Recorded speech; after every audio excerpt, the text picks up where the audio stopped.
Billy. Manifesting? I am manifesting. Manifest! What's gonna happen? What's gonna happen? Be sure to ask She's about the gonna happen. protests. Ryan texted me asking about the protests. Did you see them? I didn't see them. You didn't see them? Like here? The protests here? No. There were protests here and there were protests at Hollywood. Because when I got here, I was like asking security, like, hey, has there been any protests over here? And they're like, no. No, it's really over here. I don't think people really know what's going on over here. Yeah. Unless you're going to Who's editing this? You know? Who's doing no this? idea. I'll take the card anyway after this. That's a bit my pleasure. I'll just do an import afterwards anyway, just to be safe.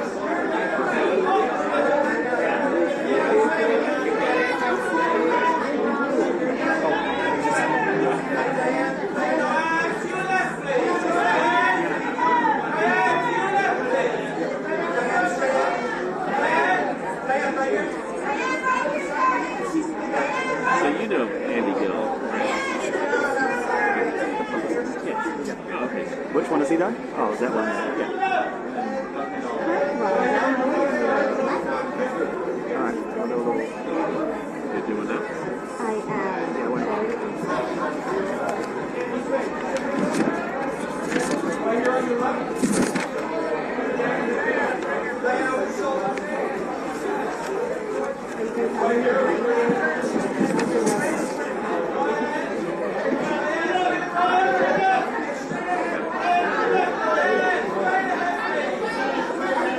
Hello everyone, here we are, it's party time. I'm Liam McEwen and this is the party of the year. When I say that, I mean it, and it is only just beginning right now. If you thought the Oscars are over when the credits roll, no. Hey, there's a little bit of partying to do. A little bit of partying, a little bit of eating, a little bit of drinking, a little bit of shoulder rubbing that these stars are going to be doing. They're going to be moseying in, whether they were at the ceremony or just coming for the party. Stay with us here on the AP because we're going to be streaming live here on YouTube and you're going to be seeing the biggest stars in the world. And I mean it, the biggest stars in the world are going to be lining up over the next few hours. When I say few hours, about 5 or 6 hours worth of things, worth of festivities that are about to happen here. So stay tuned. As I say, it's a live shot. We've got the one camera, so you're just going to be joining me for the action as it happens. We don't know what's going to happen. We're going to try our best to interview as many great names as we can, and of course, try to chat with some of those big winners from tonight. Stay with us.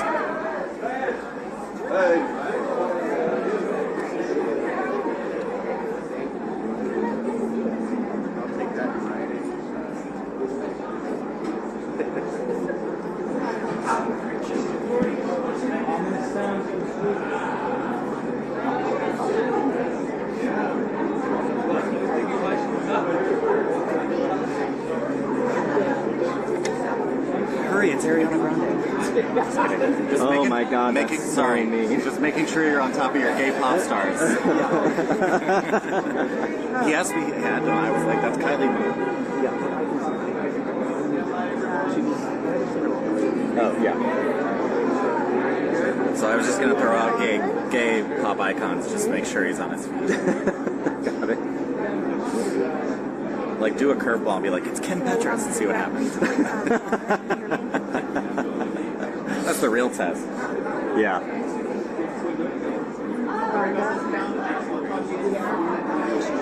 Right after you have the roll on my slide tomorrow morning. And after that, Nope. I'm all in this zone while we have our white flags.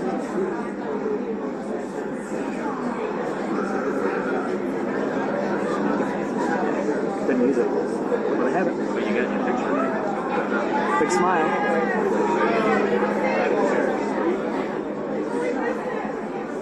Hey guys. Yeah, I would have liked to have been able to see it, but I would have liked to have been able to see it. I do also enjoy this, like this part of the night, but you do get the interviews there. Right. Like they do their talking at the governor's ball. Yeah. Is there a carpet? It's because they've been drinking. Oh, yeah. They don't say something stupid when Is they there get a carpet here. at the governor's ball? Yeah. Oh, yeah, of course. Oh, Jeff's there? Who's the reporter? Just Jeff asking It's questions. just Jeff. You know the song, I'm just Jeff. Yeah. Yeah. I think he's cool for the Academy, so I think it's just... And then we're done. We used to do my flag is interviews on, over I'm standing here, well, What's that? That's where they get the statues, right? Yeah, and they get it engraved. Engraved with their names. Yeah, okay. And then they usually come over here no, after the... Yeah, holding Yeah, it. Yeah. the farther away I am. I assume they'll be bringing yours. Yeah. We're all going to hold it up. Yeah.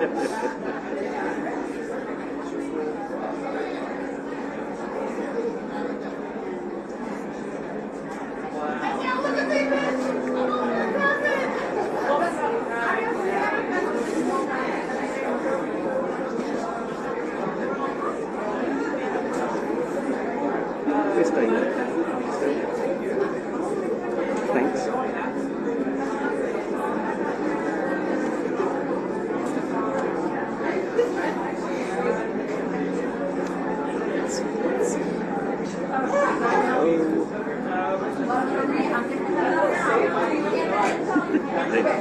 This is as much as I can see.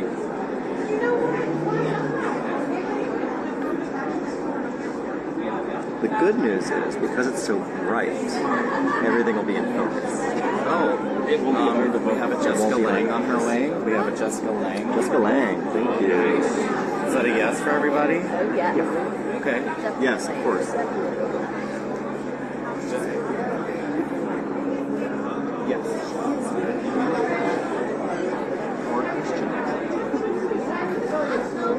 Or a Christianer. We'll see. Or a Christianer. Hey, please. There's so much. You can take a selfie with one person tonight and you'll be. Hi, Chris. Give us a She has wave. the best lighting. Chris.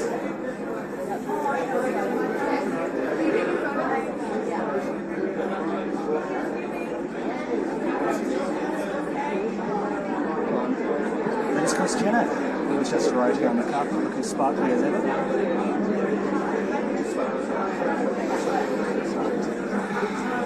She was just asked who she would want to take a photo with here tonight, and she answered Kim Kardashian because she is the best lighter.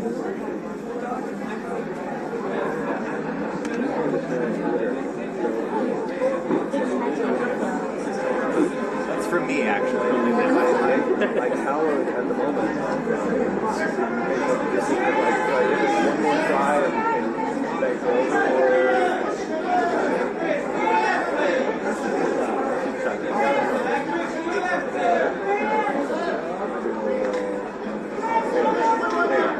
Oh, you know it. You know, Walter went in with 5 nominees tonight. We got 2 wins. I'm going to tell you about them in just a second, but I just want to tell you, I'm at the Vanity Fair party in Beverly Hills. Kylie Minogue is just down the carpet from us. Kris Jenner just walked in. Jessica Lang making her way in right now. This is so exciting here to have a chance to talk to the stars. This is the after party. I think this is where the really crank comes up here in Hollywood. So you mentioned Oppenheimer. No big surprises.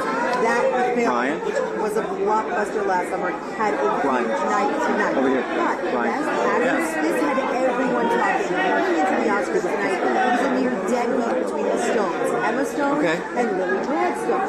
In the end, Emma Stone won her second Oscar for Poor Things, and it was such an emotional moment as she accepted that.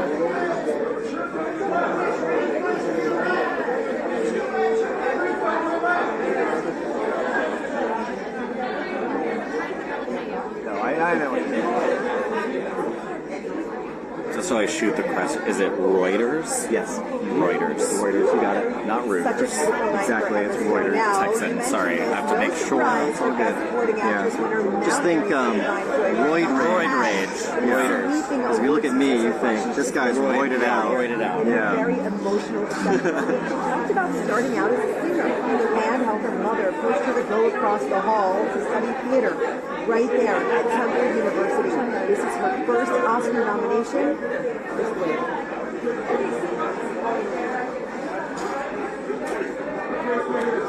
Ryan, Another question.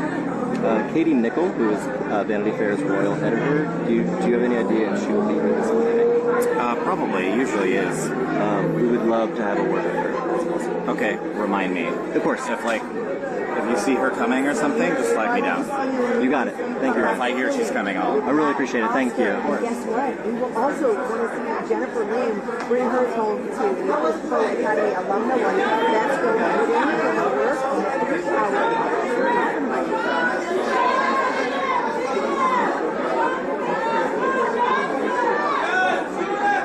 No?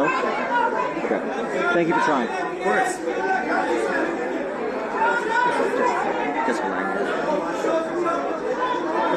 They often don't want to talk. It's fine. She was a presenter this evening, so. Incredible win tonight now for that Springtown's Bradley Cooper was up for 3 Oscars tonight. Once again, he did not win. He has had 12 nominations in his career so far. He co-wrote the script for Maestro with Emily Johnson Singer. Best original screenplay, but it ended up going to Anatomy of a Fall. Overgrowth, Coleman Domingo was nominated for Best Actor. While he didn't win, he still came every second of this experience.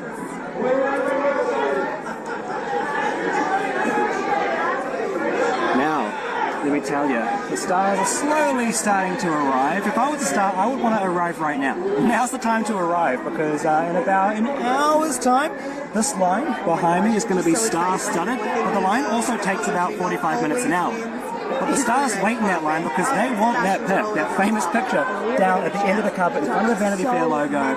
I mean, that's the shot, isn't it? That's the shot, and those shots last the test of time. Now, it's worth noting that while the Oscars were happening, we were sitting here watching it live on the televisions right behind the camera there, and we had a little pool going, right, with all of the different noms. We were guessing away. I did okay. I won't say I did great. My friends next to me did a little bit better than I did. But, you know, we got the main ones. We got the main ones for sure.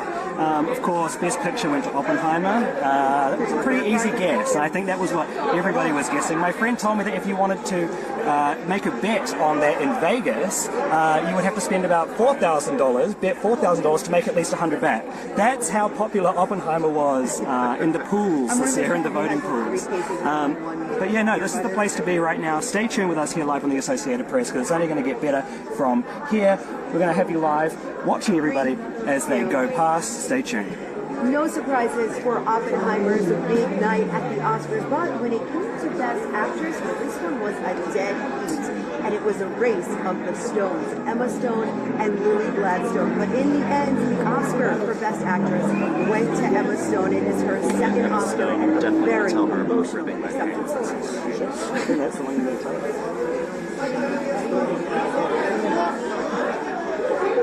No surprise for the Best Supporting Actress winner, Mount Airy's Davon Joy Randolph was swept away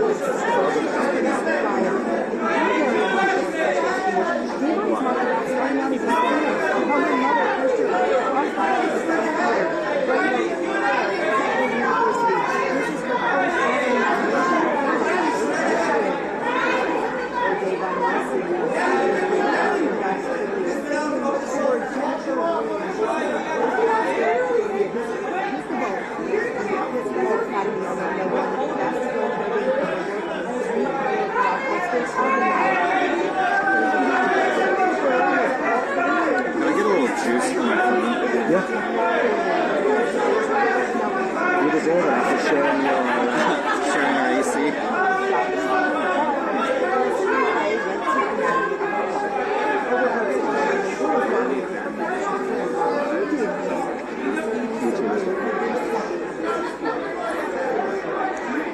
So we're grateful to our audience for choosing us.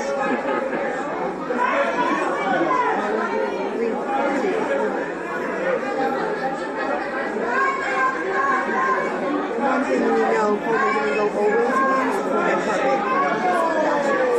And we have been at the Vanity Fair talking to all of the stars after the Oscars and doing all the festivities. It's been way too much fun inside there here at the 30th anniversary party in Beverly Hills. It has been such a joy covering all of this for you this week.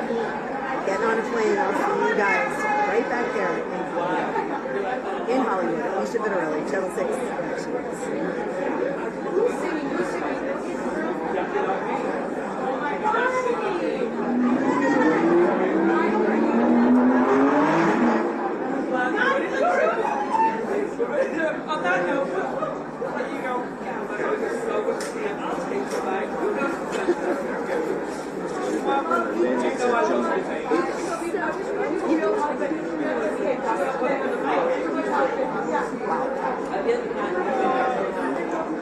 could have put a little bit more. It's a little stretch.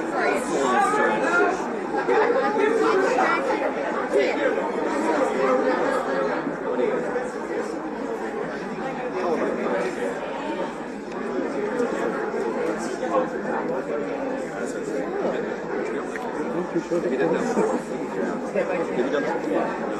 No. That was your last one. See what don't stop. I did this. Yes.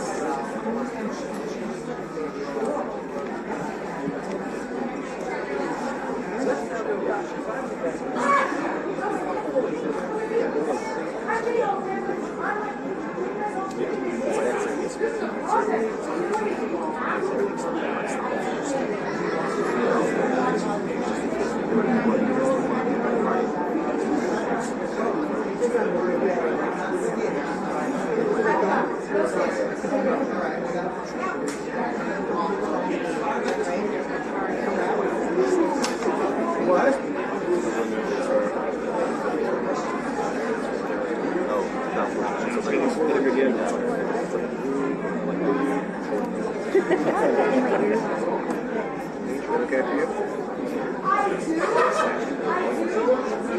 Yeah, you want to shoot here? As they say, Ryan. Not to like give you a list of assignments, but everything too that's like really would be really big for our outlet, especially because we're so many like British outlets. Is Anybody from the Zone of Interest, which was the film that won the Best International Feature Film as well as Best Sound. Yes. Any of those folks, we would love to talk to. I know about the movie, but I don't know about anyone in it, so Sure. just try, you know. Well, not the actors, the director, producers, Yes. sound designers. Right. So it's Jonathan Glazer. I'm not going to remember that. Just letting you know, it's like yeah. John, and Johnny, or Yeah. James. So Yeah. James is the producer, John is the director, and Johnny is the sound designer. Okay. Just, Yeah. you know, give me a... Yeah. If you know that they're coming, or... I'm hope- keeping an eye on the WhatsApp, I so... hope that they're coming. The thing is, like, I don't have the best idea of what they look like, except for, like, what I photographed neither. off of the television. Yeah. Yeah, so, but if you hear through the grapevine that we've got Zone of Interest people coming, I would love to talk to them. Okay. Cool. Thank you. For sure. They generally tell me, like... Okay, great. If it's in the WhatsApp, they'll be like... Winners, like, especially if they're Oscar winners. Did They come both tonight? won. Yeah, so if they... Zone of Interest won sound, and Okay. also won Best International Feature Film. So they tend to let us know, like, Okay. they're like, here's, you know, the winners from whatever. So Great. I'll keep an eye on that too. Amazing, thank you. I moved the camera here, and then I can't see you. That's fine. You don't be on TV then. What are we on? So you don't want to be on TV? Why? Always want to be on TV. But also I'll just turn around this way. yeah, right. Yeah. Well, that's good for you. Turn this way. Right? Well, I mean, not what Yeah. Get away, please. It'll be wild arriving here on the carpet right now. It has nothing to do with the press and media. We'll smile and wave.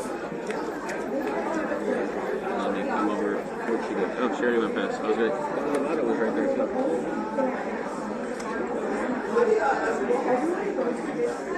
Let's make that move. All right. Come back here for a second. Squeeze you.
it's just too hard. We don't have a good angle. Yeah. It would be cool if the carpet was kind of like on a slant. Right? Like on a... That would be better for us, but they didn't do it that way. It's alright. It's mostly their back. Yeah. Right? That angle is just Yeah, and they want to see the signage on it. Yeah, why don't This they... will be the last take on the Associated Press YouTube channel. We're currently setting up the shot to give you the best angle of the Vanity Fair carpet right now, so you can see all of the workers. And of course, we have as many interviews we possibly can over the next 2 hours. This party is set to finish at about 1 or 2 a.m., so I'm expected to be here for a little while. Feet are a little sore, been here since about 1:30 p.m. today, but beauty is pain and we love it here. This is one of those Hollywood nights where it truly personifies what Hollywood means and what Hollywood should be and always has been. It is the most glamorous night in the whole of Hollywood.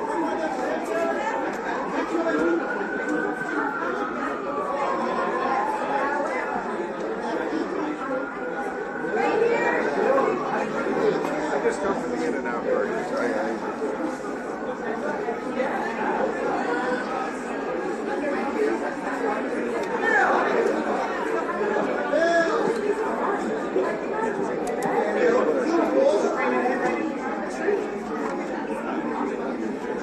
You still can't get people posing for that.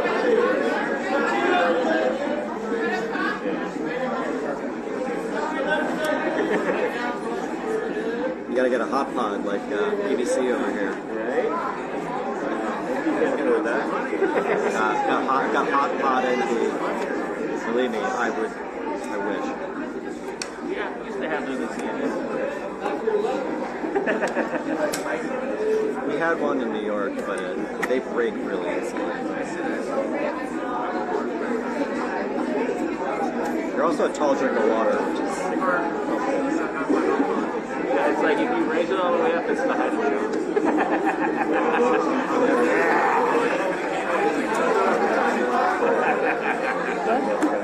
yeah, no, it's great because then you can get down to high level really easily. It's really envious.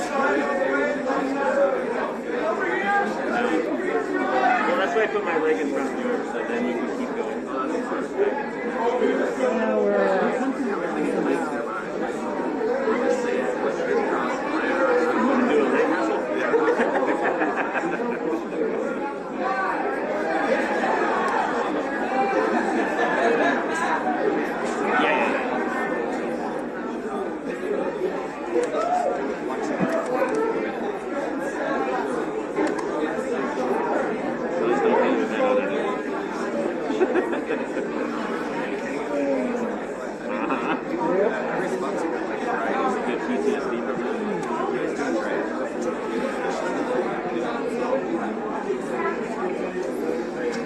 Man, I wish I brought my ladder. I know, I wish I had my ladder too, but they said no ladders. They were very explicit with it too.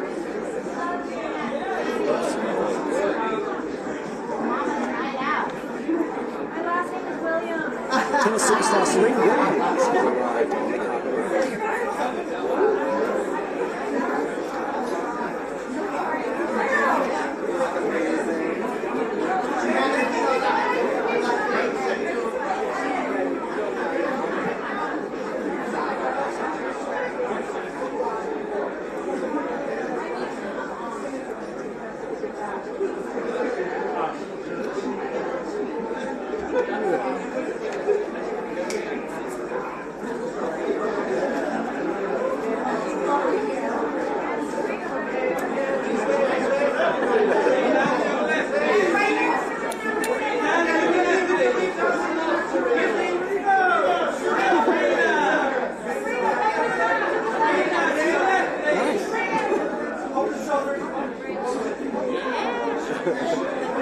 Yeah, I was wondering if we were going to be in the shot.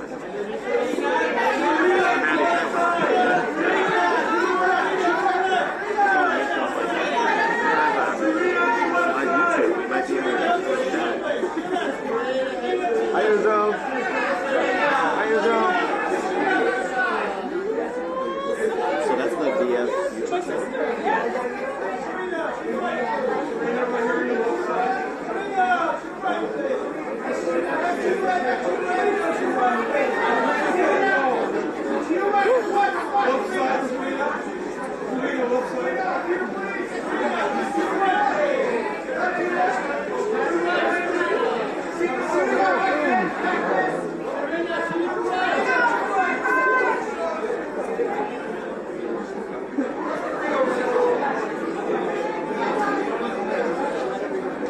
before we went live here on YouTube, we spoke to the legendary Kylie Minogue, who was recently on stage with Madonna. I was a bit gutted. I went to the Madonna show the night before. Wish I could have been there the night after to see Kylie, Down Under legend. She was talking about the opportunity that she had, and she was saying how crazy it was that Madonna is a fan, and how wild it is, especially when people that you grew up listening to and loving become fans of your work. A true full circle moment. And she said the call actually came from Madonna's manager, and Kylie knew right away what the call was.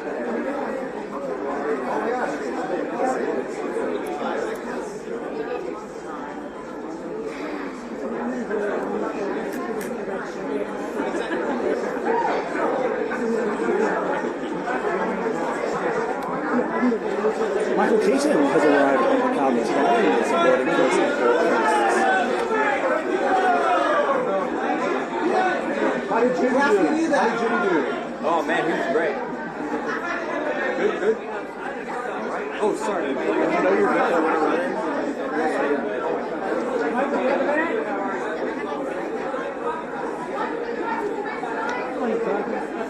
Normally you have to say the same thing.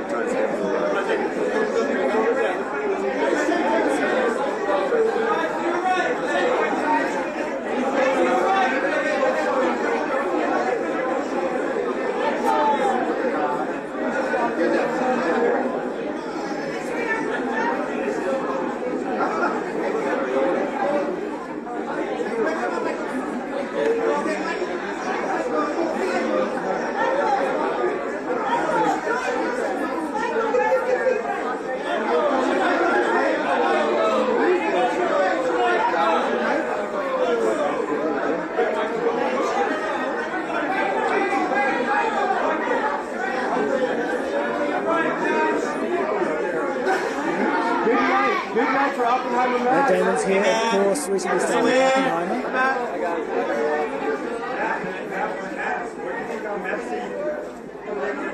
Apparently he made a deal with his wife that he would not be in any more movies unless Christopher Nolan called him up. And guess who called him up? Mr. Christopher Nolan. And he starred in Oppenheimer. I'm sure he is happy he made that decision.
course, the Vanity Fair Oscar party is the biggest night of the year and the hardest party to get an invite to. This year actually marks 30 years of the annual party, the first one taking place in 1994.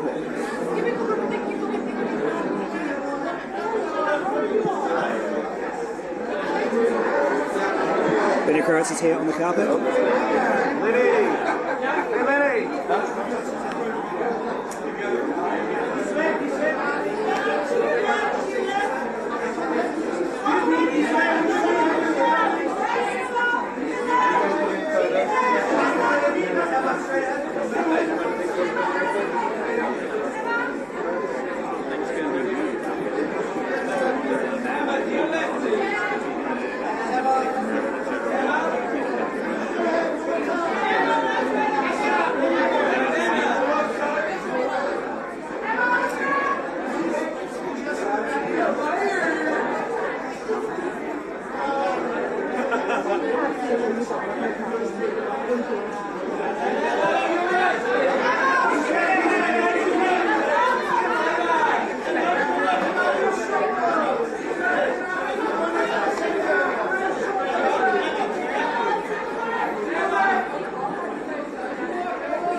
Charles Melton is coming. We'll see. Thank you.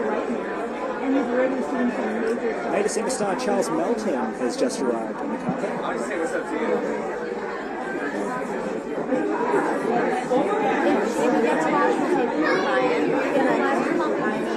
Okay, I'm not gonna have no more of this. Just going away.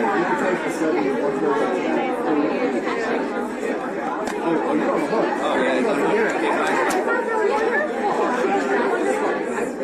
Of course, Melton played through here at December. The film being nominated this year for the Oscars, the original screenplay.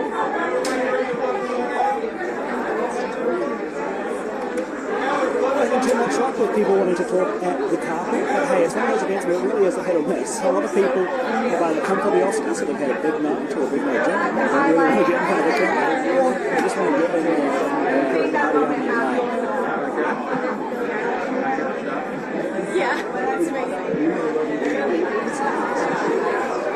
Vanessa Hudgens has arrived on the carpet. Of course, this morning her doing a hard launch of her pregnancy at the Oscars red carpet.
rescue in ranks. Emily! Emily! Give us a wave!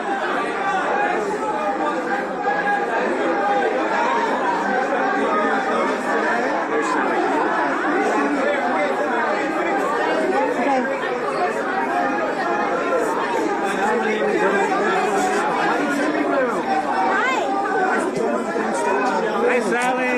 Give us a wave, Sally! Hey!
This is one of those events where it's special because the stars are coming directly from the ceremony, right? So some of them are coming without bodyguards, without handlers.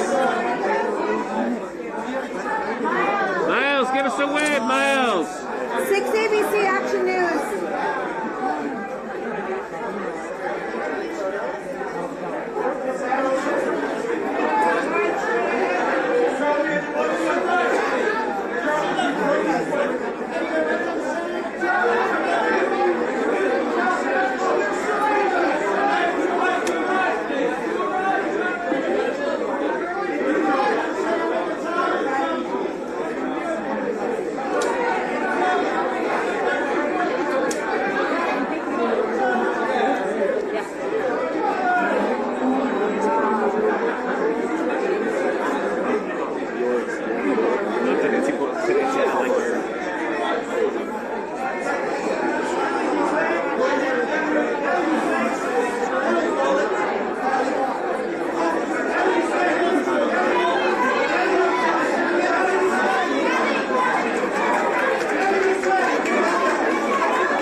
personal appeal. Hi. What's up? Well, Kendall Jenner is here on the carpet. Matt Bomer's coming. We'll try. Head in the way. Sorry. We'll try. Okay, great. I don't know how much they're doing for. While we were watching the Oscars and just looking at the fashions, cheering for the winners, and everyone talking about Ryan Gosling tonight, it's just been so much fun here on this red carpet at Vanity Fair. And I'll tell you, when Minnie! icon, Minnie Driver has Minnie, arrived give us in a a wave, gold Minnie. sequin dress. left and right, that is my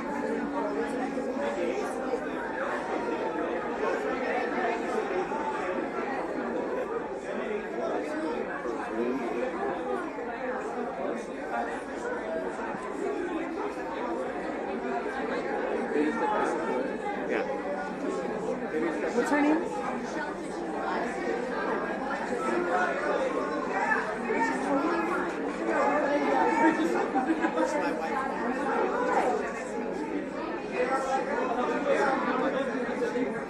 Honestly, she really is the sparkle. And I'll tell you, this is the one day where I wish I had eyes behind my head because I am talking to you right now and people are walking behind and Helen Hunt getting ready to make her way onto the carpet right now. It is just electric here. Oh my gosh, can't wait to bring you more highlights throughout. Helen Hunt has arrived. Helen, give us a wave, Helen. Appearance. Hi, Helen.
Yeah, it is.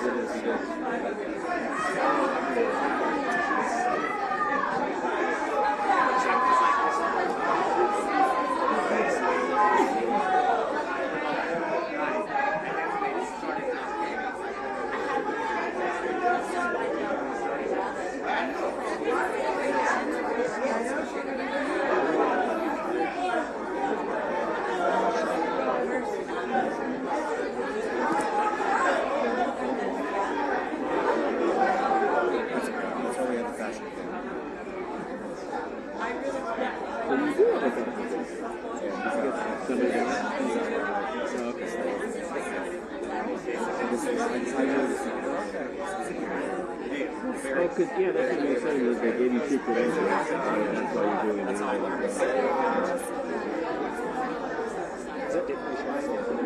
Yes.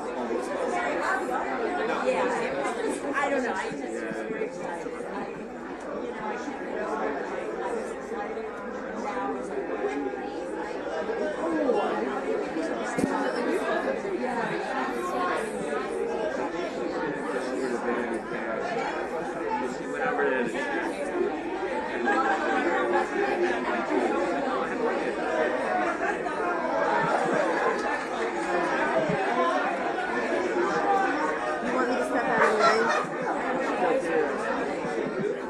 Sharon Stone is on the carpet, looking glamorous as ever. It's actually her birthday today.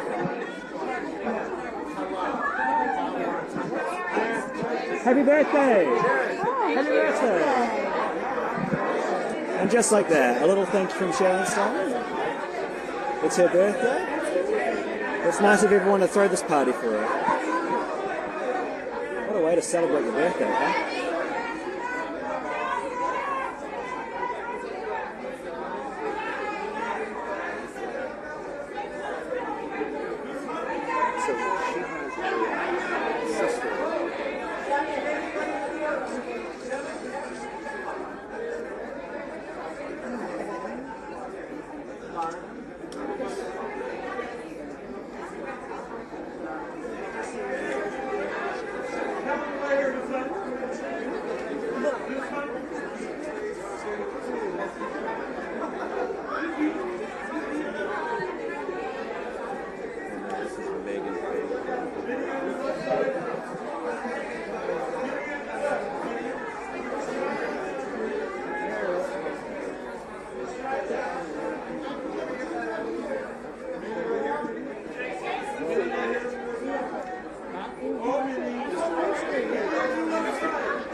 can see her shirt.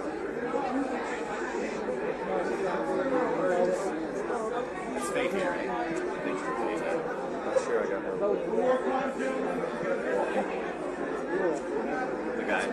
What's his freaking name?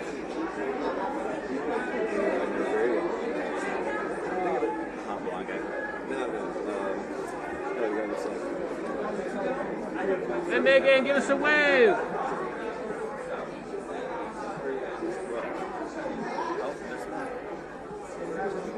this moment tonight. Epic.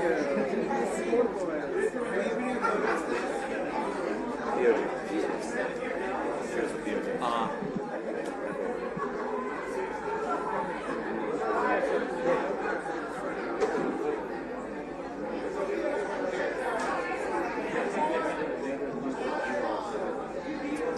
Ooh, that cool breeze feels good. I know.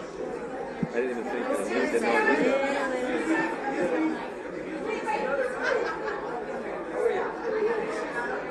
They fix it?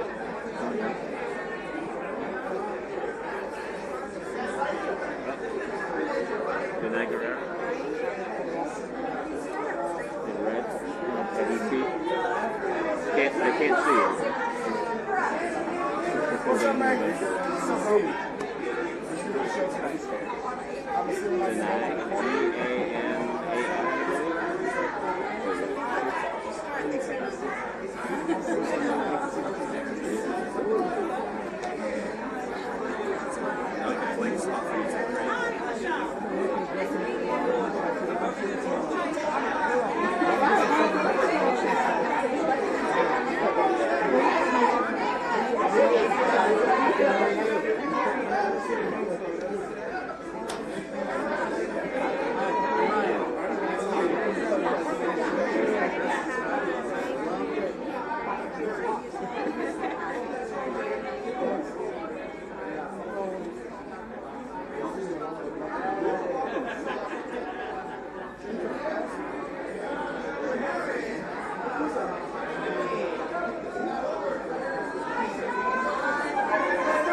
Currently in the very early hours of this carpet, as you can see, it is relatively empty right now. Yes, there seem to be a lot of people, but just you wait, stay tuned, because in a few hours there are going to be hundreds, and I mean it, hundreds of people on this carpet. Now, if you're wondering how you get an invite to this, good luck. The annual invitation process begins on the day of the Oscar nomination announcement, so a little bit ago, and the major nominees receive invitations with handwritten notes from Vanity Fair.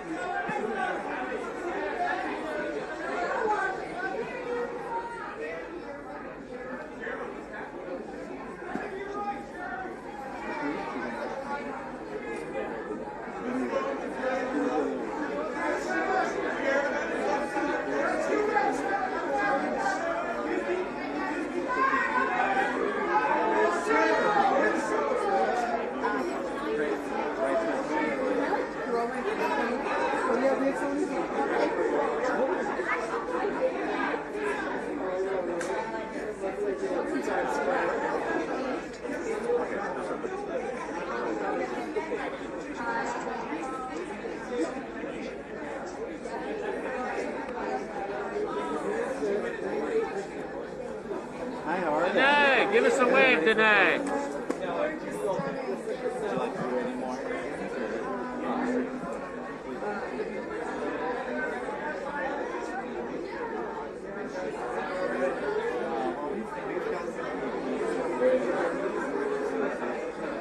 Denai Guerrera, of course, from The Walking Dead, The Ones Who Live.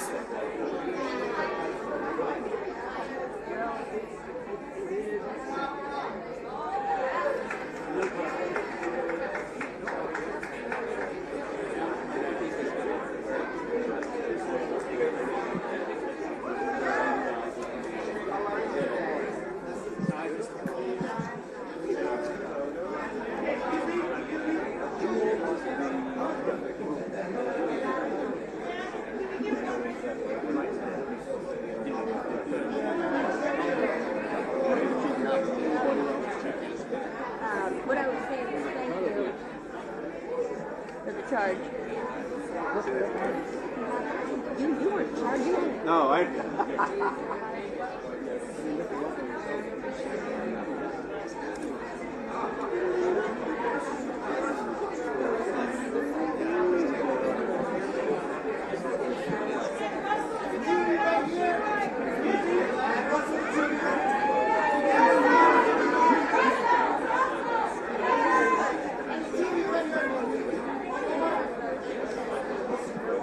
So as we speak, the big winners are getting their names engraved on their Oscar statues at the Governor's Ball. What an amazing moment that would be, watching your Oscar be engraved with your name.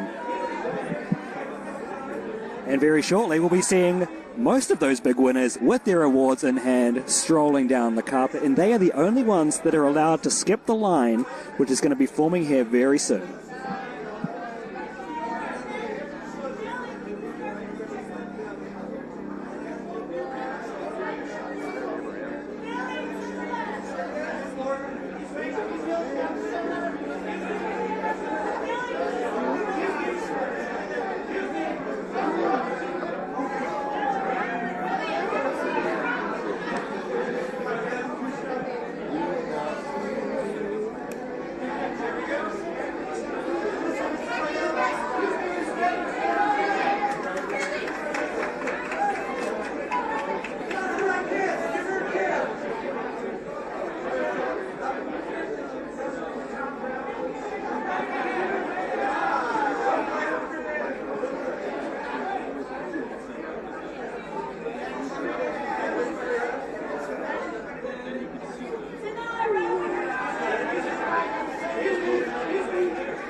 Selma Hayek has just arrived in the carpet, shimmering. Hey, Selma.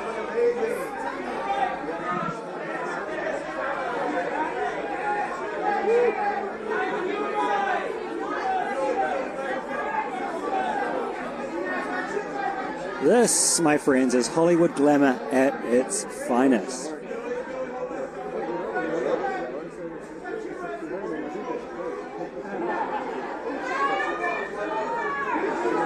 Leslie Bibb and Sam Rockwell. Oh, it's gonna be so good!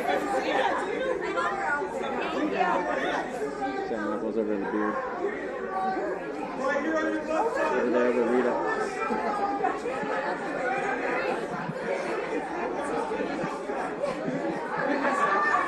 Speaking to Vanity Fair right now is Sam Rockwell and Rita Moreno. Two icons chatting, and it's only on a night like this where things like that happen. Got this woman in the way. Actually, I have to do that. Yeah, I started hearing it. Behind the publicist. Here, let's go. Sam, give us a wave, Sam. Thank you, Sam. Hello from Sam Rockwell.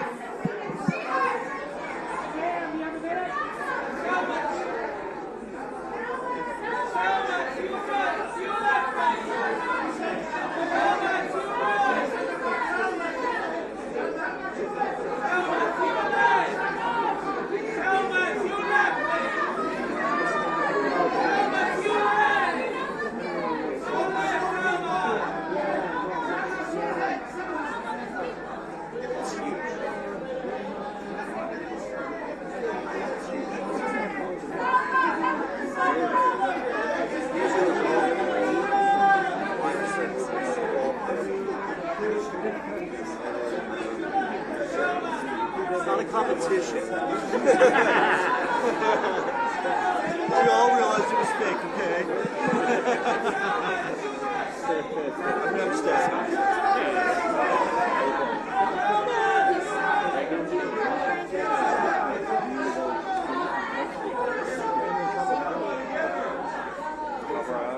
Oh, that's right here.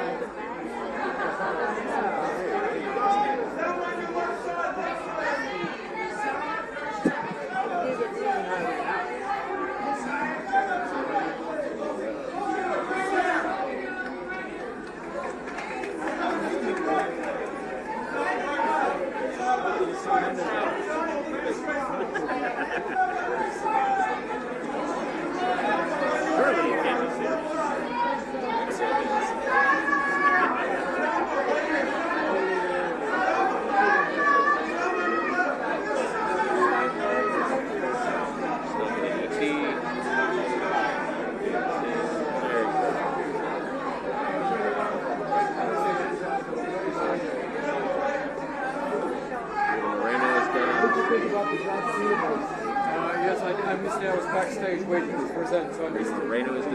Yeah, He did very well, didn't he? About that beautiful tribute, the way that all of the winners were able to come out and say something so beautiful about the nominees. Yes, a nice format. Yeah, it was good to be part of that format. Very nice. People were crying before they even knew what happened because it's such an emotional experience. Yes, wonderful. Yes. Wonderful. Thank you.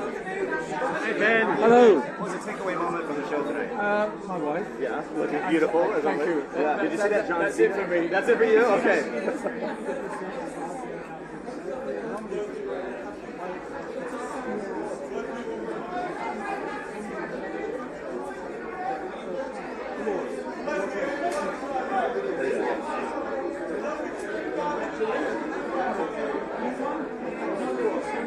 Glorious.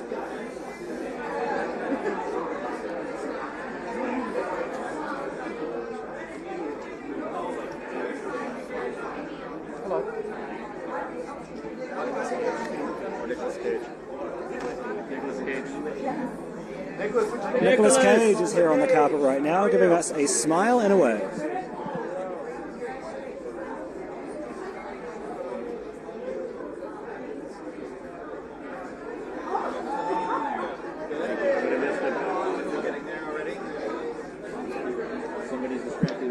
Rosé from Blackpink has just arrived on the carpet. Hello, Rosé.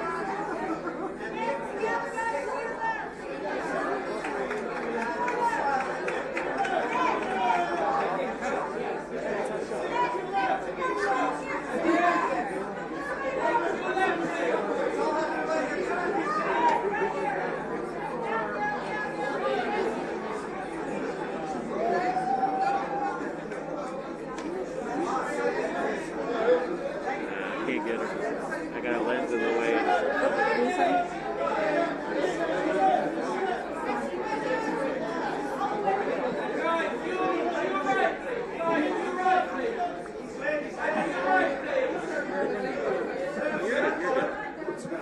Thank you, thank you.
Jeff Bezos has just arrived on the carpet.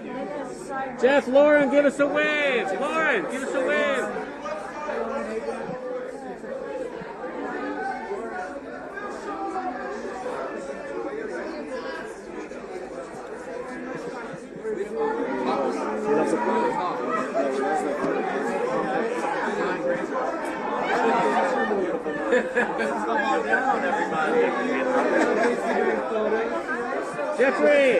Jeffrey, give us a wave. Give us a wave, Jeffrey.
there was less official. So there was a line, so you could grab it.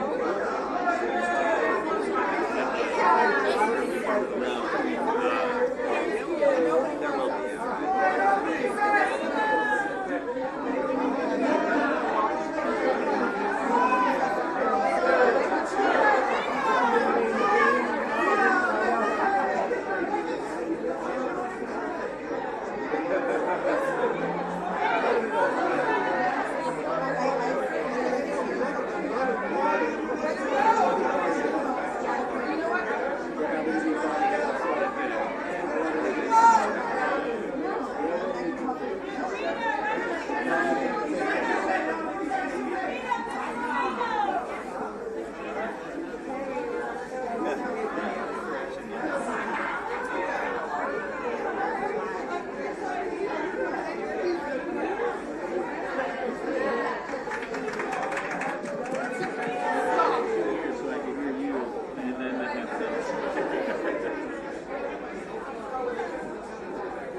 be.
David, how you doing? I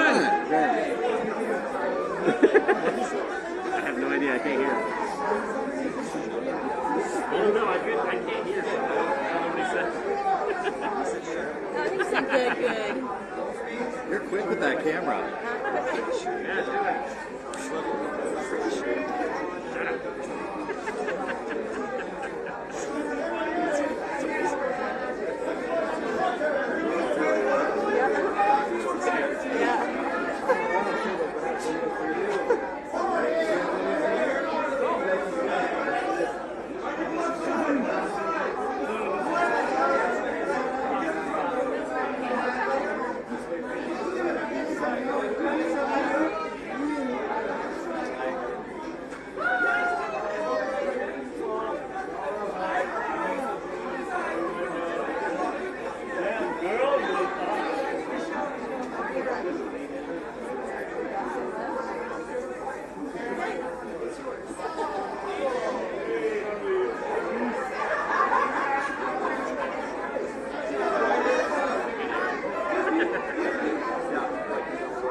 Vanity Fair party. I just said, this is 21st. I just want to have like eyes all around my nose. Everyone's here. This is so fun. What were you doing when you watched the Oscars tonight? Getting ready? I was getting ready. Yeah. I was getting ready, and I have my phone propped up. I have one of those cases that you can just like lean it back, so I was watching the show. What were some of the moments particularly? I mean, so many inspiring speeches. I found myself holding back tears. So many times it was so beautiful. Yeah, I mean, just so impactful. There's so many people, you know, past lives you my favorite movies. So I think all the nominees and people that won, it was just such a great celebration of the arts that really moved us. The ladies of Time here on the red carpet, just getting themselves photo ready for the big photo op down the end. Yeah.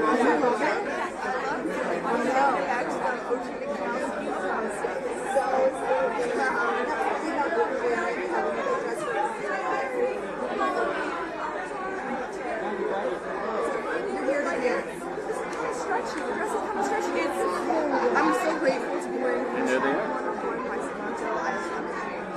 I adore these designs. They're so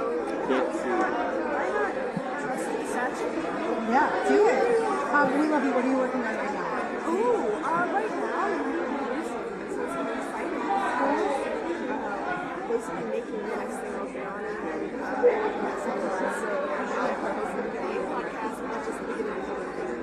Okay. You've got all the pot stories right now. a little bit. Yara, thank you so much. Have fun in there. Have too much fun. Oh, that's the goal. That's the goal. That's what she said. It's been 10 years. I'm good. Want to do a chat? Yeah, let's do Come on it. in. Come over a little bit this way. There you go. There we go. Check yourself. My old I friend. saw the reflection. Had to take the opportunity. My old friend Yara Shahidi. I'm my favorite Michael Jackson impersonator and interviewer. Let's go. You could see my. I'm love still it. bringing the energy. I love I'm still it. bringing the energy. You're a little superstar. I am so proud of your trajectory, your journey. We first met. How long ago would that have been? When was season 1 Black? 2014? Is that's 10? That's 10 years. Yeah. It's been 10 years. That is 10 years. Oh my gosh. When you think back to 10 years ago, young Yara, where you were at then versus where you're at now, what have you learned about yourself and how are you, what has impressed yourself the most about your own capabilities? Oh, that's a great question. I mean, I think when I think back about 14-year-old Yara, I feel like at 24, I now know just how much is possible in the world in a way that I didn't fully understand. And I think, just the juggling act of having gone to school while filming, I proved to myself that I'm capable of more than I expected. I feel like I've always known that juggling these parts of my world were important, but I think that really put it to the test in a way that I'm happy I came out the other side. I'm grateful I did it. And I think I walk into rooms more confident having had that experience. Yeah. And of course, when you get started, you take a gig because it's a gig, right? Because you want one of those first gigs. But now you're at that period of your career where you can kind of be a little bit more selective with what you're choosing. So how do you make those selections? What does a project need for you to want to sign off on it? That's a great question because I have to say I'm pretty genre agnostic. It's not as though I come in with a super clear idea of what it has to be, but honestly it's about character. As somebody that's spent 10 years as Zoe Johnson, the importance of liking the character that you're living with is just number one to me. And I also think at this point it's also collaboration. I think having stepped from lead actor to producer, I feel like I got a first-hand look at how the collaboration behind the scenes defines a project. And many times you can make a project so special just by the people you have around it. And so I think that's been the biggest thing is I get excited when names that inspire me show up. And I'm like, oh, I want to work with them. No, literally. You talk about names that inspire you. Like, is it crazy when those names that inspired you are now fans of you? Surreal. I don't think I've processed it. I'm like, a fan of what? and then they'll tell me and I still just feel like, yeah, it's surreal. I'm so thrilled for you. I'm so proud of you. Congratulations. So good to see you. Take it all in and till the next one. Be Thank safe, you so okay? much. Yes. The lovely Yara Shahidi here on the Vanity Fair carpet. Behind her you would have seen the iconic Justin Timberlake walk by.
go.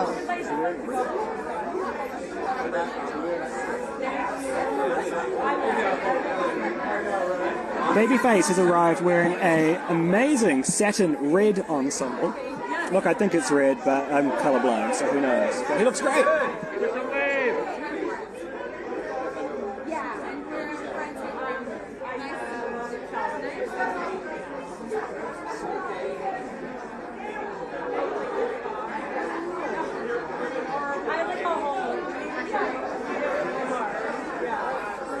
Thank you so much. Thank you.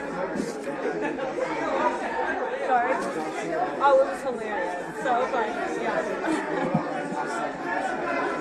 That was like my highlight. Thank you. Tattoos. Tattoos. Kylie Jenner arriving right now on the red carpet. Looking glamorous there. Hi. I'm good. Thank you. Stunning. Thank you. Were you getting ready to watch tonight? I was actually, yeah. I watched like part of it and then I was finishing up. Did you love the show? I think this was such a big deal for film, and the excitement was just unbelievable. Yeah, it was such a great year. So many amazing movies. It was a great show. When you come to a party like this, what's your agenda? What are your vibes tonight? I just love running into old friends, so I'm excited about that. I know everyone's like, we're off the clock. We're just enjoying like a big reunion. Yes, exactly. Yes. Oh my gosh. Well, enjoy. Thank you so much. Have so much fun. I will. Okay. Yes. Zoe, congratulations on Merv. Are you excited thank to you. be getting back into the rom-com game? Of course, always. Yeah. What do you love about the genre? What keeps bringing you back? You know, like my first love is like screwball comedies of the 30s, and it's kind of like the progression of that. And who doesn't love to watch a funny romance? You talk about, you know, those crazy comedies from the 30s. How did you get into those? What was your introduction to those? Because most people in this generation have forgotten about that, but I'm so glad you brought it up. I used to go to the New Beverly Cinema and watch like triple features, double features, and they'd have like screwball comedy nights sometimes. And I remember seeing 20th Century and Bringing Up Baby, and that was like probably the first two I saw, and I was just so charmed and drawn in. So yeah, those are. It's one of my favorite genres of movies. We can't wait to see you again on the screen. Thank you. Congrats. Have fun in there. Thank you. I got a big question as well. Yeah. Tell us about the new project. What are you bringing back about romantic comedy? Yeah. It's called Merv. It's about a couple that gets that breaks up, but is sharing a dog, and the dog kind of brings them back together. So I think like the romantic comedy is like this dominant force in Hollywood, and you know even at the Oscars as well. Yeah. My best friend's wedding. Right. Do you think that we're like on the verge of a resurgence in that style? 100%. Yes, I think people love that genre. I also think like, you know, in some ways like single camera sitcom kind of took over some of the need, and that's why maybe there was like a little bit of a lull, but I do think people love to see funny movies. I think it was really evidenced this year by Barbie, even though that's not a rom-com. It's a great comedy. It's like a perfect comedy, you know? Barbie was one of my favorite movies this year. So. Barry Cohen has just arrived on the Thank carpet. you. Hi, I'm good. Jeremy, it's good to see you. Hi, nice to see you. Beautiful site. Can you tell us about the look? Yes, Sabrina. Feather. That show tonight. Biggest takeaway. What'd you love? I love Singer of Feather, Sabrina Carpenter, has arrived on the carpet. so good. Right behind Yeah, Barry such a Cohen. good show. Actually, wonderful. For those of us who have never been inside those doors in the Vanity Fair Oscars, Adrian Brody here on the carpet. how you doing? Like running into old friends. It's really nice. How's Shonda doing? Love that guy. He's so good. He's really solid. I will. I can see it. Thank you.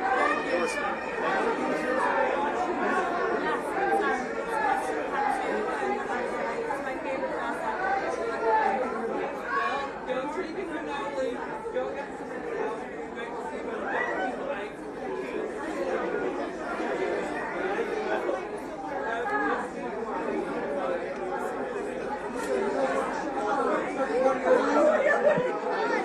Melissa McCarthy is here on the carpet, and look at that outfit detail.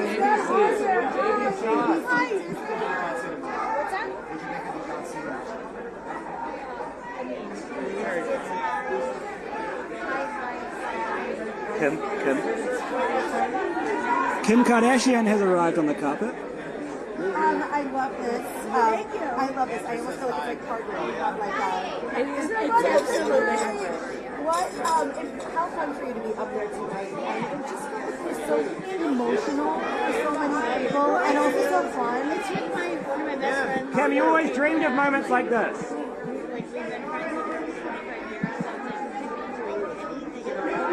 And who are you wearing? On a carpet like this, it's hard to get people's attention. Looks beautiful. Kim K getting glammed up by Chris Appleton. Yeah, I can't see her. There's a guy in the way. Although you can't see her because there's a guy in the way.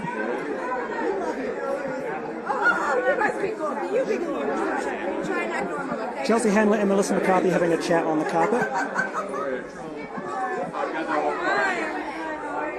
Is that a cannoli? That's a cannoli? Congratulations on winning a cannoli. What? Wait, I feel like no one's You had me at cannoli. I'm dying. Yes, girl. The cannoli clutch. You're my people. This is why you're my people. Get a cannoli clutch, and then like nobody could find it, and they found one, and then Katja was like, my stylist,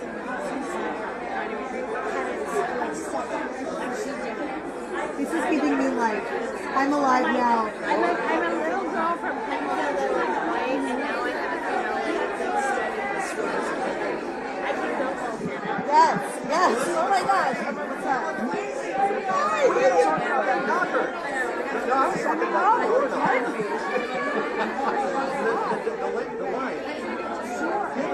Give us the rundown. I'm so sorry. Hey, Mark.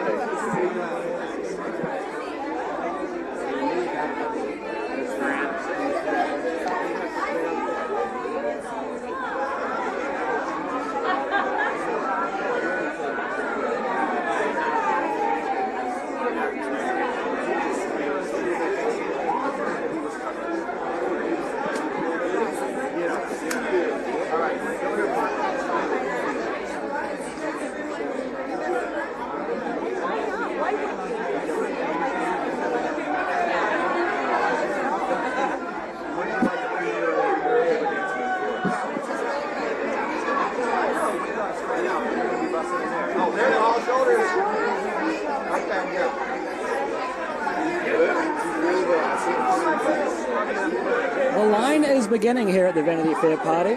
Right in front of me I can see Kim Kardashian, Donatella Versace, Mark Ronson has just arrived.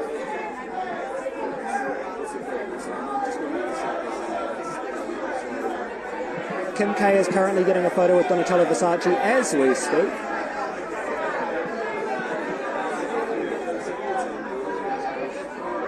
As I say, this is raw and unfiltered content coming from the Vanity Fair party, so what you're seeing live is literally what is happening right now. No editing, no clips.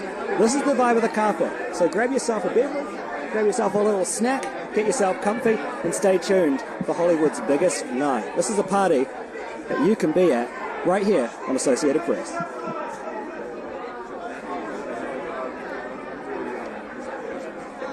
And just like that, Mr. Matthew McConaughey arriving on the carpet. Hey, Matthew, give us a wave. Give us a wave, Matthew. Matthew, give us a wave, Matthew. Matthew, give us a wave. Tell us about it.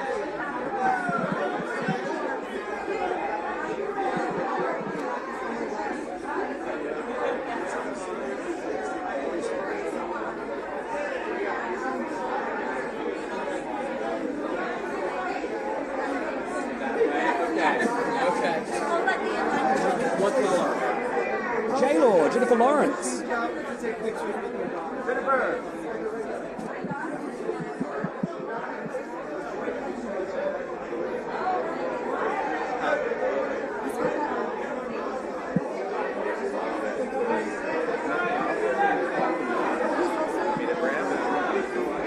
To you guys. see Nick Galzatine is talking to people. If you want me to grab him, I'm just saying. I can try. Who's talking? Nick Galzatine. Red, White, and Royal Blue. Got it, thank you.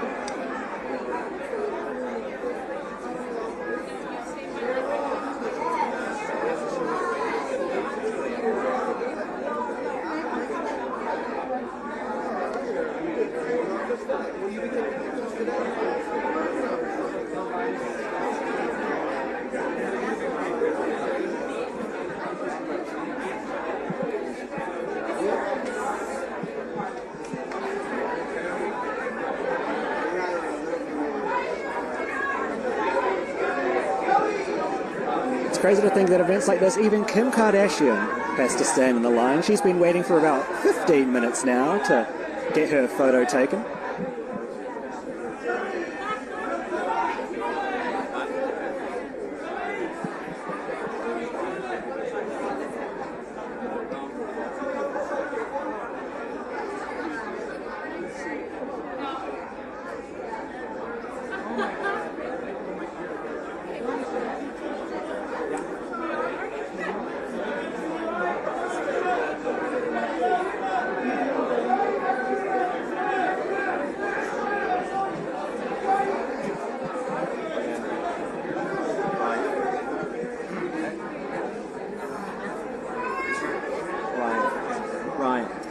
Did you say he is answering questions? Nick? Yeah. I mean, it looks like he's talking, so I can ask him for you if you want. Yeah, let him know Reuters would love to have a... Sure. Thank you.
Nice to meet you. Nice to meet you. Well, it's so good to see you here. Doesn't it feel good to be able to have this celebration? Yeah, it feels amazing. It's so exciting to be out and celebrating ourselves in this industry triumphantly.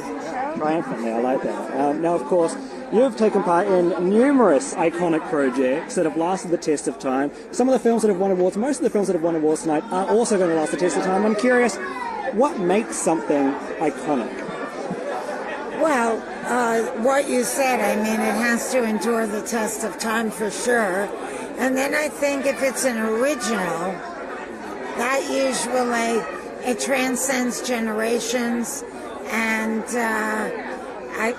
that usually, it's got to be original, unique, and appealing multi-generationally as time goes on. And then usually it finds its comfortable place in the classics. Of course, here we are, let's say, celebrating the craft that we all love. You played a vital part in the strikes earlier this year. Is it nice to be able to see these faces and have lots of them in coming up to thank you personally? Because I can imagine that your work, what you did, means a lot to a lot of these people. A lot of people, yes. That's mostly what I'm getting all night from different people. Thank you. Thanks for what you did for us. Thanks for letting us come back to work. Everything. It's just really lovely. I mean, I feel like I'm not in any of the projects nominated, but somehow I led a charge that put me in the spotlight and allows me to be here and recognized for what I contributed to this, year. It was a big part, so you deserve to pat yourself on the back for that. And lastly, there have been a lot of protests going on throughout. There was one outside here today. There was one outside the Oscars. I'm not really familiar with that, and I don't want to comment. You know what? That's a good answer. I appreciate that. Be safe. Have a great time tonight, and enjoy inside. Thank you. Thanks so much.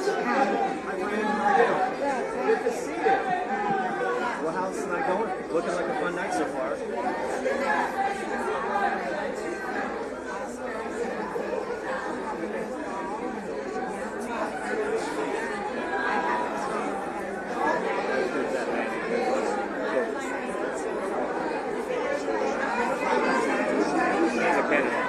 Kate McKinnon on the carpet doing a quick rush by. Kate! So it's a special party, isn't it? It goes hand in hand with Oscars weekend at this point.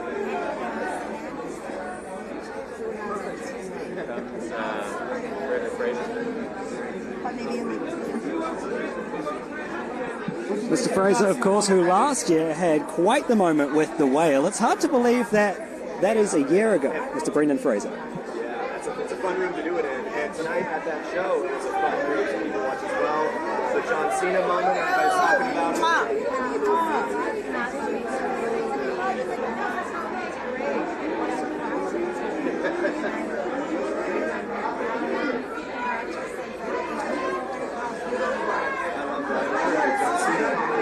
Usher, Mr. Super Bowl performer here on the carpet. Usher, give us a wave, Usher!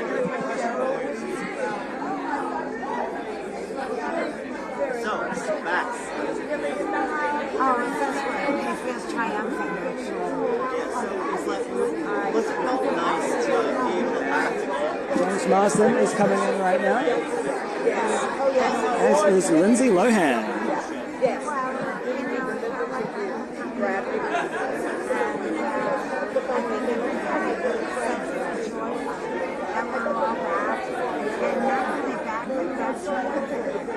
Yeah, I think people were worried when things going on, things would be awkward when things go on.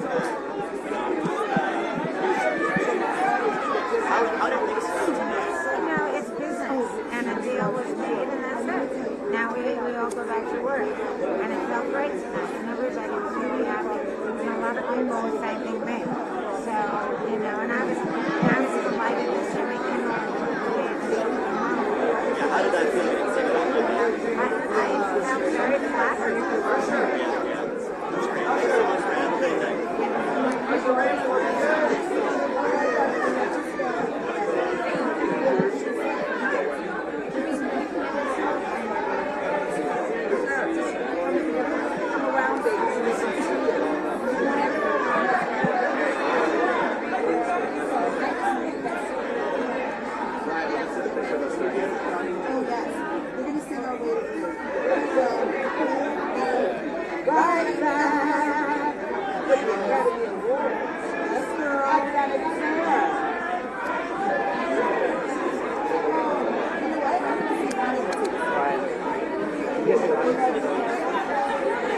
I can ask him.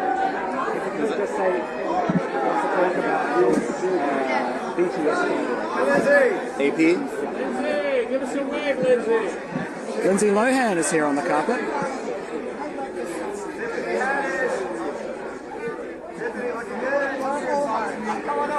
Lindsay, give us a wave!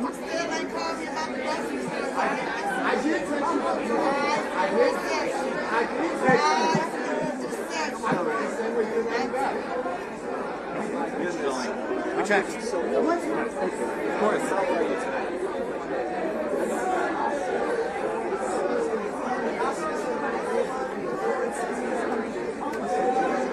All right, so here's who I'm seeing in the line right now. I'm seeing Usher.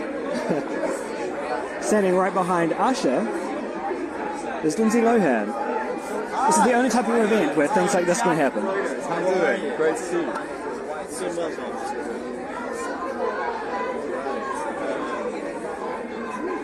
Yeah, so the rumors going around that ability to play royal characters.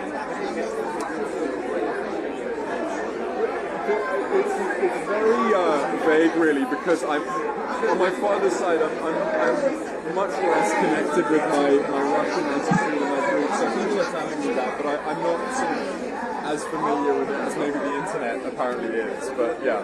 So then what is the secret? What is the secret to playing royal?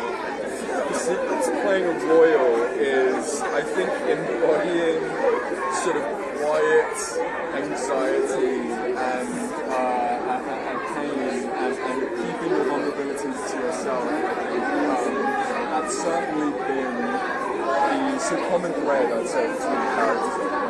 Yeah. Do you think that that's sort of like what it is to be royal is to sort of hide the truth about it? I think, look, it must be immensely difficult to be born into, the public eye and have to sort of protect parts of yourself. Yeah. And it's interesting because I feel like there's this need now to be more open about things. And Charles talking about his illness. I don't know if you heard about this latest controversy around Korupcії, which has been not in the public eye since she got her surgery, and recently they had to they released a photo of her and there's this scandal about it. The big topic of the Oh, interesting. Yeah, no, I haven't been following it. I thought maybe you might have heard of it. No, I'm a US transplant now. I'm over here, so yeah. Don't you think it's funny how there's a lot of skepticism about the royal family over here in the United States? I mean, the grass is always greener. I think that's just a classic adage, to be honest. I'm sure the British have their own issues, and so do the Americans, and we all sort of, it is what it is. Yeah. Thanks so much for chatting with me. I'll be talking to you. Likewise. Yeah, welcome.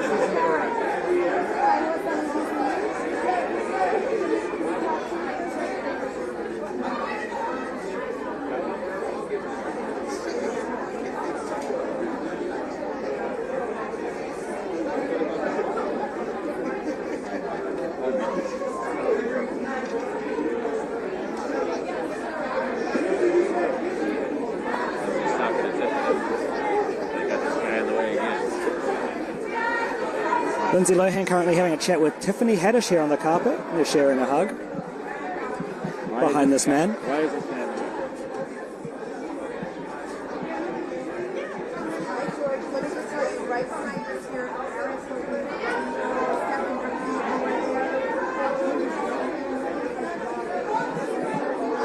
I can't hear you.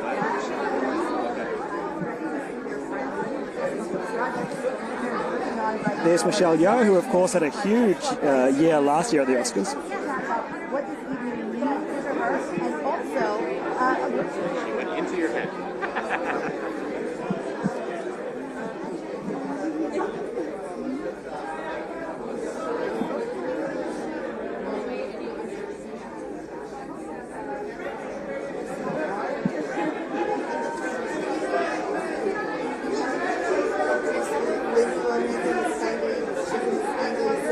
next behind her is the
Let me tell you what's crazy to see is Miss Lindsay Lohan and Paris Hilton, two queens of Y2K, just standing feet within each other. There are only 1, 2, 3, 4 people in between them right now. Now all we need is Britney to arrive, and we've got the ultimate Y2K trio.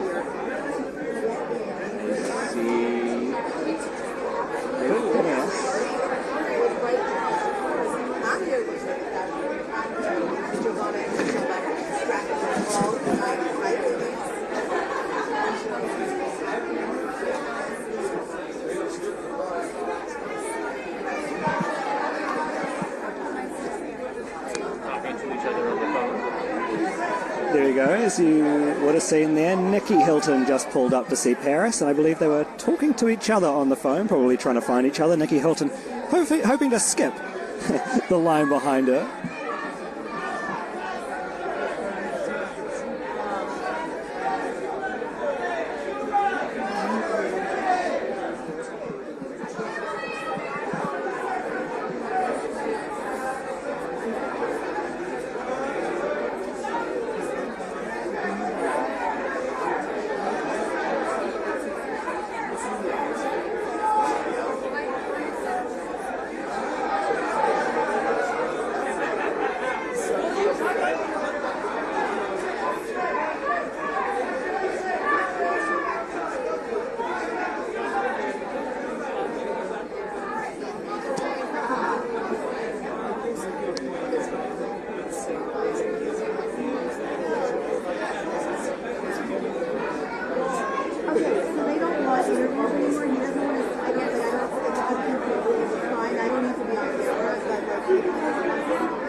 And there is Mr. Phineas, who has an Oscar in hand, our first Oscar winner of the night.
She is, Miss Margot Robbie has arrived on the carpet, doing a quick beeline to avoid Chris.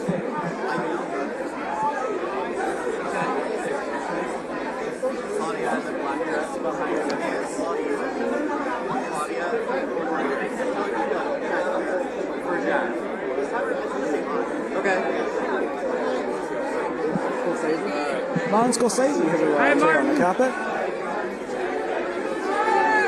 My friends, it is that time of the night where things are picking up the pace.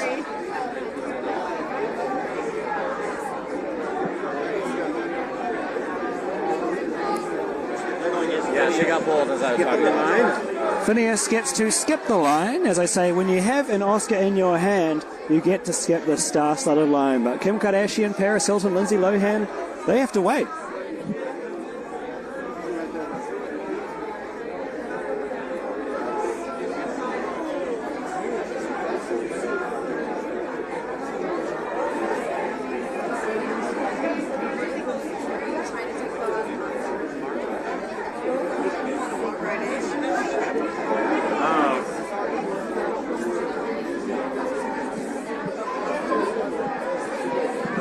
Margot Robbie, a popular talking point here on the carpet today. Lots of people wanted to get a chat in with her.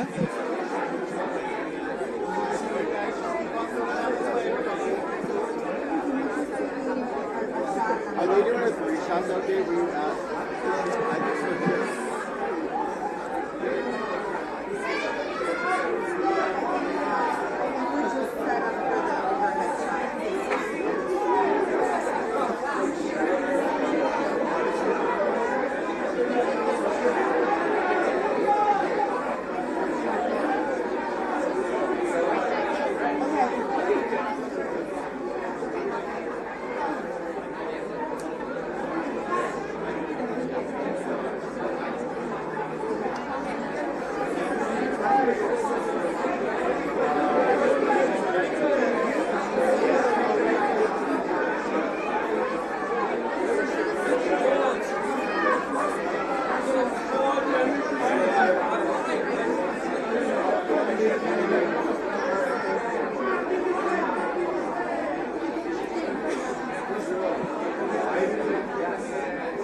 Elizabeth Hurley.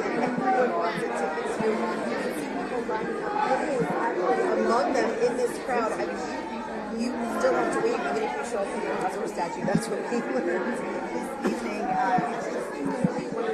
Of course, a few minutes ago you would have seen Phineas and his girlfriend, who won Best Original Song for What Was I Made For from the Barbie soundtrack. Now, of course, Billy, who was 22, and Phineas, who was 26, have become the youngest two-time winners in Oscars history. They previously picked up an award, of course, in 2022 for their James Bond theme, No Time to Die.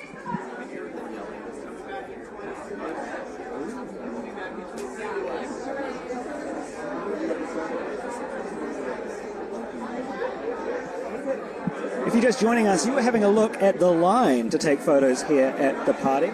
This is raw, unfiltered, uncut, unedited footage coming straight from our camera to your home. Hope you're comfy.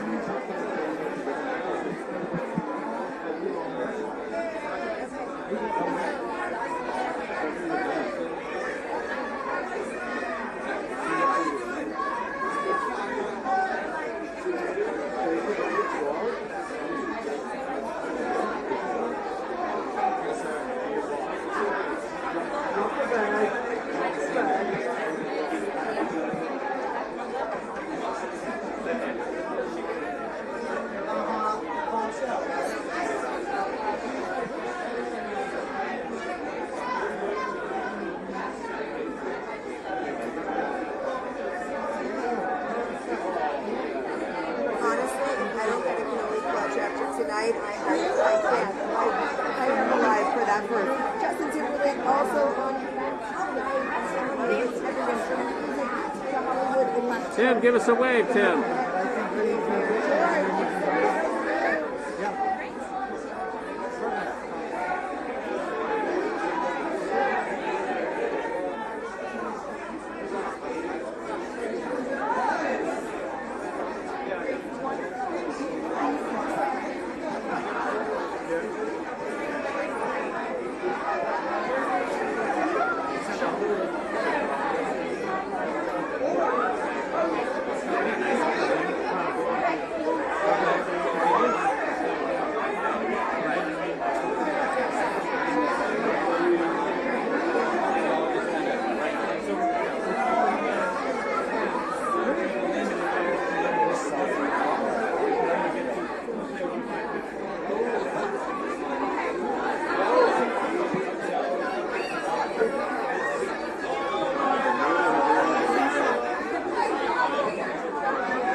Camila Cabello debuting her blonde here on the carpet.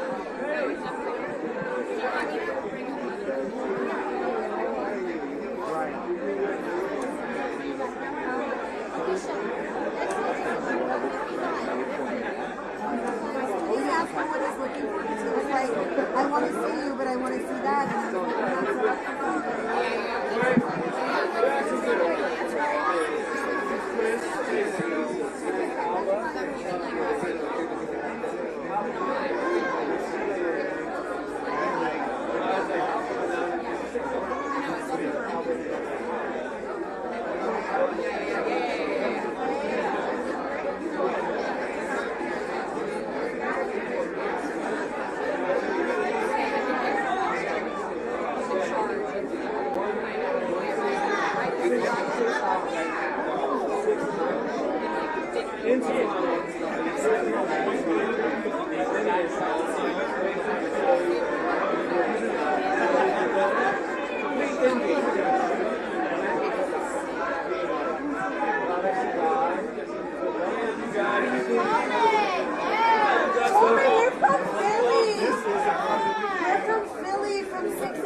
Now, where else but the Vanity Fair Oscar party would you see Miss Ellie Goulding chatting with Brett Goldstein, the Ted Lasso star? Isn't that a sight? And Nick Kroll.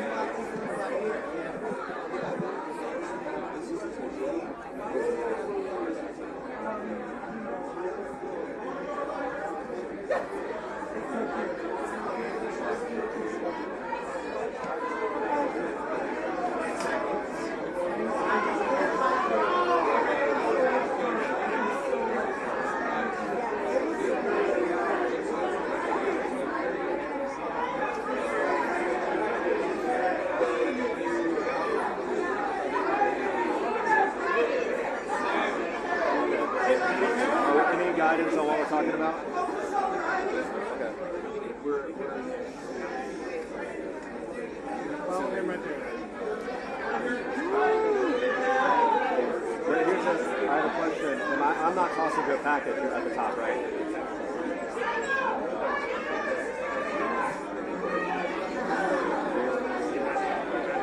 Gabrielle, you look gorgeous.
Jeffrey, give us away, Jeffrey. Thank you. Who's this guy with the stand in the way?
So this is one of those nights where it's a hit or miss when it comes to who you get to interview. It's one of those nights where stars come without bodyguards, they come without entourages, they come without management, they come without, all of that. So they tend not to want to talk and just go in and party the night, dance the night away, I should say. You best believe we're trying our darndest.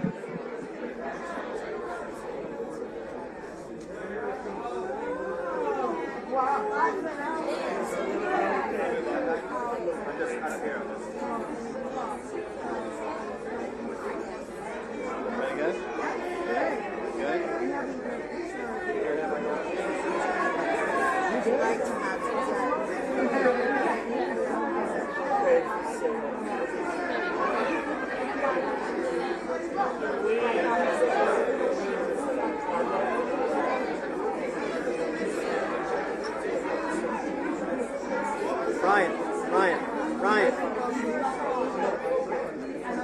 Oscar. Ryan. You know who it is?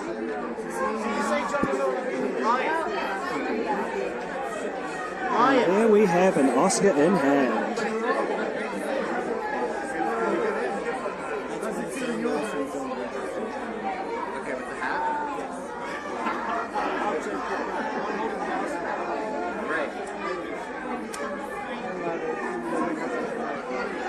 Reuters would like to talk to them as well. Okay. Right here? Yes. Hi. I work with them.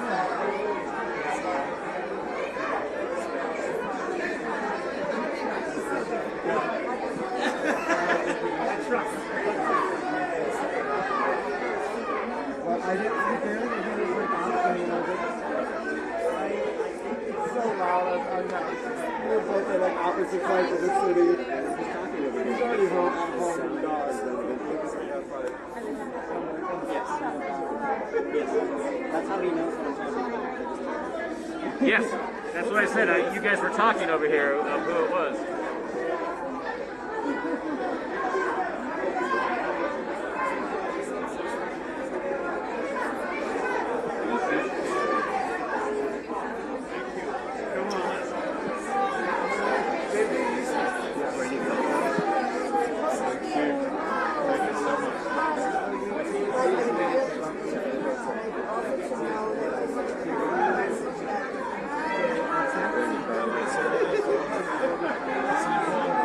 Hey, Brandy!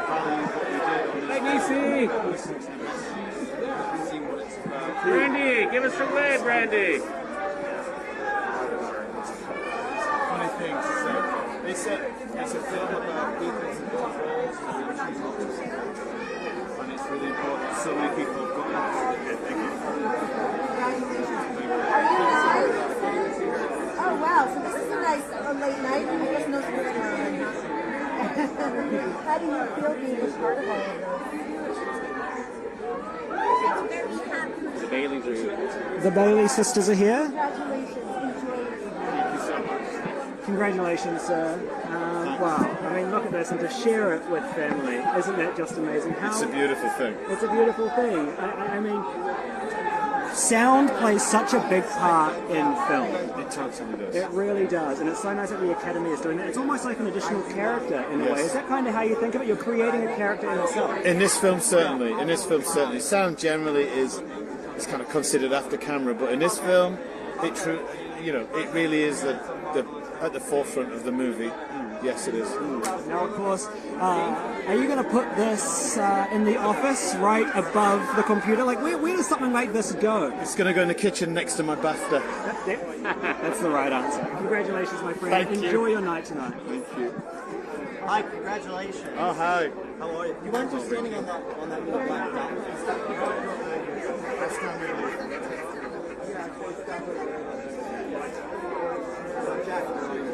We're here for Philly. For real, for real. We come So over we in and say surround hi. right now, then? No way. Well, congratulations. How does it feel to win an Oscar? Personally, it feels outrageous, it feels remarkable, it feels like, I don't know, just breathtaking. It also feels, I'm so proud that I've worked on a film that's got such a message. It feels great that the film is going to be put to a higher platform. More people are going to know about this. And also, like, where are you guys at? I mean, without the sound, so how does that feel? Sound is considered. That cute moment we saw right there is Hailey Bailey taking a photo of her sister Chloe. Tell us about that. Well, you know what, we made two films. I as the production sound mixer, I worked on the film that we see. So I recorded the sound on the film that we see, the family living in their garden, the day-to-day, the banality of suburban life. And then Johnny Byrne, who's not with me, unusually because we're like stuck to each other normally, he's on his way down the line, so he created all the terror in post-production, having done 2 years of super detailed research to make sure the sound was authentic. We wanted to, it was very important to us to not recreate, but to create the sound, to put in the sound, authentic sound at the time. It had to be, we had to respect the victims and the people that this film's about, and not just make some parody. It was important. And Spielberg said recently that it's one of his favorite films about the Holocaust. Yeah. Did you get a chance to talk to him tonight? I didn't get a chance to talk to him. I mean, you might screenlight it there. Maybe. Let's see. I got one of these in my hand, so I guess I can talk to anybody else. Well, I would also love to talk to Johnny if you see him today. He's not here yet. Yeah, what he does, I would love to. He's on his way. I'm sure you'll get him. Yeah. But anyway, congratulations. Thank you so much. Follow him right there. Thank you right now.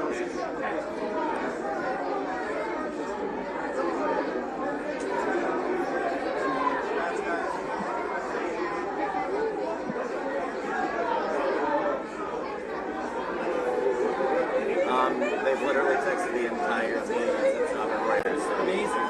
Thank you so much.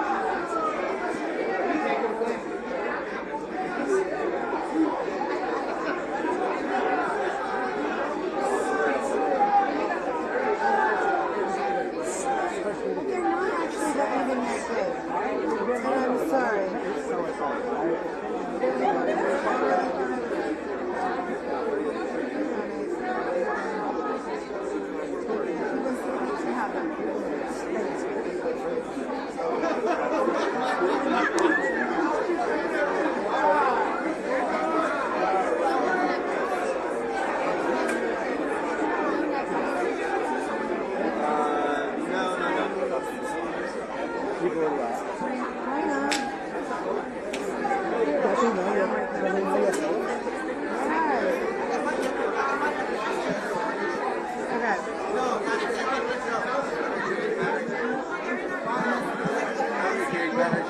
See, this party is for everybody from all sorts of entertainment. And not just entertainment, sports stars too. We've got someone from the Eagles here on the carpet. Last year, Travis Kelce was here on the carpet.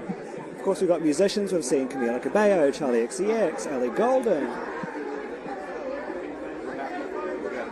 You got it.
Mike can only quiz over. I saw him, you know.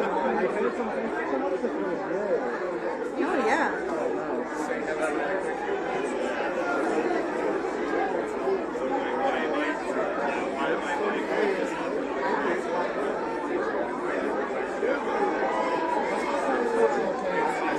That's what I can say. Showing up at this party, Gentleman right there will take it right there.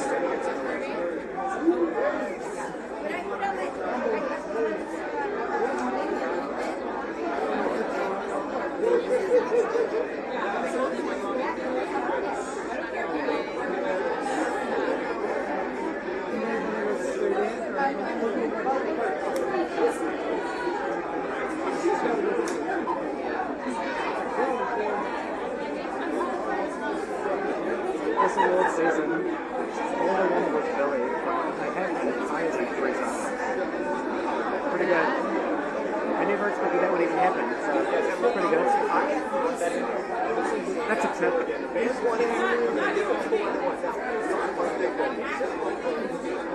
One of the greats, he basically done this puppet and it's just moved the whole crowd to the best one.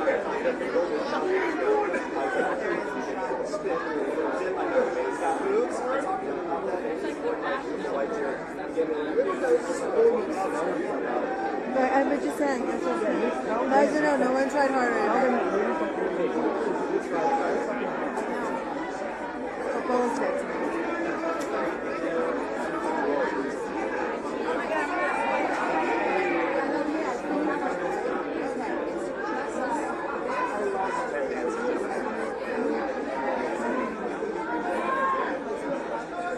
So there are a few big parties that go down here on Oscar night. Of course, there's this one, the Vanity Fair Oscar party. There's also the Elton John Academy viewing party, which is another star-studded affair. A lot of stars actually party hop from one to another, so I wouldn't be surprised if a lot of the stars watched the Oscars there and then came here for the night festivities.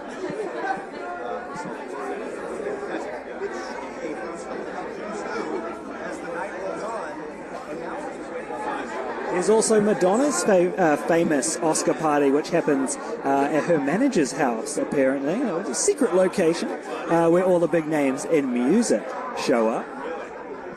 I mean, who wouldn't want to party with Madonna?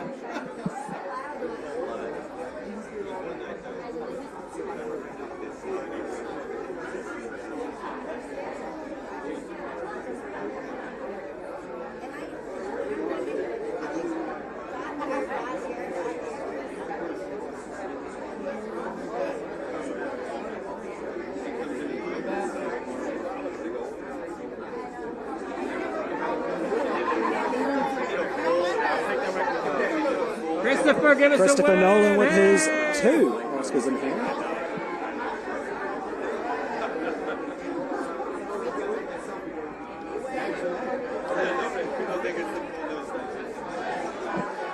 And as I say, when you have an Oscar, you get to skip the line. Mr. Nolan walked in with 2.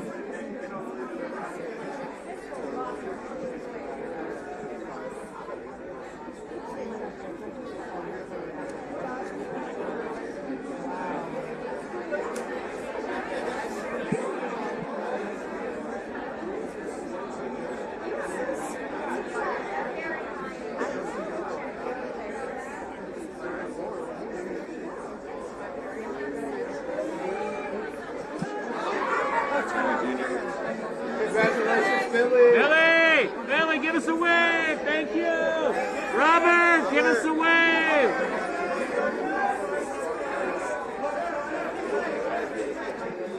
And just like that, within a matter of quite literally 1 second, Billie Eilish and Robert Downey Jr. walking right past AP here on the carpet.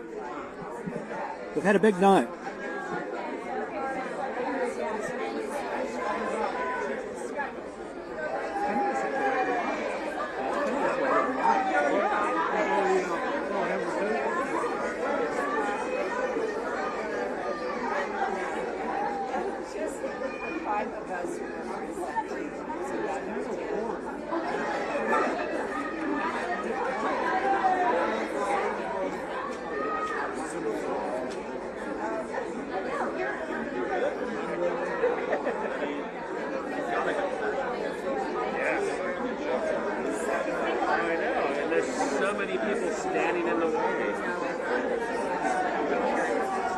Why do they need to stand in the way?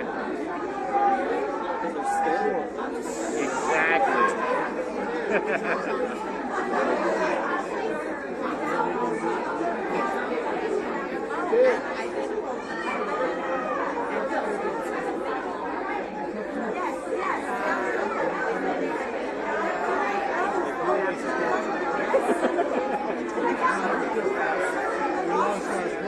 Are they scared that I'm going to...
first part, like all silver. That's interesting. Okay.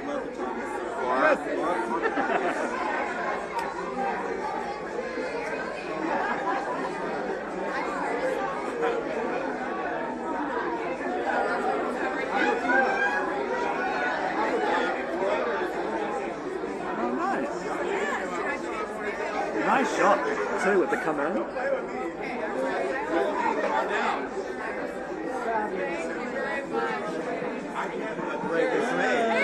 Thank you all to those that are tuning in from home wherever you are. Hope you're comfortable. We appreciate you sticking with us. As I say, this is just raw and uncut live footage from the carpet. Hopefully you feel like you're here with us.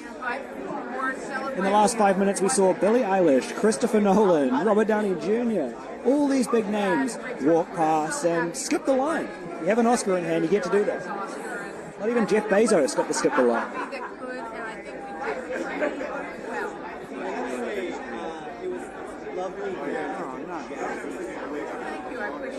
Very sweet. Thank you so much. Oh, thanks. Well, we're just happy to be here. Glad the film people are seeing it. It's resonating with people. And, you know, As someone that loves people watching, this is the best place to do it. That's great. That's the most important part.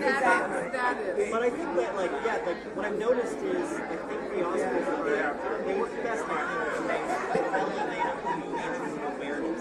I feel like a lot of... So I've been standing in this spot for about 9.5 hours now. We have seen a lot happen over that time. We've seen slow times, we've seen some fast-paced times, and now Ice Spice has just arrived on the carpet with her producer. You'll see her shortly. It's a funny film.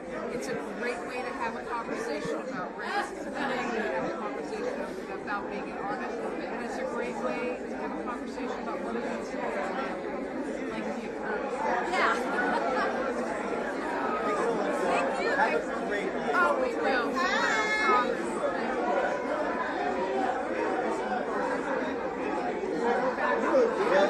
Do you remember your spot?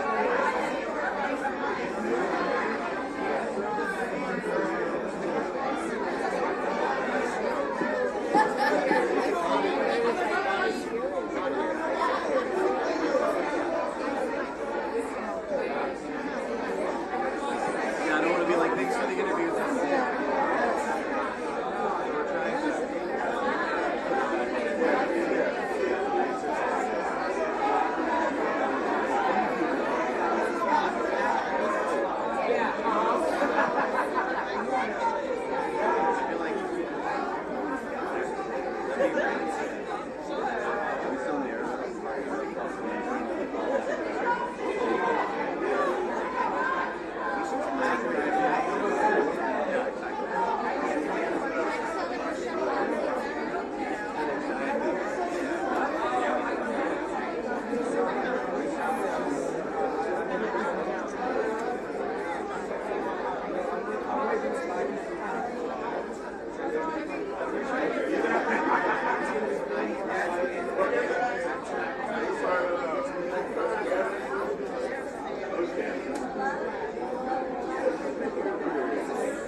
How are you? So nice to meet you. I'm a Kiwi. Wow. Illegal for for me to do that. Well, this is nice. It's crazy, like, to see all these people lining up. Isn't it wild? I was just standing behind Ice Spice. Ooh, how'd that make you feel? Pretty excited. To kind of see the ass in real life. Isn't it wild? Are you excited to? Are you going to go and snap any selfies with anyone? Because I feel like this is the day to do it. Or are you going to play it cool when you're inside? Ooh, that's a good question. You know what? I think tonight we can let it rip. I think shameless, you know? Let's just let the fan flag fly, you know? It's Oscar night. As you should. I think everybody's going to be doing the same. So wait, where are you from? I'm Australian. You're an Aussie. Okay, so we're both down under folk. Yep. So how long have you been here? A couple years now. Nice. Yeah, 17. I do. It's so fun. But I like shuttling both, you know? I like to go home and get excited. To celebrate, have a little bit of best of both. Wondering, because for me, my Kiwi heritage and background plays a huge part in my work, right? Does it for you? Does your Aussie background kind of leak into your work in any way, shape or form? I think so. I think, yeah, it's like just, I think it's just like a way of life, being Australian. It's just very laid back, very chill. So it's exciting to be in America, where it's kind of the opposite of that. It's sort of like, let's go. And I think that Australians and Americans really love each other. I think there's a good, like, you know? Where do people think you're from? Where is people's first guess? Do they say, because people always think I'm from Australia. Yeah, people think I'm British. Really? Yeah, and sometimes I roll with it. I roll with Australia because I cannot be bothered explaining that New Zealand is not part of Australia. Someone asked me if I was from Paris once. Paris? Yeah, so goofy. So good. Well, so lovely to meet you. Great to meet you. Thank you. All the best. Be safe. Have fun.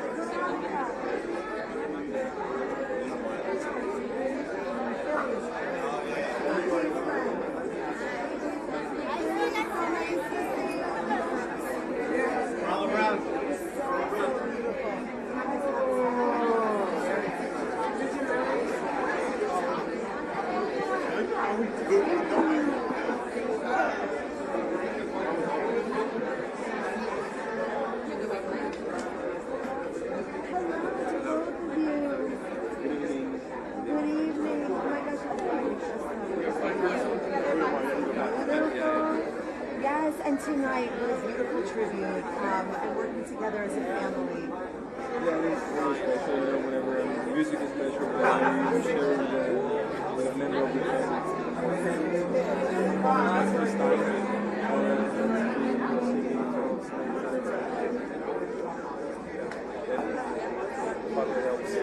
John Mulaney, killed it.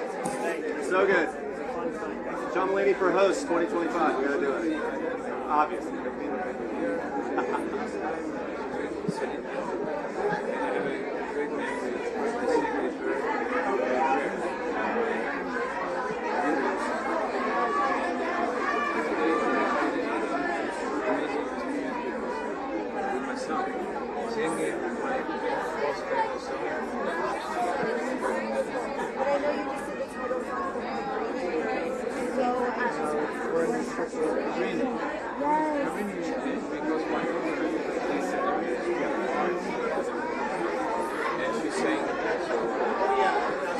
Steven Spielberg has just arrived on the carpet. Hello, Bachellies. How are you? So nice to meet you. Well, congratulations! What an amazing performance and truly heartfelt. I mean, it's not your first time performing on a stage like this, but is it nice to be able to tribute the lives that we've lost?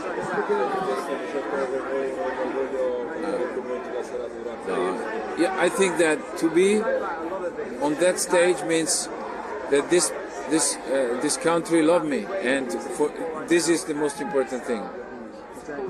Now, of course, sharing it with your son, I mean, first off, you must be so proud of each other, right? Is it nice to be able to share the stage together? Because that, I can only imagine, is a dream come true.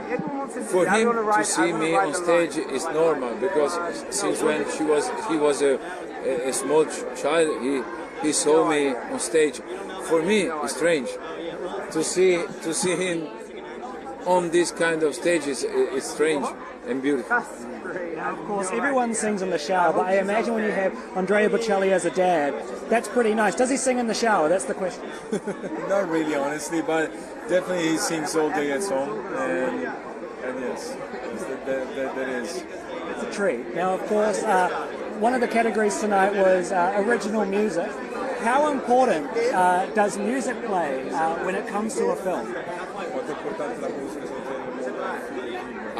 I think it's very important because the atmosphere in a movie is very important. Congratulations to you both. It's lovely to see you together. Have a great night. Mr. Andrea Bocelli and his son. That princess, that woman's talking, I hope she's okay. Yes. If everyone's talking about it, I really think she's okay. I'm not laughing at that. No, I... That's Lizzo over there in the back.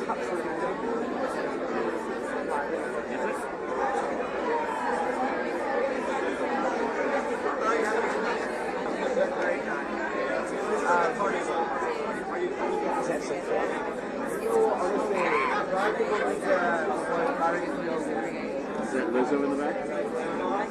Yes. And this is Cynthia who's representing. I'll try to be fair. I'm not too sure, but I know, he's my guy. Paul Giamatti skips the line. I'm going to make this smart right now. We're going to do it together. Okay, so your manager.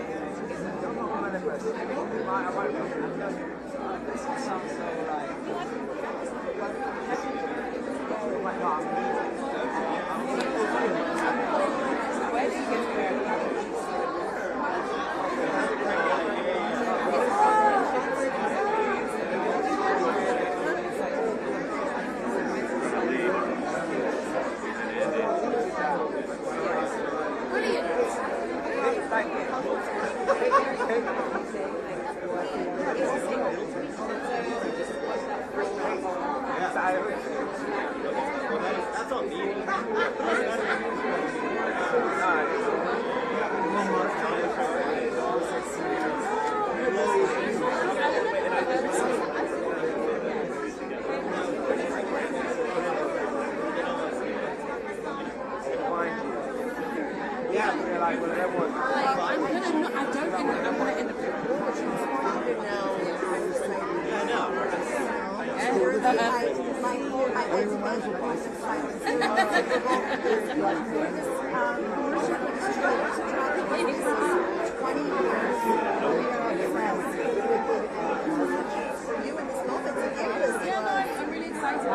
I hope you will see just how special it is to us. We had an opportunity. I think all of us are changed. But I think people really see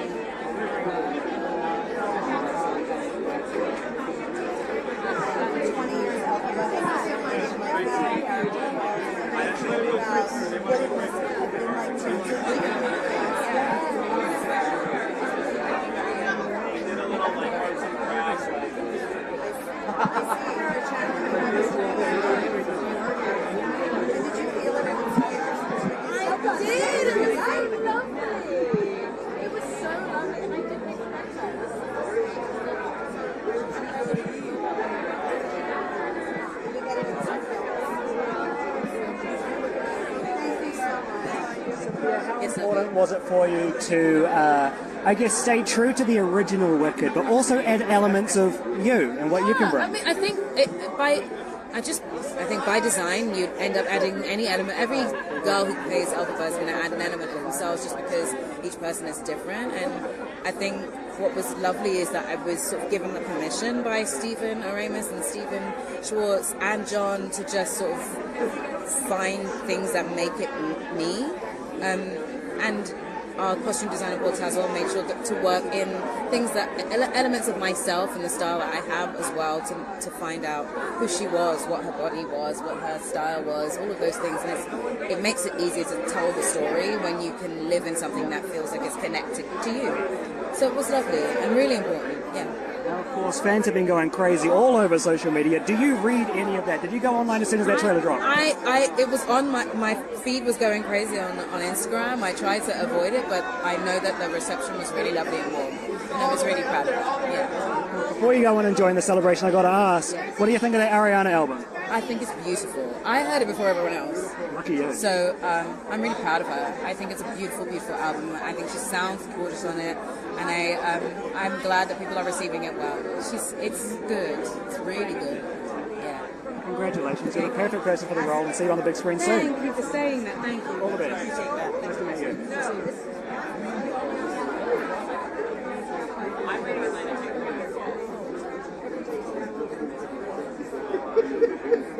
It changes things.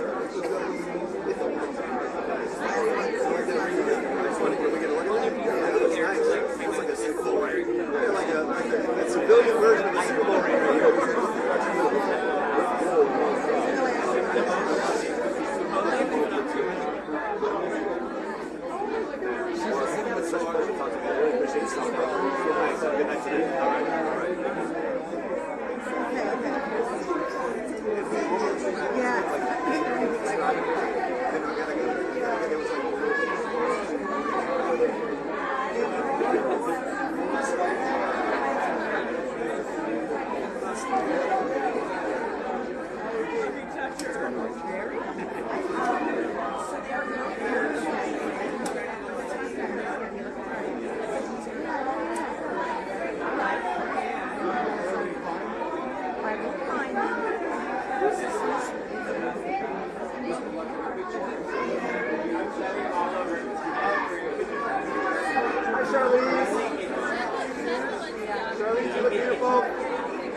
That's right, we have our new baby boy last night, Apollo. How nice your family keeps growing. We've had 8 grandchildren.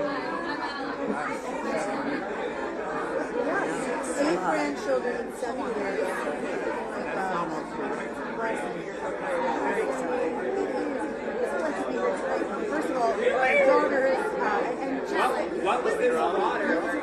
it really is. It's always rain, and everybody's really in a really good mood and chatty and stays out late, and no duds at the Vanity Fair. It's great to everybody. I was just going to say, stays out late.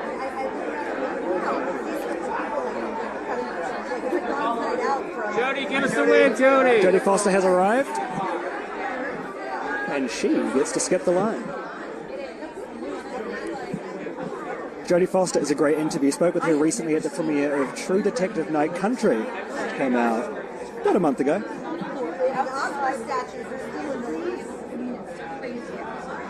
It's always nice to speak to people who love what they do, and Jodie Foster, decades into her career, still proves that she loves what she does. Jennifer Lane, we're from ABC in Philly. Oh my gosh!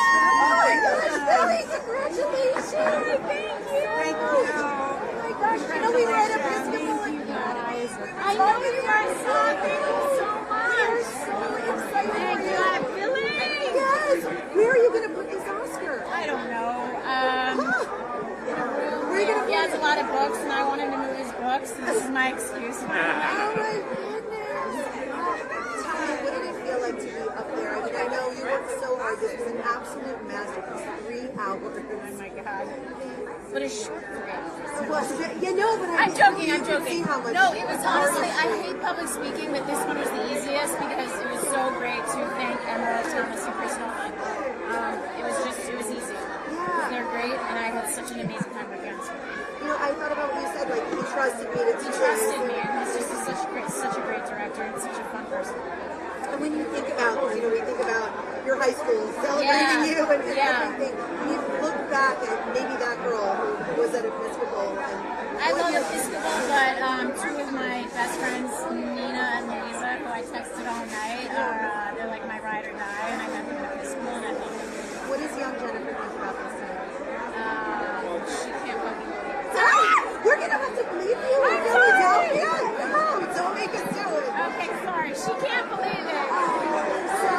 Go Birds! Although you do so well. And Jalen Hurts is here.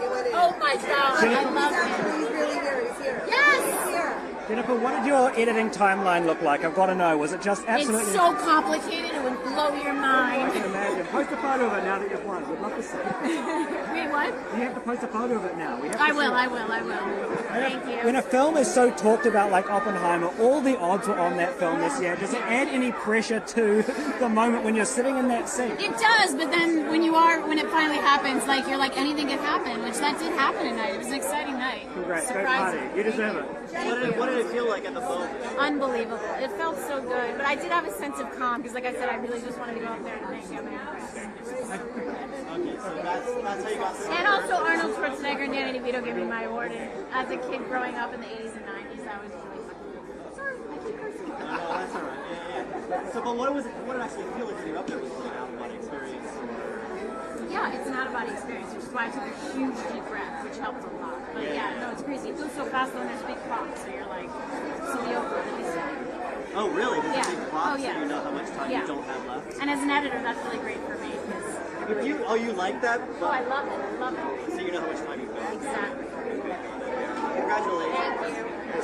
Expectation versus reality. Imagine the moment. The moment happens.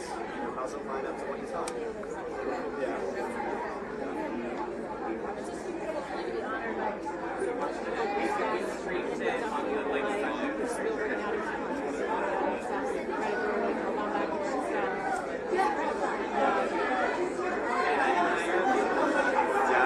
8 pounds, right? So it's going to get the workout, but you'll carry that around all night, no problem. With it in hand. Thank you. Have a good night.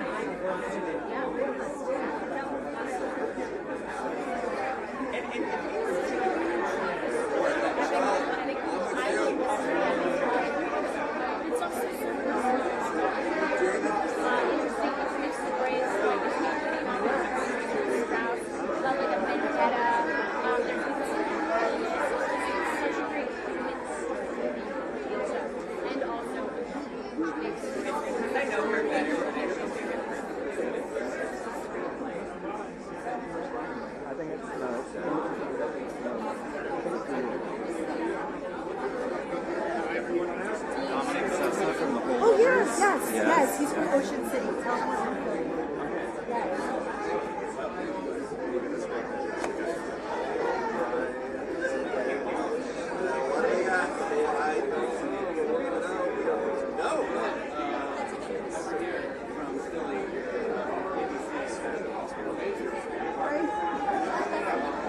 Right over here. Hello. Hi, how are Hi, you? Philadelphia. How you Hello. doing? I'm good. How are you? Congratulations on the success. Dominic says so. So, listen, Ocean City, super excited for you. But also, this is your first film. Indeed, yes it was. Wild. Pretty absurd, yeah. But I'm, as much as you are shocked by that, I'm a little more shocked. No way. The fact that this is my first movie, I can't believe it. How did this come to be? Like, what was this moment when you said, okay, this is me, this is what I'm doing? I don't know. I mean, obviously I did this movie and I didn't really have a lot of expectations, I guess, what would come out of it. I was just hoping that people would see it, you know. I wasn't it would come out one day and, you know, it would be in a theater, but to have people enjoy it this much and to kind of, you know, be at the Oscars, all that stuff, it's crazy. So, You're on your way now. Like, there's no turning back. yeah, no, I like, honestly, there's nothing else I wanted to do. There's nothing else I considered doing. I was just, you know, whether I was, you know, just doing a couple plays every year, and that's what I was doing as an actor, or making movies, whatever it was. Plays where in high school? No, I mean, I just saying that. Growing up, were yeah. you that kid? Well, I did plays in high school, but I just mean, like, as an actor, I would have been, that was my dream. Look big! Look big! I didn't see anybody coming. You are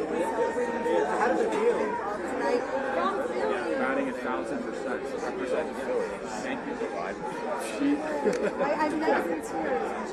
It was a little emotional. Well, I mean, one thing that I want to talk to you because Me too. You know, this is my first movie. I was just sad and to be involved in responsibly attached, I guess, for the rest of my life. I'm never going to forget this. And I am part of that. Congratulations. Thank you so much. Yes.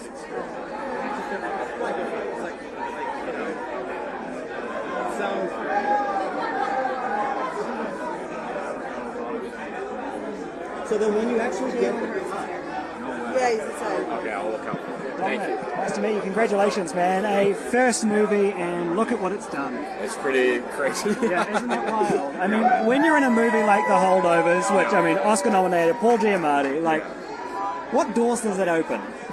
I mean, like, thankfully, I think I'll be able to act for a little bit, you know, now.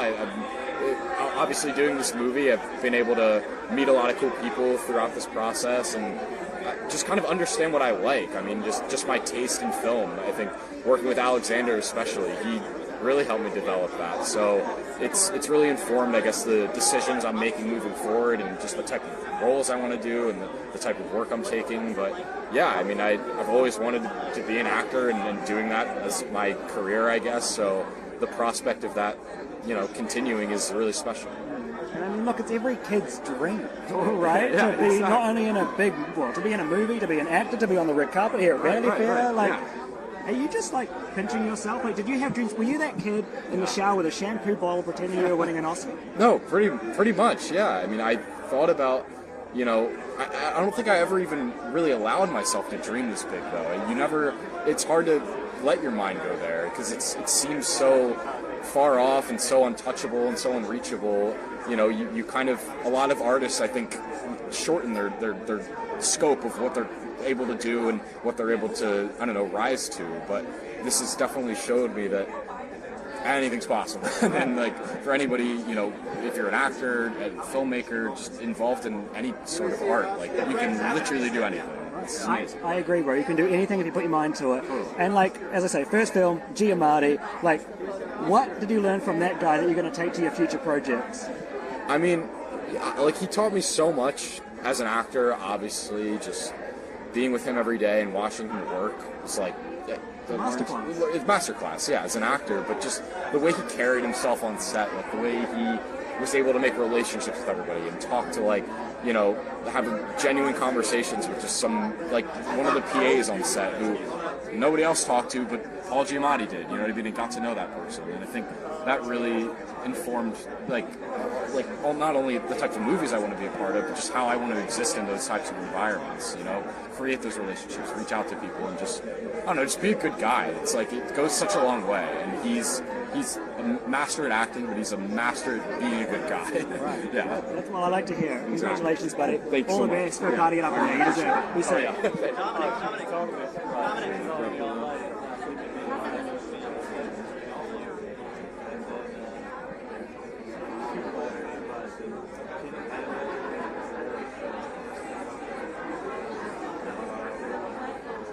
Julia, give me a little show.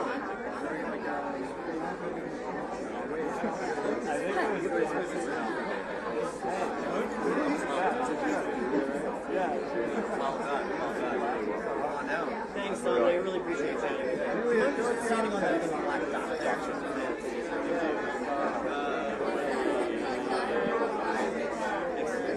Sweet. I've been a fan of Alexander Payne since like his very first.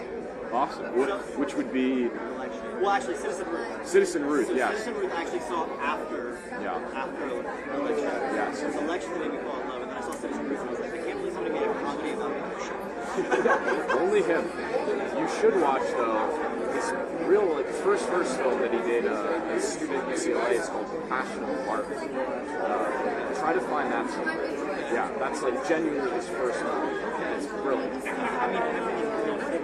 He's a master. So what was it like working with him? What was it like being film? Like, he gave me so much trust, so much agency. I think just not only this character, but just how I was going to work. You know, like, he never told me you need to be practicing your lines now, you need to be doing this, doing that. He just left me to my own devices. You know, thankfully I went to a boarding school, like kind of in the movie, that was very rigid in a lot of ways. So I had that discipline in me to work and be in a work environment. Oh my God. I didn't know what to expect. And that was kind of crazy. He's obviously such a master. He's accomplished so much. So to get that from him was incredible. This was really one after the next, right? How it could raise a little bit. Of course, yeah. I feel like Totally. Yeah. Yeah, you're gonna dance. I saw a really nice about how your grandmother sent you like I just like this. It made me think about what's important. Obviously, there's a lot of talk about those big movies, Barbie, Oppenheimer, incredible movies. And for us to kind of come in as this No word from Mark Ruffalo. mid-range film, and you know, also be Who has a vintage camera on his shoulder. massive. He'll take some good photos inside tonight, I'm sure. I think it does speak to what people are interested in out there, and there's people they want to see kinds of movies like that and appreciate seeing stories like that. And, you know, I think the screenwriter for American Fiction said it tonight in his speech. Like, you know, put those opportunities out there for people. You know, there's no shortage of talent, there's no shortage of passion, and if you just give people an inch, they will go a mile. I think that really resonated. Good saying. I almost started cheering myself. As a filmmaker myself, I almost started cheering. I was like, Totally. yes, we need more movies. 100%. 100%. And all it does is make more movies. That's not a bad thing, you know? But again, to be in that sort of this conversation today and the Oscars beyond what I anticipated. But yeah, so Thanks so much, Dominic. Thanks so much. I'm Jeremy. Good to see you.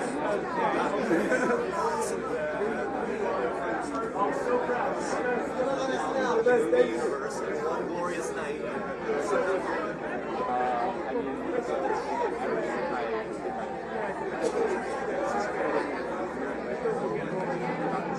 Yes.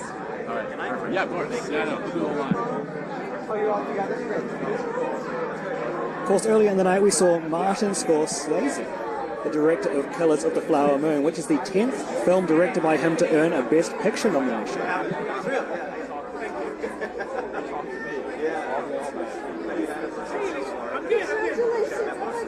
Thank you. Check it out. It's amazing. I think my kids are like, that's good, right? That's pretty good. Right? Yes, but really, seriously, what do you guys think?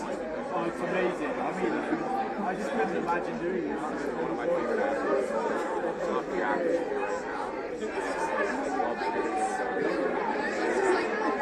Every few seconds, I like remember, and I'm like, oh my god, We have an Oscar! yeah, it's actually crazy. Where are you going to put it? It goes right in the middle. It better. I mean, where else would we put that?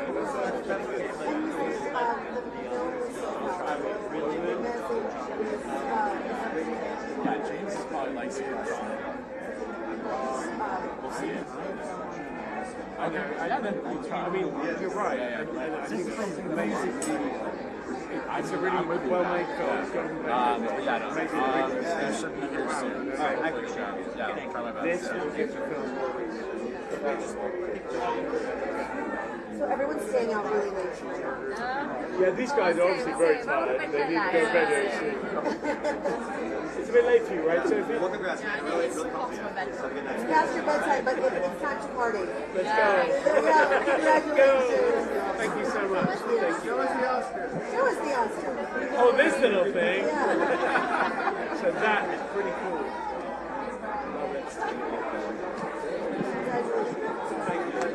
Hi, sir. Nice to meet you. You just said that is pretty cool, and you know what? I think that's an understatement. Really? I think that's the coolest thing ever. What it is this the coolest thing ever said? This is my daughter. You know, the judgment of your family is a very important thing, and my daughter, you know, my son would probably tell it like it is, but it is pretty cool, right? I mean, Dad had a minute there where he was, yeah. Well, that's the thing. Like kids, like you see him work so hard on his craft. Does it feel? And I'm sure it takes him away a lot of the time. Because he's so busy on these things. Does this make it not worth it, but worth the while? It's kind of payback for more of the hard work. This is the fun bit, so it's great. Yeah, and we're all enjoying it, aren't we? Yeah, we're loving it. Now, when you're working on a film like this, which obviously has a dark story behind it, how does that kind of impact your work? In what ways does it? It's quite heavy. I've been asked that question a few times, and I know that, like, a few weeks in, you were like, you're getting depressed, and I'm not sure entirely how to answer that, because, like, I was in it for 3 years, and you go, definitely I went down a hole, and I'm pretty sure I'm out the hole, but it's the camaraderie of making it that sort of gets you out the hole, and all the, Jonathan Glazer is so lovely, and you immerse yourself in the process of kind of making something. So yes, it was difficult, and so delighted it's finished. But yeah, tonight's a night for partying. Yeah. Go in, enjoy yourself, take it in, and congratulations, man. You really deserve it. All the best, all of you. Congratulations. I'm so glad you're together. What a lovely moment. Thank you. Hi, Johnny. I'd love to get a quick word. Of course, yeah. Would you mind standing on that little black dot there? Oh, amazing. Thank you so much. Yes, congratulations. Hey, thank you. So, I think it must feel really special for this particular film to read because, sorry, I'm just making sure the phrase is right. For this particular film, because not only is the sound work incredible, but also so much of the storytelling is about the sound. I mean, it's all about what we hear, but don't see. And that's all really your creation, So talk a little bit about that and how it feels to be recognized for your work in this way. Well, we didn't know in making the film where we were going to end up with. The process of making a film is an attenuation and a balance thing. And so when we began, it was like maybe sound will be an important part of it. But where we ended up was it gives an awful lot of the story. I think so really through learning about through research we learned about what happened in Auschwitz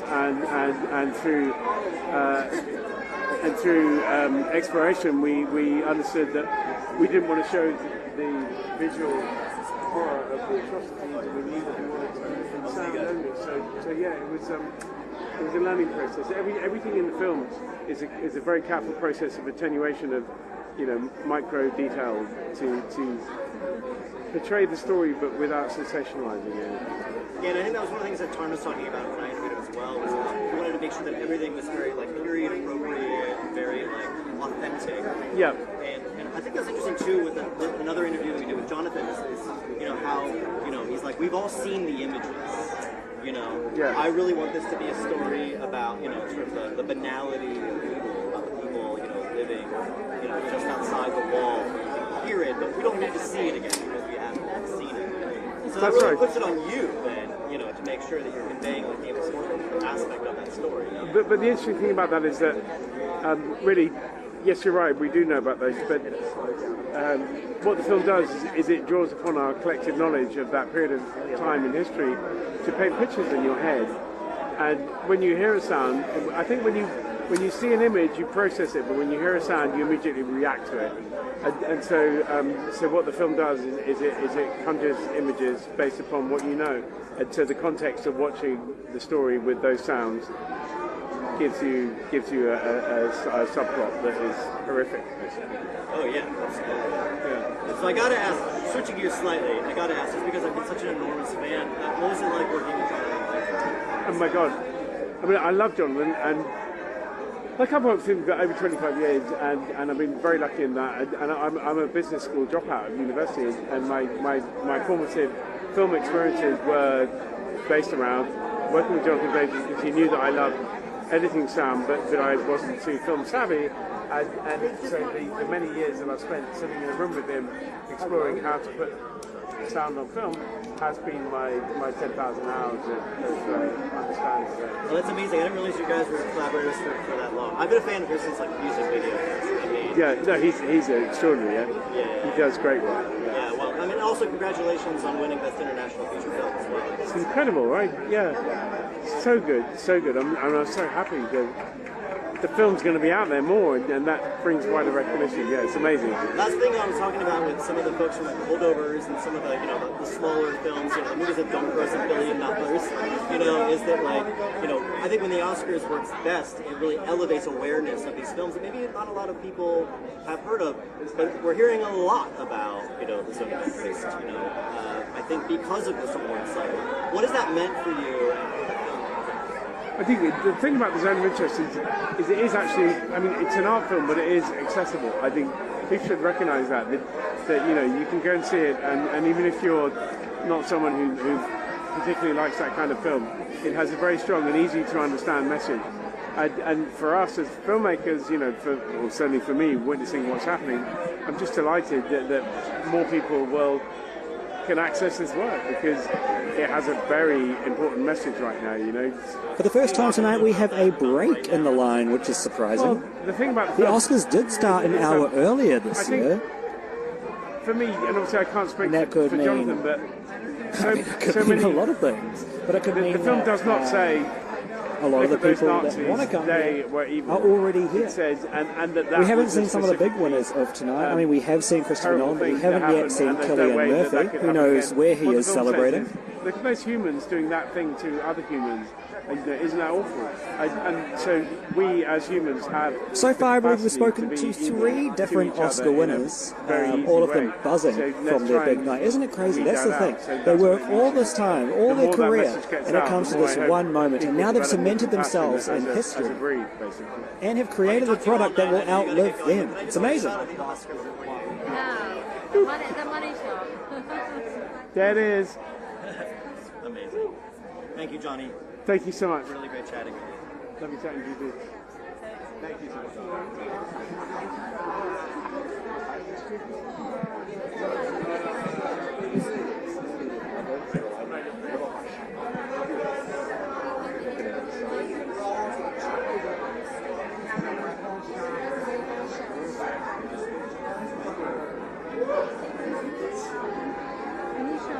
Still can't see anything. In the way. There you go.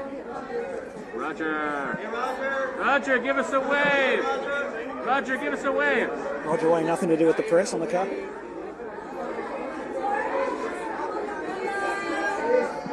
We did well! Come on, baby. Florence, give us a wave, Florence! Florence Pugh with a high on the carpet. And a big hug. It's nice because for a lot of these stars, they see each other, at different events, and they get to know each other over the award season, and today kind of marks the end of award season.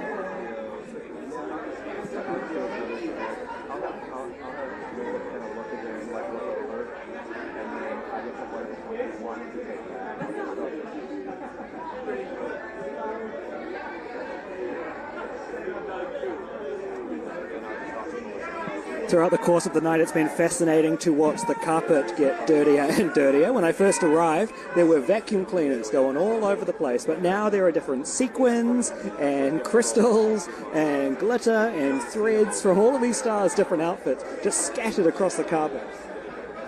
Some of those crystals are probably worth a small fortune. What's that?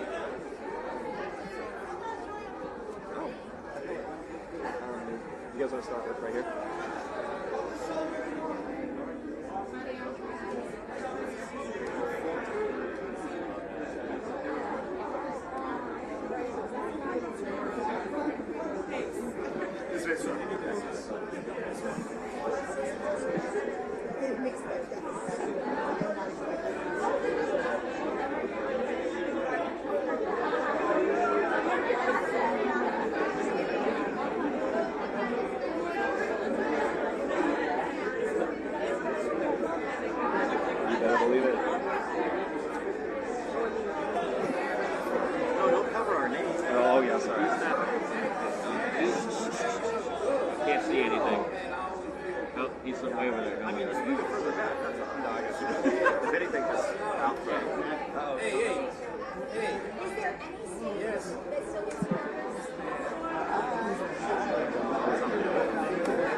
watch it, buddy. People's choice. I know, we love it. Seen it.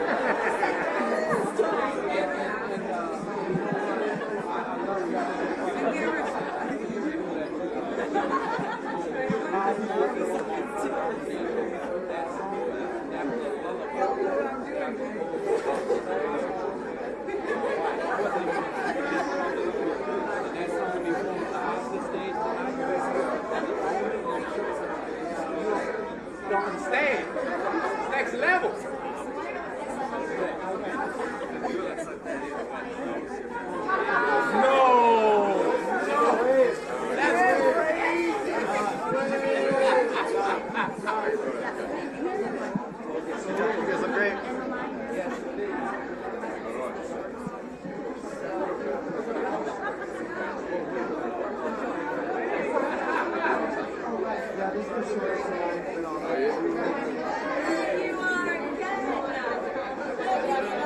Hey Chris, looking great.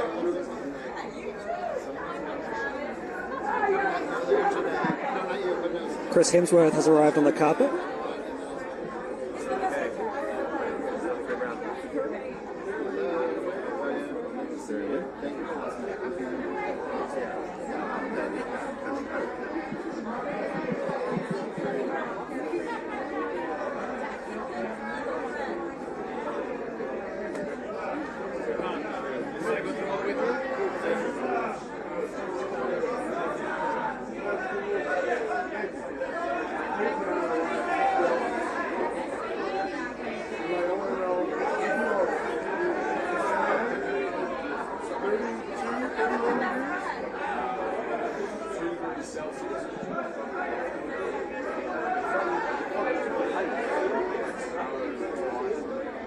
What's wrong with you?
Cardi B on the carpet.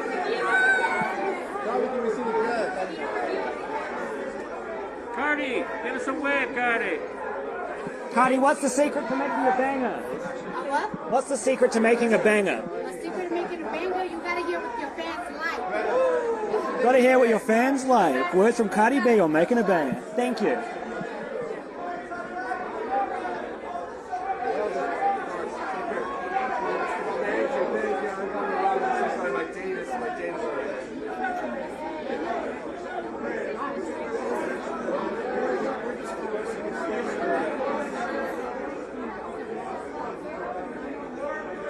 Back up again.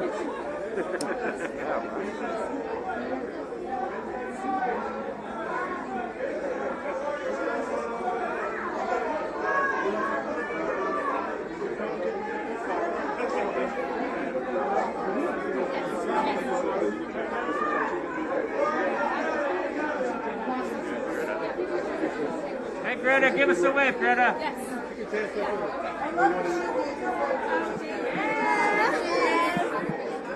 Is it?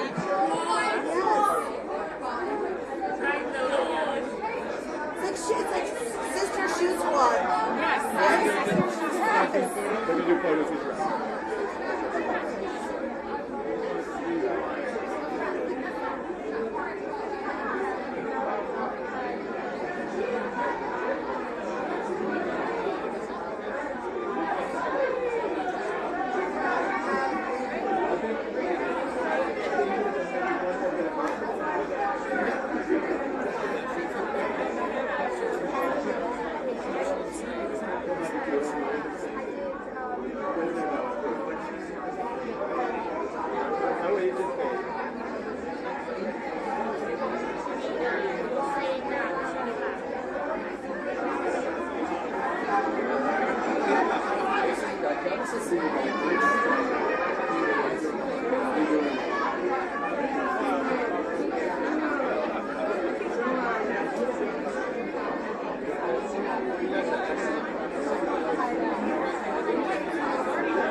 Give us a win, Key! Let's try it again when there's not a security guard in the way.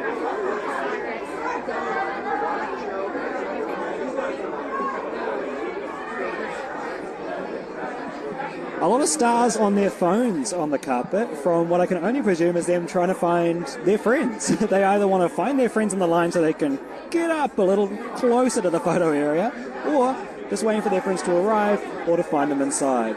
Would love to be a fly on the wall inside this party. Apparently the tables seat 8 to 10 people, and I'm sure the drinks and the food is flowing. And if you're wondering what people are eating inside, In-N-Out Burger, of course.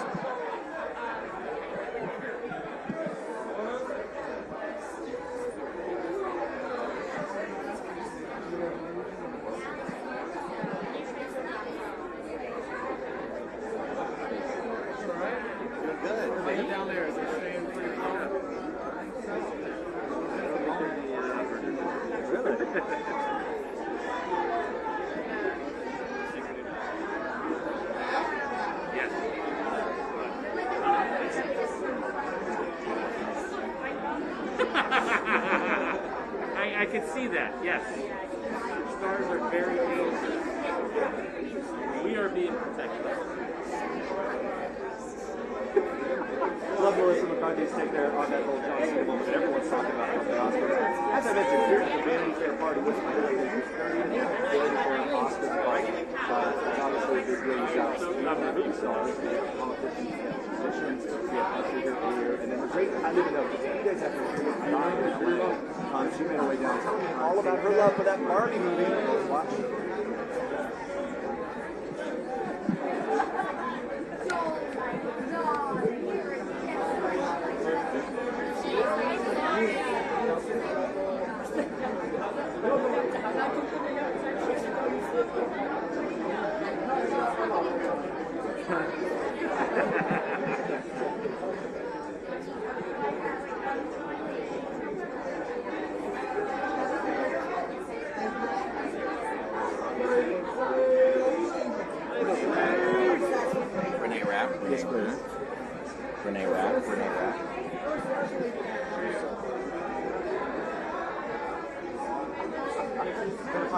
Flavor Flavor's here, and of course he has a new clock around his neck, a new clock for every occasion. I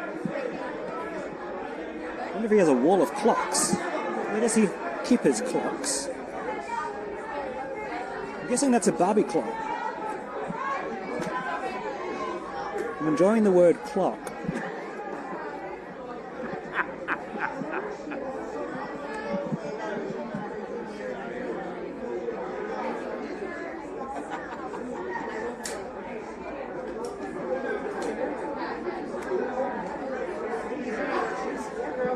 Hey, Flava, did you make it into the Super Bowl? Did you make it into the Super Bowl? Yeah, did you have to climb the fence?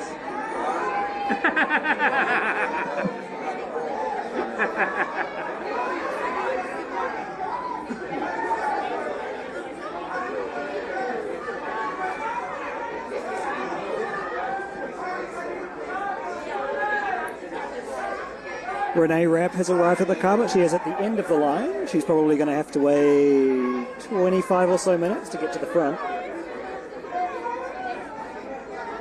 Just because you're in Mean Girls doesn't mean you get to skip to the front of the line.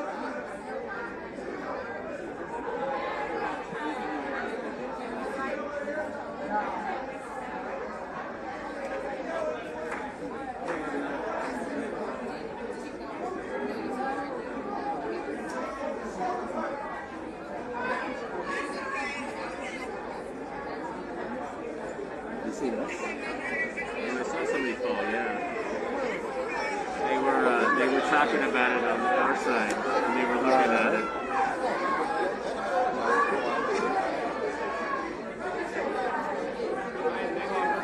You're leaving?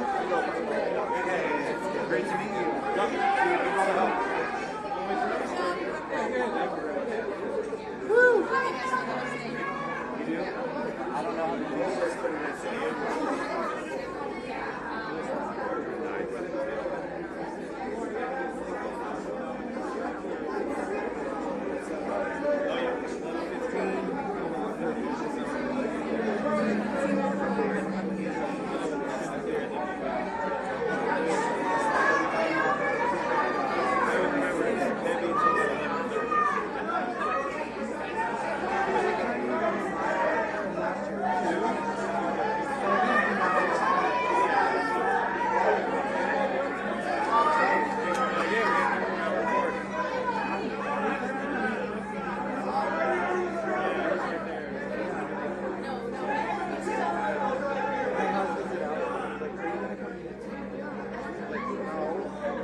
We seem to be back at a lull in the carpet,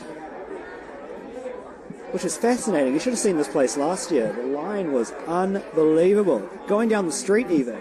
But it's nice to see that maybe it's going a little more efficiently and quickly down the end of the line this year.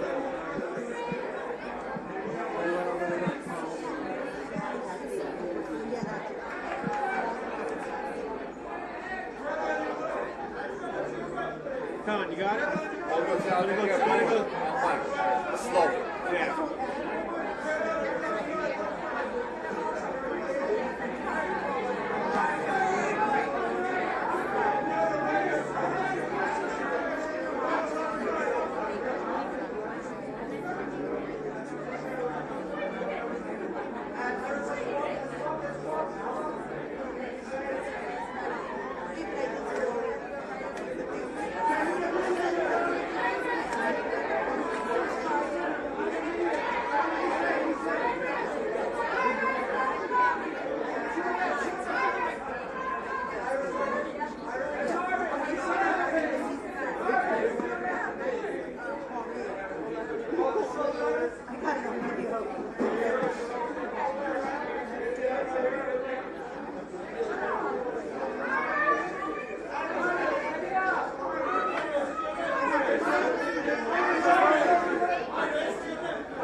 Show us your Oscar!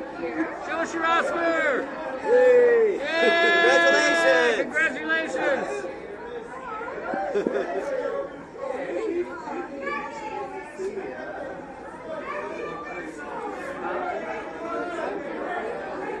We're the Hair Brothers. Yeah.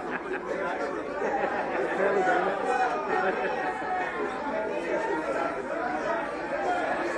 Show us your Oscar!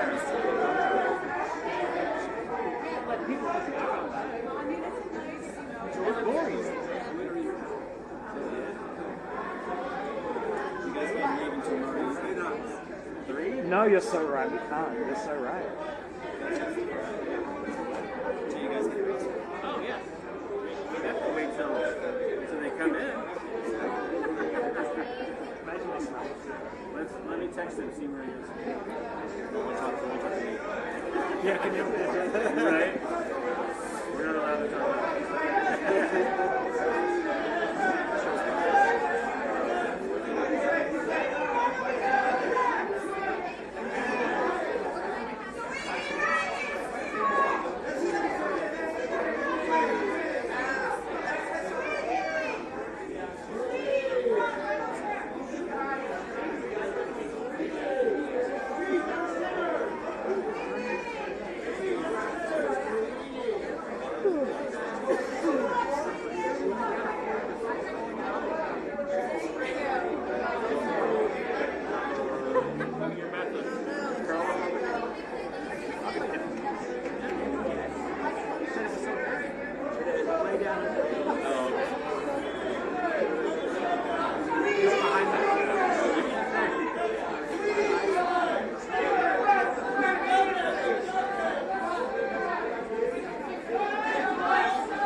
There we go. Move!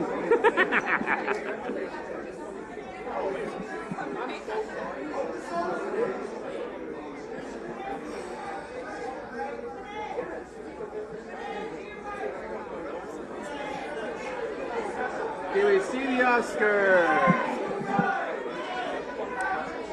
Come on! You gotta come over here! Congratulations, my friend. I mean, look, what does this mean for you? What does this mean for the company? What does this mean for the company going forward? For our company? Yeah. This is the first Oscar for Ukraine, and this is the first Oscar for AP. This is the first Oscar for me. That means that journalism, important journalism on important topics, gets even more credibility in the world where everyone doubts, and when it became a trend to criticize journalism, it's very important to support it with milestones like this, and that's what we are trying to do. We are trying to bring it to a new level, to show it that there are stories that have to be told in different ways, but all of them deserve attention. Probably also, you will respond to that? What was the question? Yeah, I was just saying. For the company. What does this mean for the company? What does this mean for AP? Listen, this is all about the power of eyewitness journalism and about journalists going to places and reporting faithfully on what they see.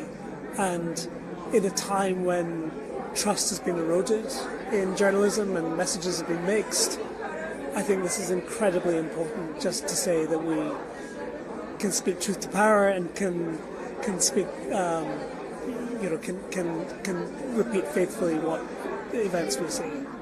Now, of course, you didn't get into the job, the gig, for this, but now that it's led to this, does it open so many doors for you in your brain of what is possible? It gives me more credibility and more trust. That means I will be doing more stories. I'm coming back to Ukraine. I will continue to report, but Ukraine is not the only country where important stories are happening and where people are suffering. So again, this is helping to keep Mariupol, to keep the story of Mariupol, the story of Ukraine in everyone's attention, but also it gives us as journalists credibility to keep working in other places. And that's what we are going to do. We're going to continue to work. We're going to continue to report.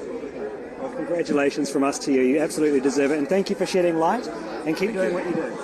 Thank you. Appreciate you both. Be safe. I told you were going to win.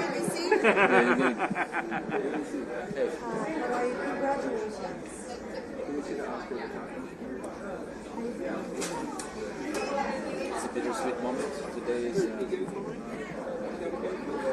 Yes.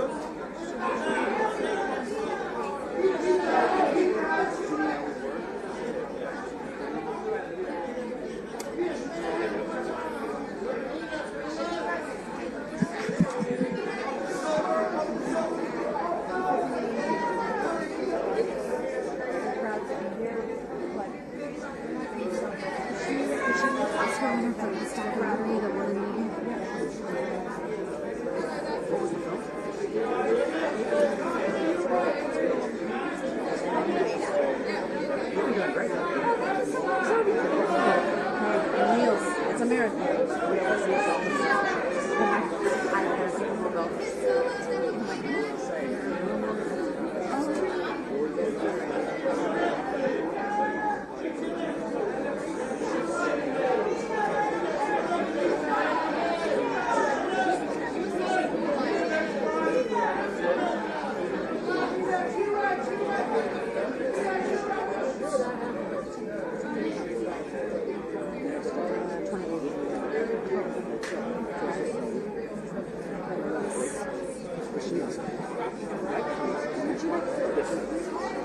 Hello. Well, congratulations. Thank you very much. Look at us. Yeah, Here we yeah. are. I mean, Here we are, frontline in AP. All right. Isn't Yeah, that amazing? it's And pretty amazing. Yeah. Now look, I just hope that this lights the fire under journalists' hearts to be like, look what we can do, right? Because, you know, these people I was speaking to, you don't get into this job for the accolades.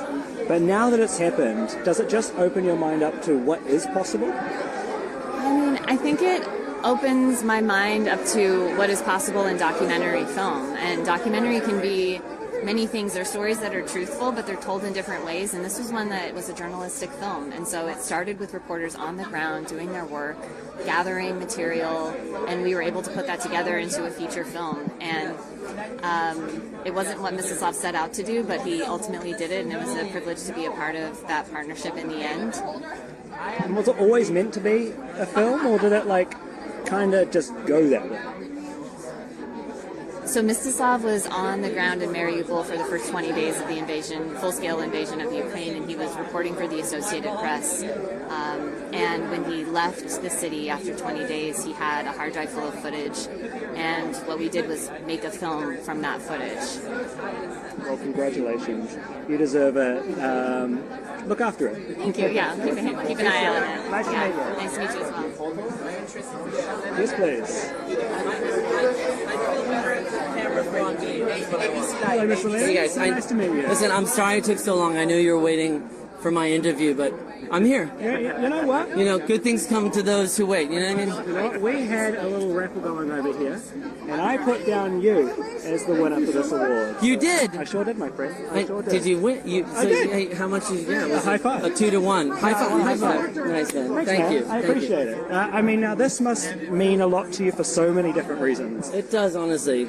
And remarkably, it happened on Mother's Day, and my mother turned 91 last month, and she wrote the song "Happy Christmas, War's Over" with my dad, which was the inspiration for our film. So it was very sweet. I mean, honestly, I don't want to cry because it's embarrassing, but I feel a bit verklempt. No, but bro, you know what? Like, I get that. Like, as someone who, you know, I live in a different country to my parents, right? So I understand when something like this You're happens. Irish, right? No, I'm kidding. No, exactly. I think I got the accent. It's, yeah.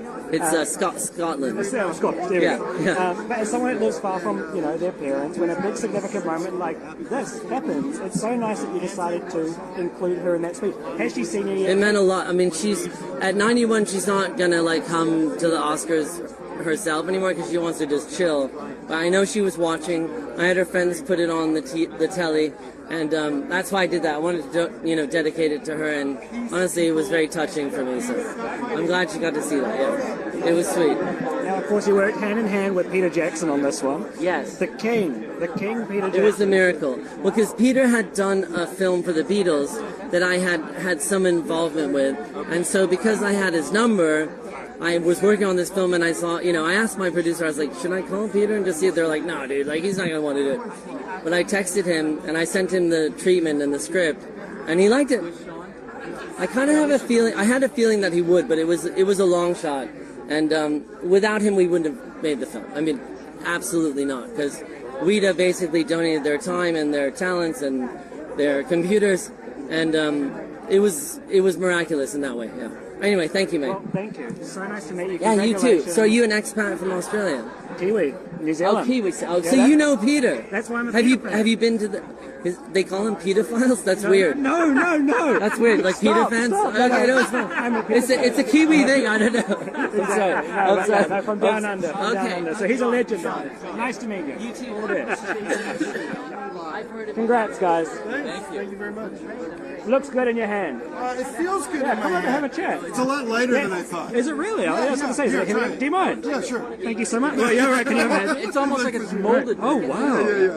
That's crazy, boys. My wife is like, wait a minute, what's this thing in the front? I'm like, that's his sword. You didn't know it was a sword? It goes all the way down. No, now you can like look at it in detail. In detail. I'm actually surprised how little detail is on the Oscar. Like, look at his butt. It's just very simple. Yeah, it's a very simple butt. The bootleg ones on Hollywood Boulevard have a butt. Yeah, I thought it was like had a lot more like angularity to it, but it does not. Yeah. Gotta do some squats. Yeah, He's got to do squats. Yeah, Exactly. like metal squats. Yeah. Now, I mean, look, like working with a guy like this. Like Sean, Yeah. he's fantastic. Yeah. He was a great creative partner with us.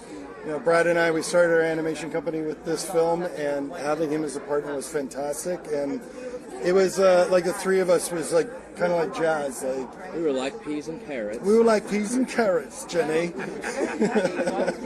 I can see why you guys got along. Do you know what I mean? We came up with the story in the first two meetings. I mean, within a couple hours we had the outline for the 12-minute film, and I went home that night and I wrote the screenplay, showed it to Brad the next day, and we were off to the races. He loved it the next day, and we were going. Yeah, I mean, it's a homage in a way to so many different things. I mean, to his upbringing, to his family, to his parents. Yeah, their peace movement that they started. I mean, we were born in 1971 when the song was released, and we've heard it every year since we were kids, and like to be able to work with him and work with Yoko on this, and Weta and all the great artists that we had on this, it was fantastic. I mean, like, you're just name dropping Weta like that. Like, I know, well, so we were out for dinner like the first night that we got together, and he's like, oh, I'm just going to send the script to Peter Jackson, and he like sent it on his iPhone, and I went, oh, like my heart stopped for like 10 minutes. Peter the next day is like, we love it, we want to make it, and we were off to the races. It was it was the craziest thing ever. Yeah, I can imagine. Well, a lot of muses around. Congratulations. Thank you so much. He's on his way to take some photos. Go take some pics with him. All right. Party it up in there. All right, AP, keep APing. I'll do my best. Keep associating your press. Thank you, brother. Be safe, man. I'm going to keep associating my press. Don't you worry. If you thought I wasn't going to associate my press, you're crazy. That's all I do.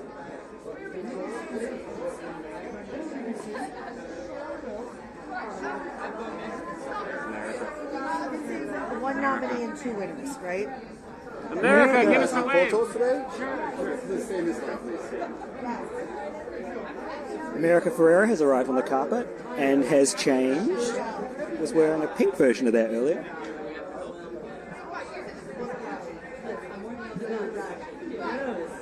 There was no line.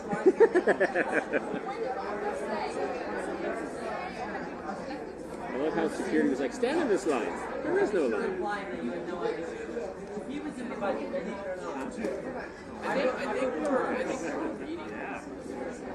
It's a bit of me.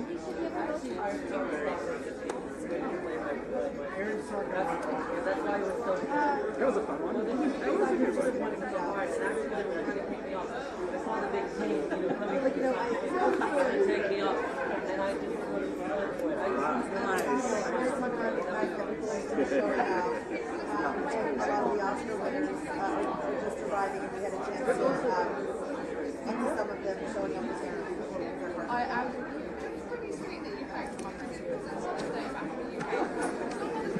So, of course, if you just missed it, we just spoke with Sean Lennon and the producers of the animated short War Is Over, inspired by the music of John Lennon and Yoko Ono. Of course, Sean Lennon, the son of the iconic John Lennon.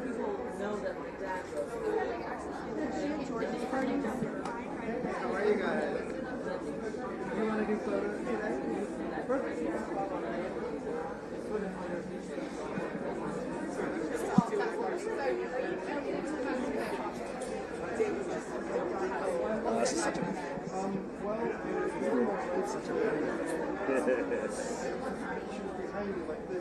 felt my arm go in. I saw John Hamm go this way, and my wife just stopped. And she went, John Hamm. Then you married. It's me. And she goes, he's on my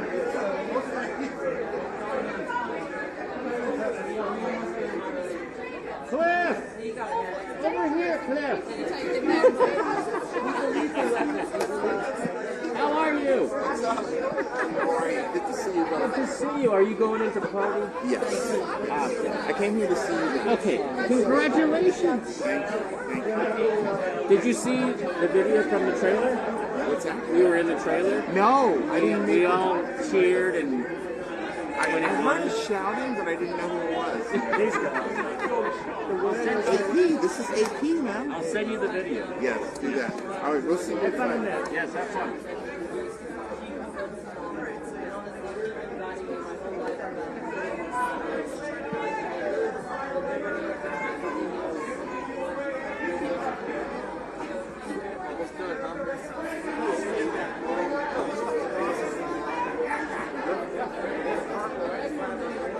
There's a shooting range tomorrow.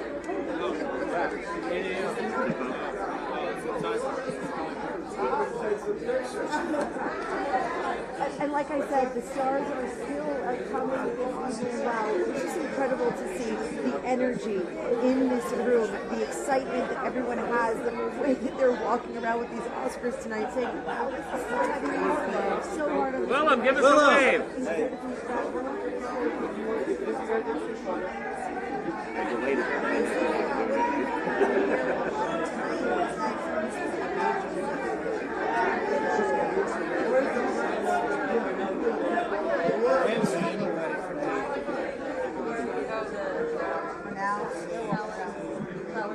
Tim Cook, Apple CEO, is about to enter the building. You'd be interested to know I filmed the first half of my interviews on an iPhone this morning.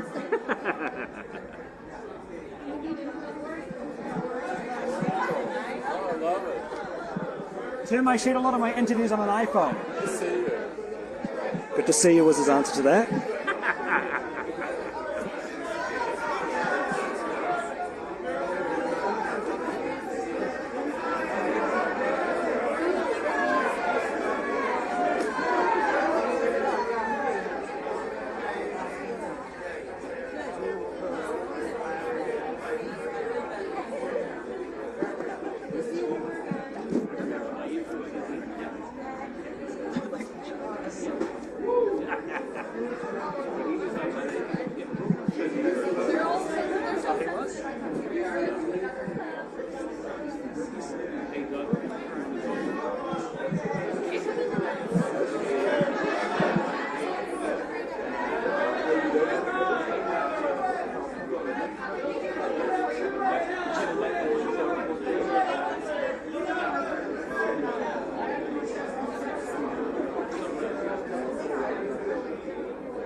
Yeah, I'm sure they will.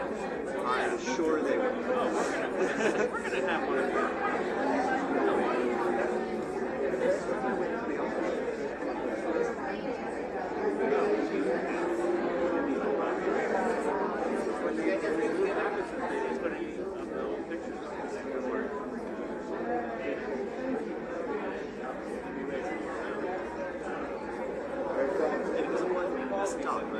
Yeah.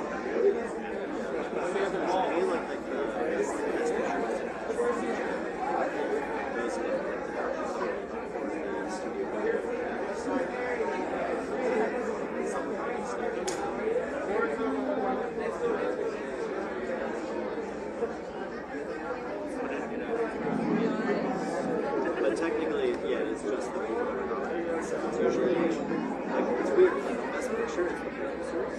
Yeah. But on Best International Feature, it's the producers. I think it's because it's the same category. It's weird because you can be nominated for Best Picture and Best International Feature and Best International. Even like on his, it has his name. It's got Rainy. Yeah, anybody else that's on that. Yeah. Wants to get the same. It wasn't like just his. So Johnny and Sherry were Yeah. Like when we talked to Michelle second, her name is on this one too. Yeah, like Greta and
All right, so the carpet's slowing down, which is surprising, because last year it didn't slow down until about 1 or 2 a.m. But there are whispers going around the carpet that we have yet to see Miss Emma Stone walk the carpet, as well as Cillian Murphy, of course, who had a huge night.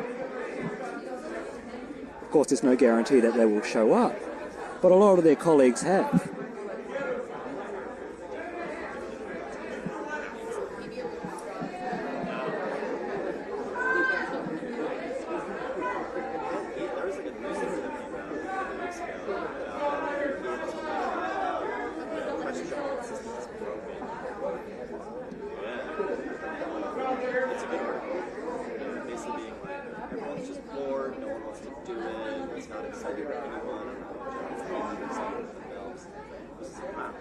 Tell me what you really think. Go back.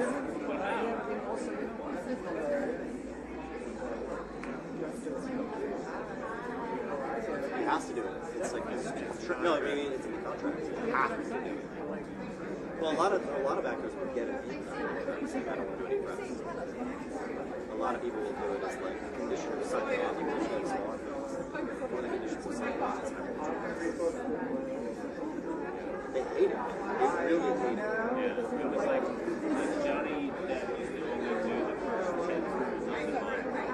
years of the month. He saw your credits. That is a lot. But sometimes it wasn't even that. He didn't say how many words he would use. No. We interviewed Keanu Reeves and just like volunteers and this is words and sentence. Yeah. I mean, super nice guy. It wasn't like he was discourteous or unfriendly. He was just a very few words.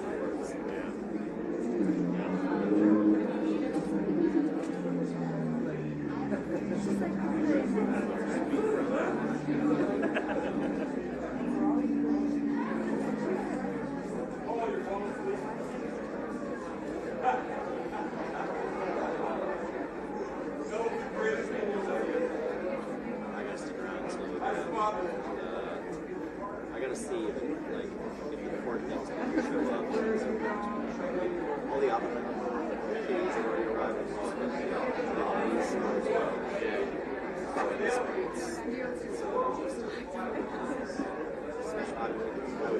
remember, or no, were you there? Oh no, you weren't there.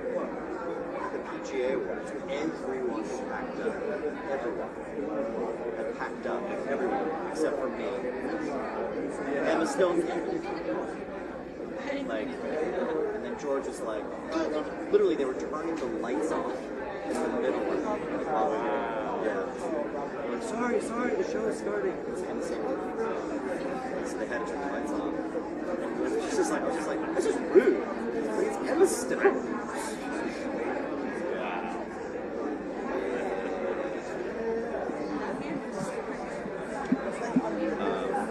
So I'll wait for them to trickle in.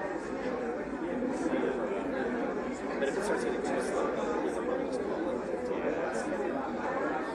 Because it was even like on the carpet today, like the show had started, but we're still like waiting around. And we're like, is that it? Are we done? Like, hold on. Yep. I had to Also, Jimmy Kimmel, I'm surprised he hasn't come by yet. He did, he came late. He didn't talk to us, but he didn't talk to anybody, but he did come. But you know, he's also one of those, he's funny, so he's one of those guys you can shout something out, he might say something funny.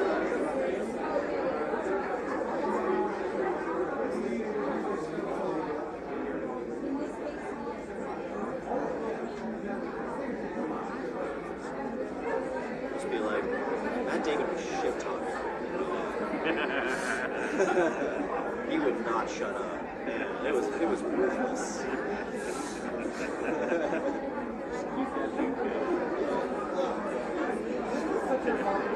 I mean, it was brutal.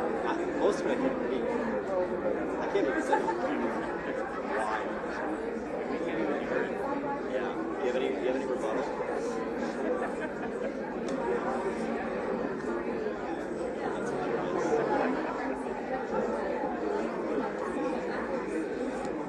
Whose role is that?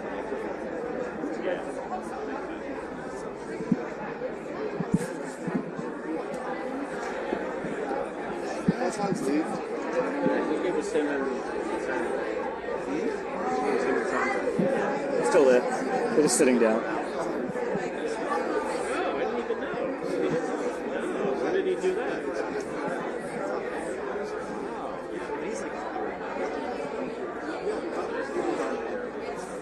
Saw him at... If you are still with us on AP's YouTube channel, first off, thank you for that. We appreciate it. I hope you've enjoyed hanging out with us.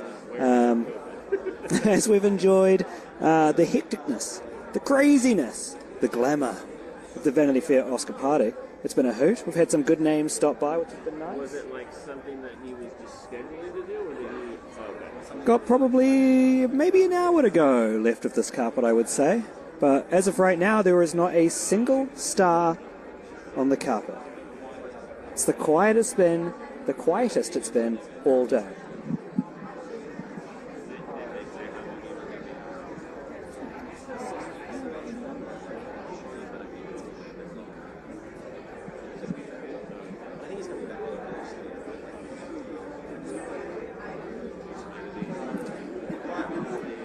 Of course, Oppenheimer tonight won for Best Editing, and we had a chat with the editor of that film, who said the timeline on her editing program was unbelievable. I believe that. But a fun fact for you about Oppenheimer, Christopher Nolan shot the film on IMAX format film. If you've seen the film, you'll remember that much of the movie is in black and white, right? And black and white IMAX film did not exist. So Kodak, the creator of the film, and Photochem had to develop that film stock specifically for Christopher Nolan to use while shooting Oppenheimer. That's how powerful Christopher Nolan is as a director. He can just ask Kodak to create a film that doesn't exist, and they did it.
Good to see you. Good to see you. Thank you.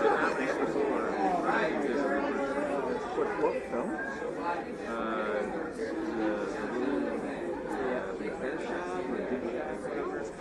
Okay.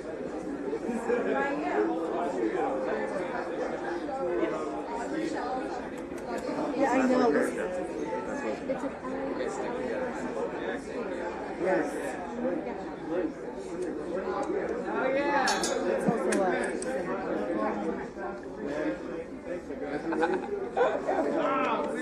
How you doing? Good. Hello.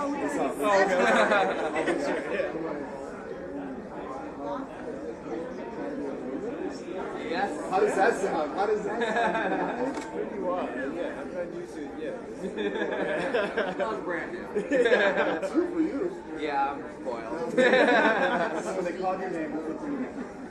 Oh man, I mean, like, I was kind of blacked out. So I didn't see anything or anybody other than Porsche being incredibly confident walking up stage. Just going down there, Porsche. It's like Steven Spielberg standing in Porsche. I know. Yeah. You also take a selfie with one person tonight in both sides. I mean, I don't think John Williams is at this party, but he would. John Williams is our North Star. Yeah. Inspired us. Thank you. Good to see you, man. Yeah. Take care. Hello. ABC, how's it going? Congratulations. Thank you so much. Let's see. There's the goods. There's the goods. Oh my gosh, this is so wonderful. And honestly, the story is so special and important and compelling. Like, this is our future that we're talking about. It's so important to do whatever we can. Yeah. Tell me, like, how it feels now at the process, this passion project. Please. Well, we're here with the filmmaking team. People who spent 4 years editing this movie in the trenches, figuring out how to tell this story. How do we get the story of music education into a short documentary? So tonight is a huge victory for so many people and for music education in LA and around the world. Yeah, you're making some stars out of these kids too. Yeah, they were already stars before we got there. That's true. Yeah, That's so and we true. just want 10%. That's it. This is a story here, but this is one that resonates in every community, in every town, in every city. What do you hope that people feel, learn, or are inspired to do when they watch it? I think just figure out how we can continue to support music in our schools, arts education in our schools. LA it's called the last fair shop because LA is one of the last in the country, and we hope that this catalogs people to question how they can bring that back in their country or in their city, and how they can continue to figure out how to support music education. Yeah, invest in the kids. I mean, it's for some kids, this is everything. Invest in the kids. Put down the phone, pick up a saxophone. That's it. Where are you going to put this? Where are these going? This I think is going to go in the repair shop. Yeah. This one, I'm thinking about how to make a tour around all the schools that had an impact on me. Guys, I love this. Congratulations. Thank you so much. So awesome. Thank you very much. Congrats, guys. Oh, thank you. Just a low-key night, eh? Just a quiet one. Yeah, just a quiet one. I mean, look at this. Hey, look at this. Can you believe it? I mean, It's hard to believe. and to do it with your friend. Like, Yeah, that's a pretty amazing part of this whole thing. We're pretty thrilled. Right, exactly. I mean, this is number 2 for you. It is, yeah, it is, somehow. Chris also has a buddy now. Yeah, they're friends, like me and Chris. Exactly. Now, guys, why was this story one that you wanted to tell so badly, and you just did it so beautifully? Thank you. I mean, me being from LA, it was really just a chance to thank people that were a part of my upcoming, my career, and I had no idea about them. Thinking about the importance of the music rooms in my schools and how I didn't think about the people that had a hand in making sure that those instruments were always prepared for me and prepared and in tune and all that. So for me, it was about giving back and saying thanks to those people. Have those people reached out to you tonight? How many messages are on your phone? How many unread messages have you got right now? I mean, Hundreds. Yeah, hundreds for sure. Probably thousands cumulatively. Yeah. We've gotten so much enormous love, and we want to just figure out what we can do to reflect that and channel that to the students, to the schools. Those are the people that are doing the great work. This is LA's Oscar. It's music education's Oscar. And when something like this happens, look, I know you just want to go and party, but when something like this happens, does it open the mind to where you want to go next? Does it inspire you to create again and again and again. Kind of like that. Yeah, definitely. I think for right now, it's really about continuing the conversation that this started. You know, it feels like we were so excited to have this film catalyze so many conversations about music education, and this win really feels like a way to keep that conversation going in a really powerful and meaningful way. Music was one of the most fun subjects at school, so thank you for shedding a light on it. And congrats, guys. Go have fun in there. Thank you so much. Nice to see you again. Pleasure. Yeah. Be safe. Thank you. Yeah, it's interesting too because I feel like when I interviewed the cinematographer, you know, like he was given quite a bit of like creative freedom to like do his thing, which is interesting because of knowing how like defined Yorgos has like a vision. So it's interesting how he's able to still be very collaborative, but know almost precisely what he's looking for.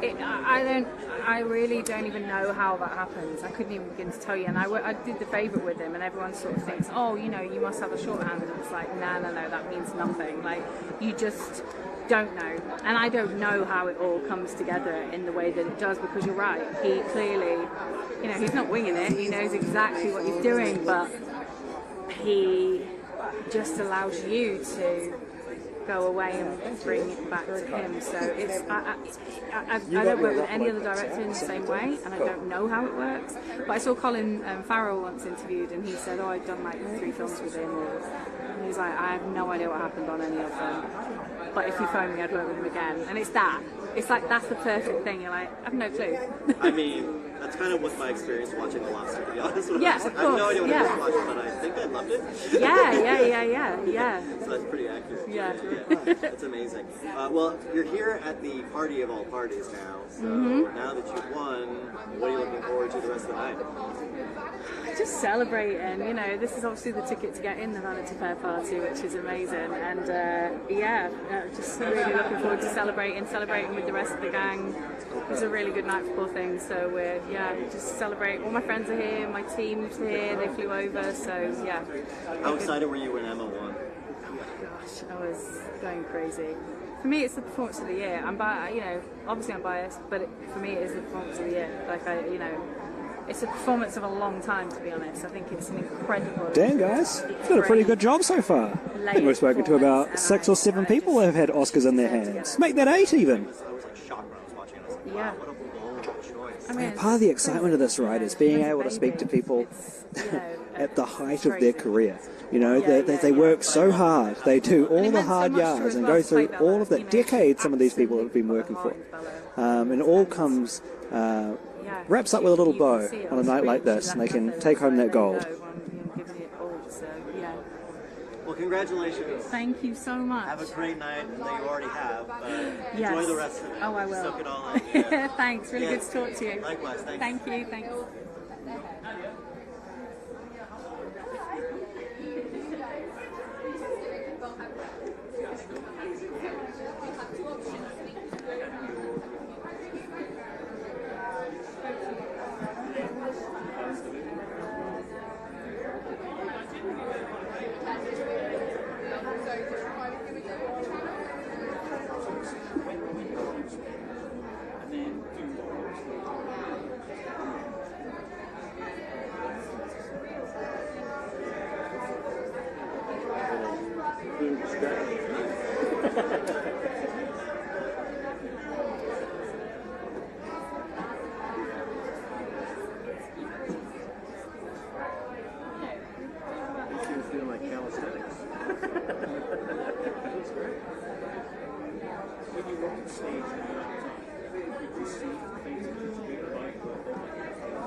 came on this morning when she said I couldn't get out of my bus while I was sleeping.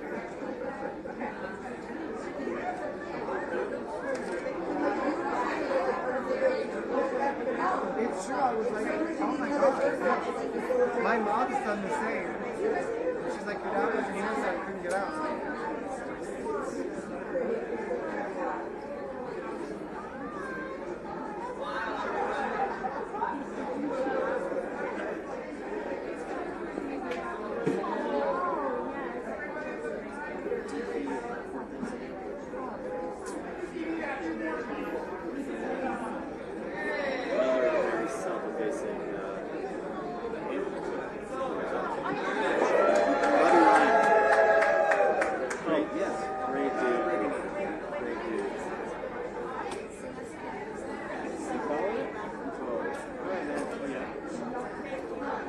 Lightweight. Somebody's coming in.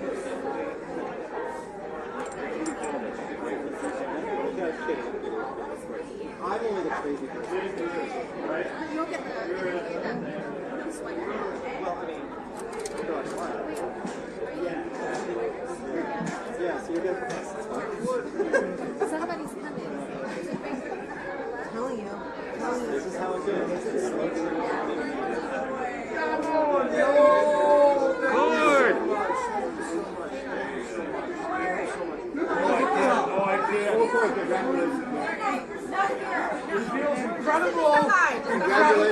Come on, Cord. Show us the cord! Come on. Yeah!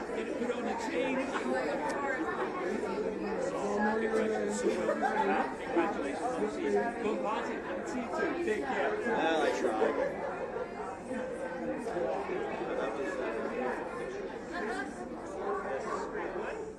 Yes. Yes. Make more movies. That's expensive. Never go more. I love it.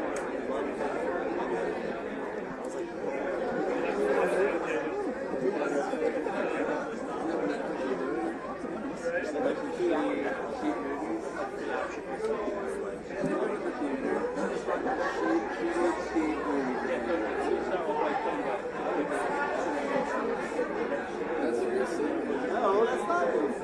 Just get it on the pretty much. Yes?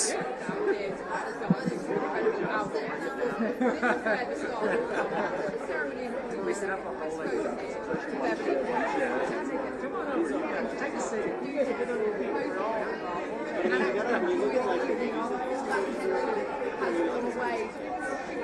Coming in those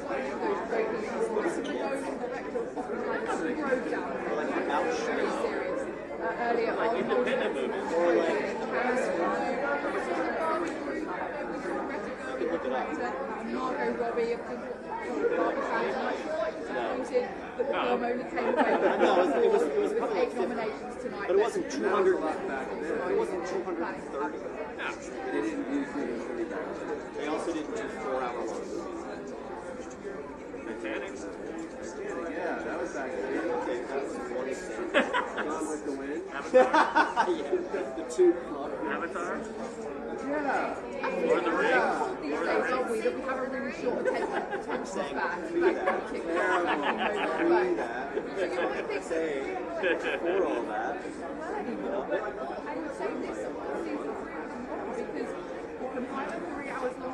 Usually, like, independent movies. Parasite? Are the ones that really heavyweight movies. But it did really well at the box office, and of course it picked up a lot of the nominations. Oppenheimer going really well. Barbie was such a contrast, wasn't it? Last summer, think about that. Everyone going to see Barbenheimer, doing the double bill, and you could sit through it, Barbie, and then Oppenheimer. Contrary to the awards,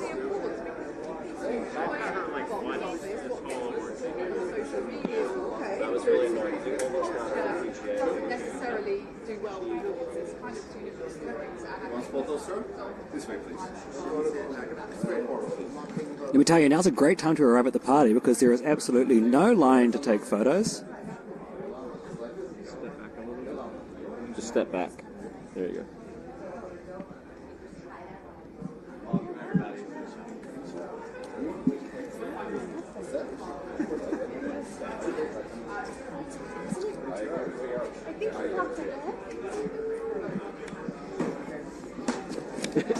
it was so funny. Everybody's like coming in, they're like, "Oh, we forgot something."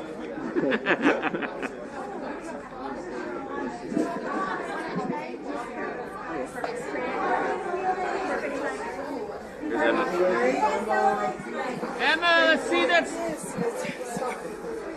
Emma, show us the statue. Congratulations, Emma. And there she was, Oscar winner Emma Stone has arrived on the carpet, of course, for her performance in Poor Things.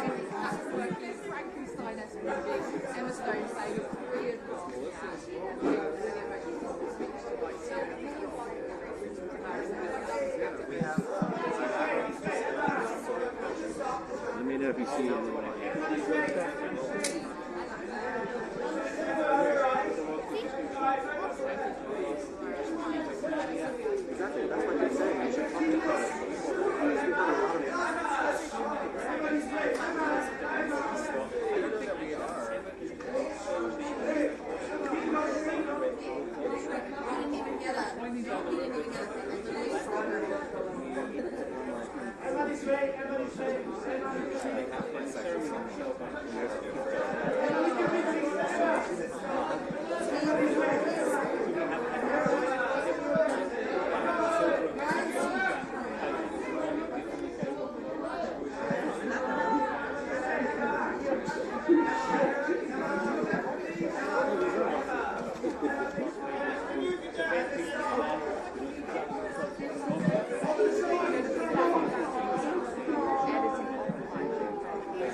We don't want this. Oh, he's going to shoot the interview first?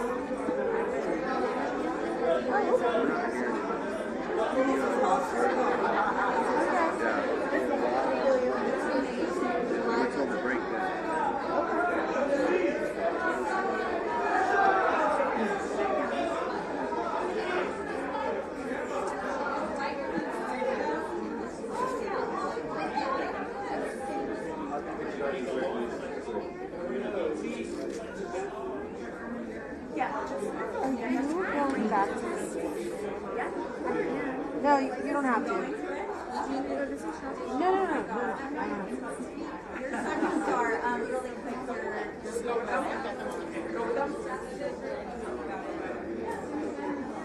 I just left something in your car, and I was thinking maybe but bring it to the station. I feel like I'm going to stay and shoot this for our socials. But I know we don't. I don't want to make it totally. But I have that bag to come back. You don't have to. It's okay. Wait, can I grab that cable before someone else? No. Thank you, sir. Okay, I got the cable. Thank you. You've already moved it, I think.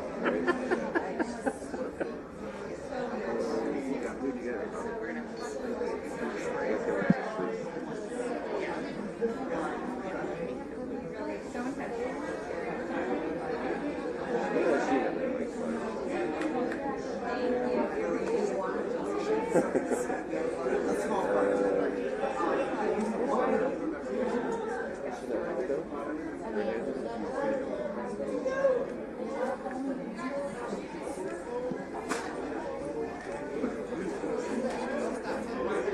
was thinking the exact same thing. Sorry, you go first. Was it? Yeah, what he said. Was it a shock? Well, all of the internet is shocked, but I don't want to rub it in. No. Of course not.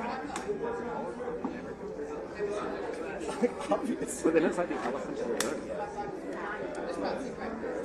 That's how she arrived right after. Oh, yeah. Like, were they on the same party bus? Yes, of course they were. Of course, it was a tight race this year for Best Actress. All the bets were on Lily Gladstone and Emma Stone. Lily, give us a wave. Hey. Cindy, how you feeling? I'm feeling great. Have a great night. Thank you.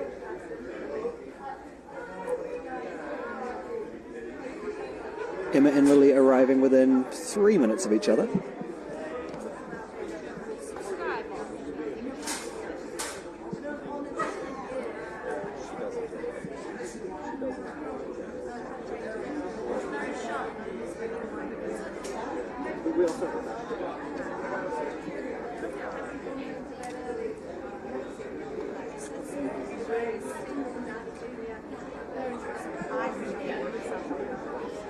You know what you do? Since you say Hello, I can, yeah.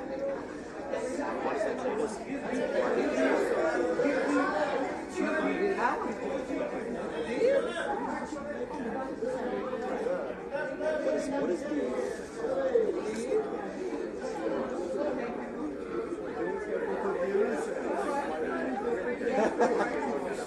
yes. Jack from Brutus. Brutus. Hiya.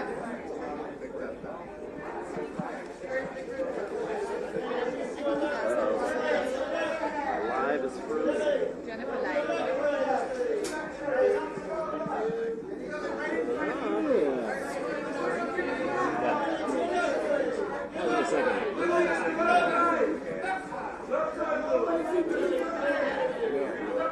My lower back's hurting more than my feet. I feel it tomorrow. I do nothing tomorrow. It is tomorrow. What are you talking about? You mean on Tuesday or Monday?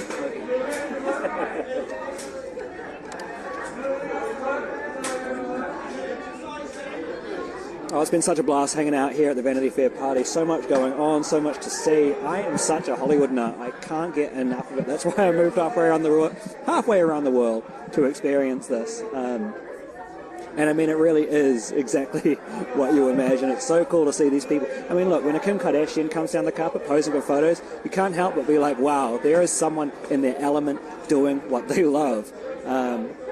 It's incredible to see. Now, right down the carpet right now, Lily Gladstone is posing. The photographers are going wild for that one.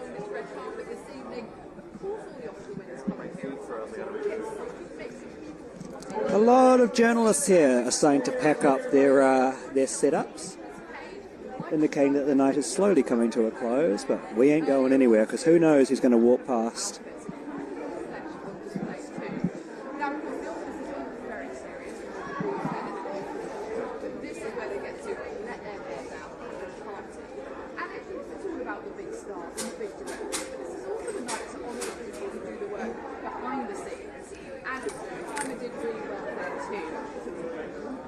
Long movie, and the editing to that film was awesome. And we had a chat with Jennifer Lane. She won the editing award for Oppenheimer, and I asked her what it was like working on such a complex film. Show us that Oscar. Yeah. I want to give a big thanks to my camera guy Rick, who has been getting all the shots here on the carpet today. It's been a long day for him as well. I mean, he's been working for, how long have you been working? Started at 10 a.m. this morning. Started at 10 a.m. this morning. On the carpet of the Oscars. The Oscars. So he has been event hopping, just like a lot of these people here. He started at 10 a.m. It's currently 12:17 p.m. here in Los Angeles. I got here at about 12:30 today. That's been a big day as well. But that's what Oscar Day brings. It brings all the festivities, a long day guaranteed. But that's why we're here. We love it, and we're glad to be sharing it with you live on the Associated Press's YouTube channel. As you can see, it is really slow on the carpet right now, but that's good. Gives us a little break. My feet hurt. I'm looking to my left, and I see a couple of chairs I'd like to occupy.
Hi, it's Jack. Hello? Hi, yeah. You should be seeing me now. You know, there's a 20-second delay. Right down this way. You're right. Oh, you're seeing me, 1-1. You're not seeing the other camera, the fashion cam. You can. Okay, great. I will get the fashion cam back up. Okay, let's go. It could be, yeah, if it's not on in the next 2 minutes, call me back. We're still waiting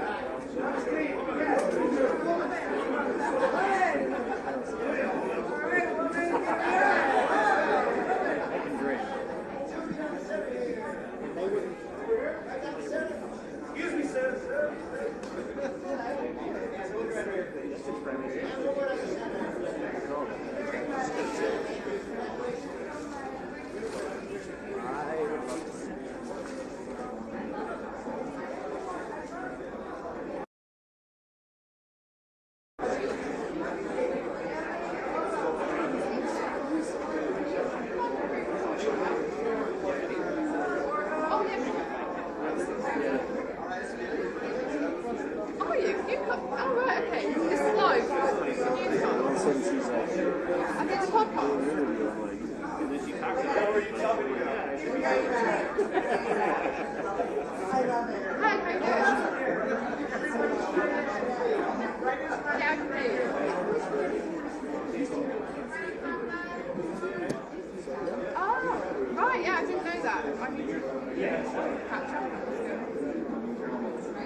It's a good shot.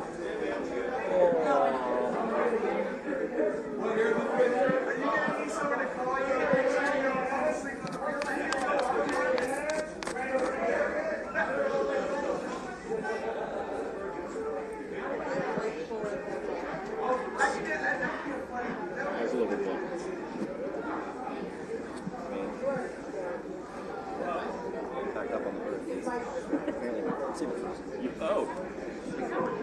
Well, English.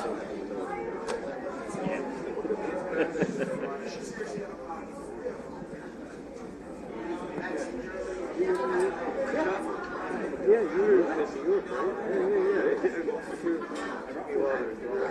were right.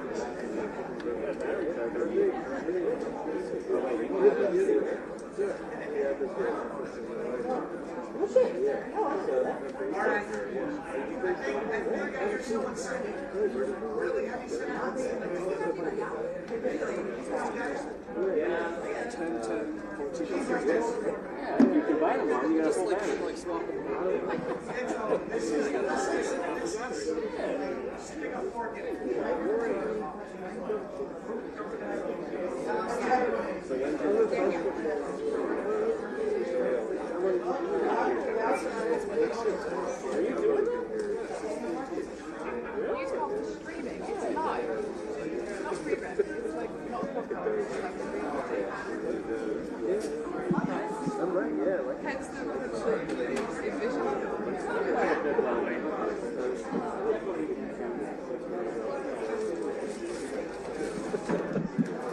Explain to me. I was like, okay.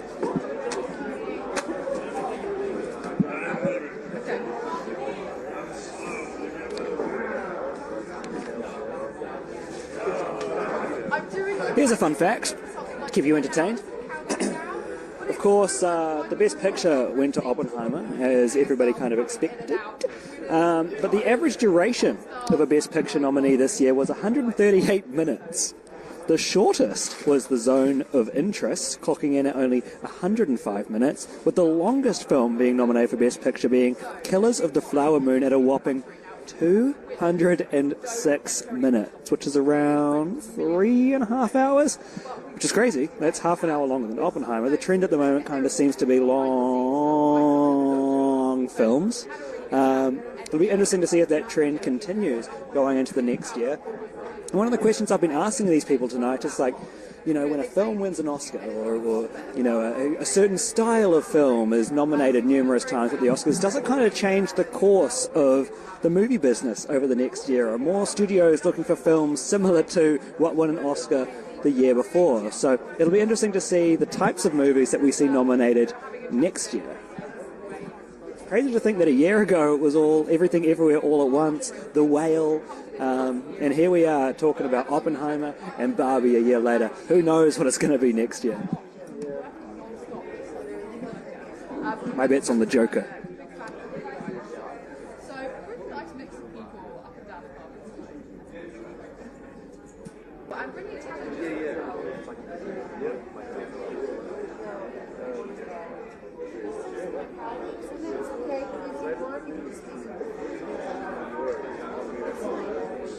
I should have left one there. Do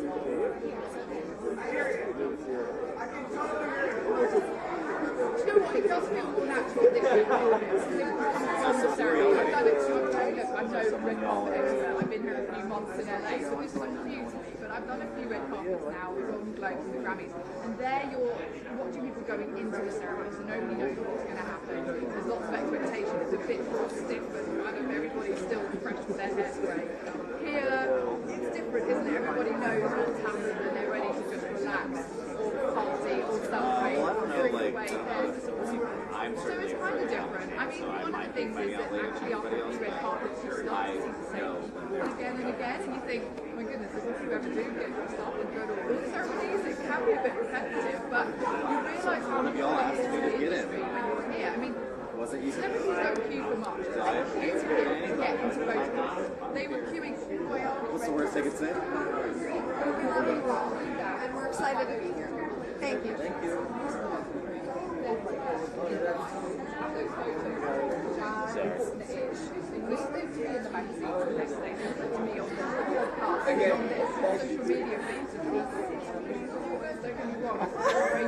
Sorry, I interrupted you guys. No, you're fine. I thought somebody big was coming in. But no, everyone's really nice about it. You know, the worst they can say is no. So,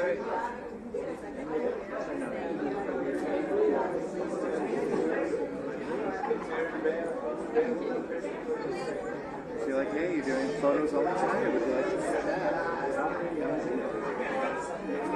Mostly knows. Yeah. Well, especially if they're without that. And also, you know, who knows? Like, depending on how late the night is, or during stuff.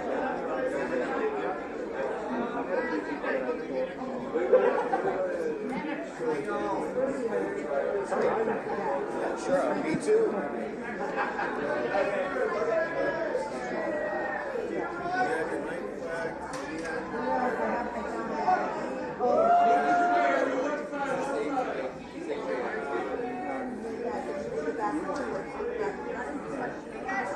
I want to rock right now. That kind of rap? Oh, okay.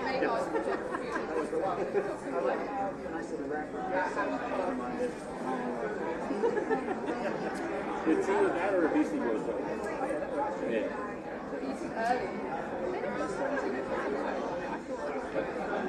Bye enough. Apparently she's going a little louder.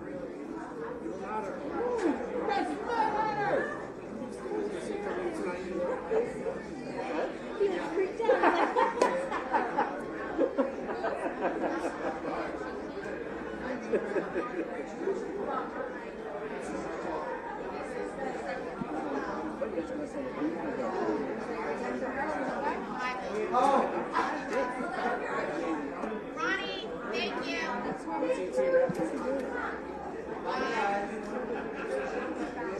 Oh, he's bringing my ladder.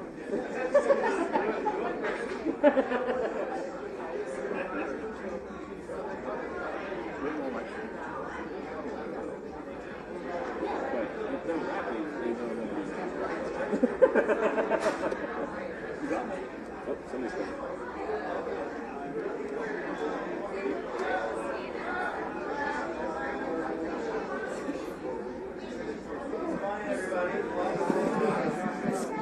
It's like a party bus arrived with all these people all of a sudden coming in.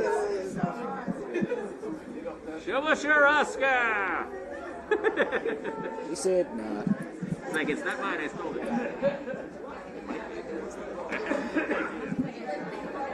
It's like somebody came over by the side and was like, here, take this.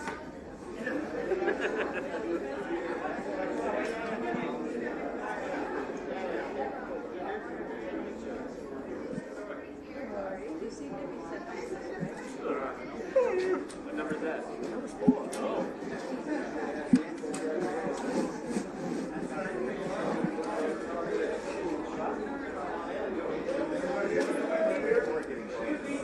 You're still good. Jump in there. Oh, thank you. Give us a wave. How you doing? I'm pretty late, but that's okay. You're all having a break. Did you get some dinner? Yeah. Okay. Thank you. He's okay.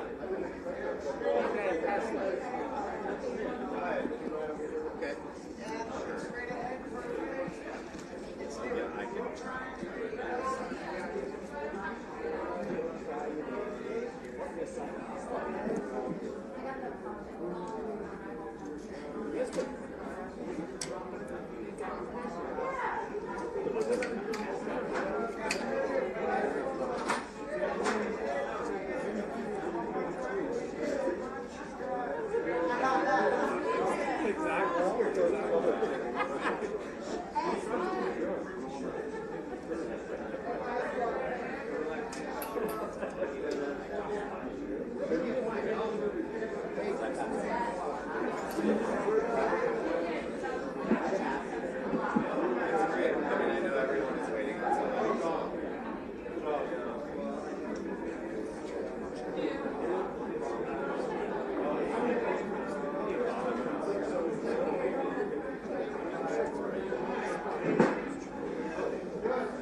Is it over?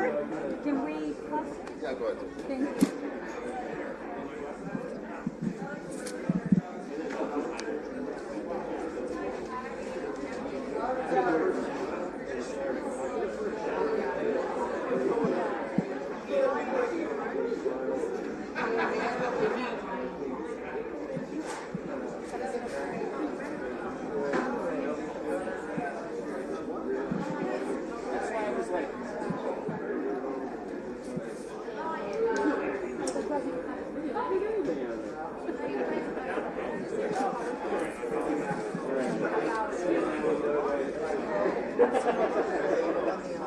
Editing appetizers, also chewing gum during this entire interview. During your I life? just know, yeah, I just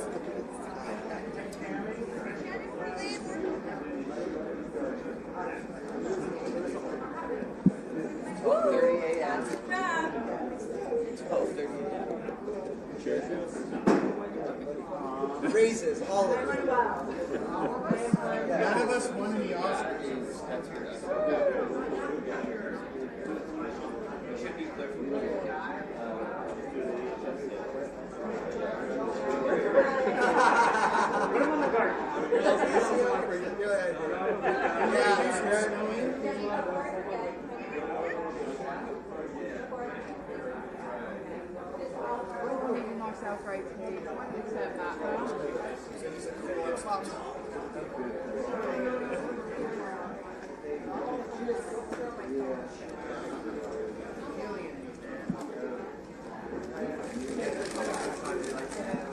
Closing around.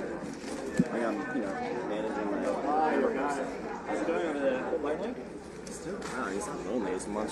Say, he died. He's over there with all the rabid photographers.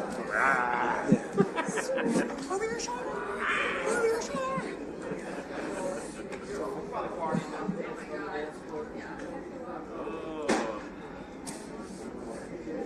That was really sexy. I came pretty soon after you were fire.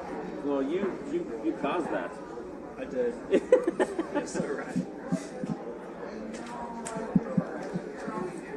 Watch me. How long have you been in? I've been there for 13. Oh yeah, I used to here. Chip Gardner? Yeah. Everyone here knows. Everybody knows Jim Gardner. Oh, yeah. Well, my wife was I'm from Philly. I love to see it. and my wife's from Philly, too. See, I told Philly's you. a pop and play. Everybody is from Philly is freaking. well represented in Los Angeles. In LA? That's so Why'd you interesting. wait? Jack, sorry. Why did you wait until just now to tell us that you were from Philly? Oh, yeah, we did. Oh, no, but you told me which part. You didn't tell me which part. Well, I didn't live in Philly. I live in the suburbs of Philly. The which suburbs? Wayne? No, Woodbury, New Jersey. Oh, New Jersey. Oh, Woodbury, my photog, who is here with me, but not here tonight because he's not being to be here. He's from He's from my station. He's from Woodbury. He's from Woodbury. Look at that. Sorry, it's been a long time. I went to West I know, ridiculous.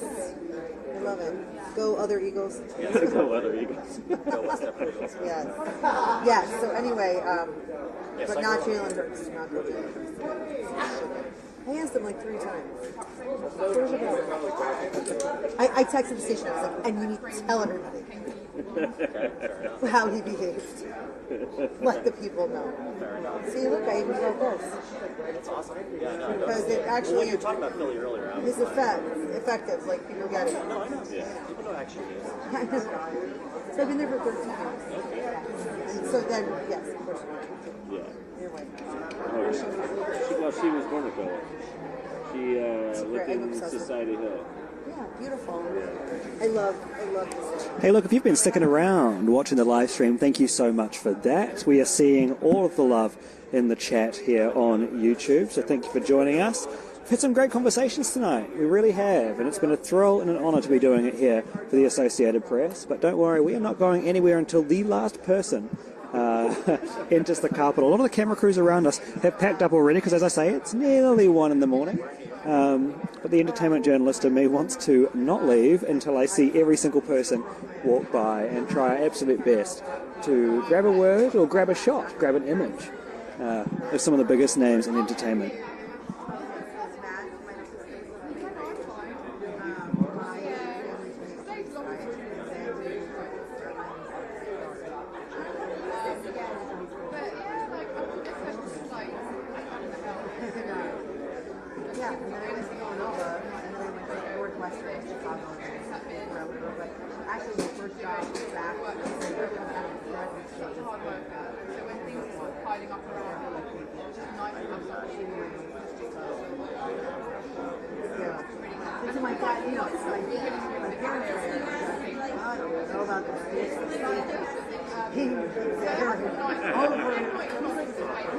I don't know. It's like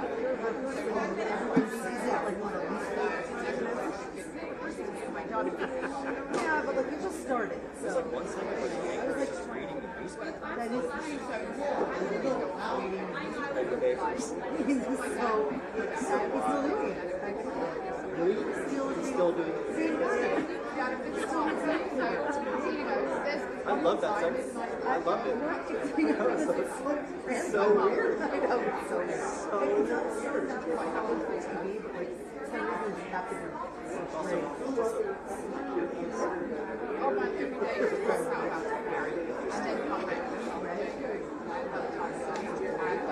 it is a word that I forget. It's like, not specifically, but like very, very. So a few women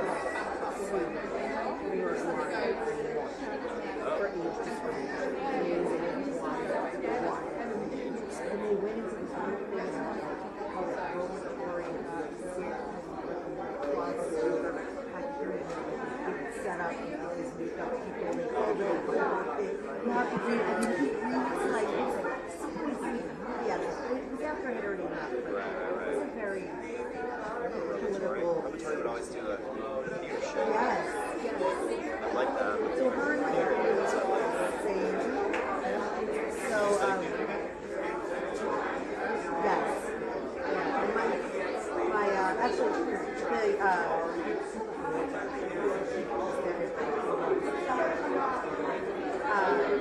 my daughter so she goes to school in Lower Merion at where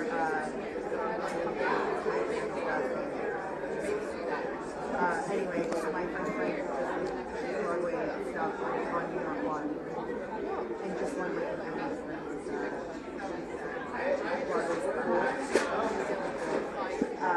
he went to Walmart.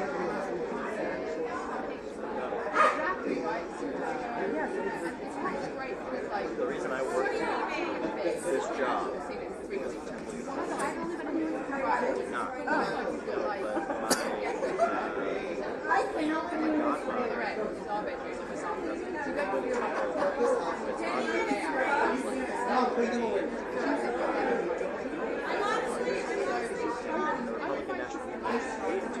Philly in 2000 reached out to my godmother.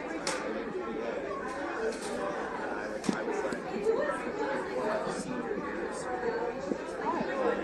Wait, you said you went to school in New York? Yeah, I went to New York. I know Philly because I was the PA. I drive reporters around. That's crazy. And then I graduated in 9/11.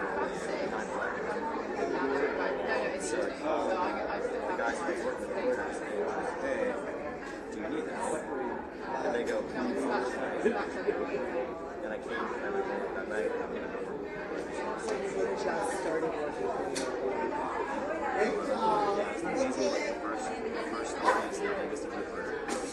Well, people ask me about it all the time. I said I honestly, it was how I was in because there was a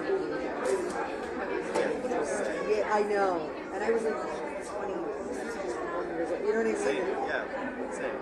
So, yeah, it was really exciting. Yeah, it just was like and it was my hometown. So it was just a, I had like lived and bopped around and then all of a sudden I was home and I was like, especially with like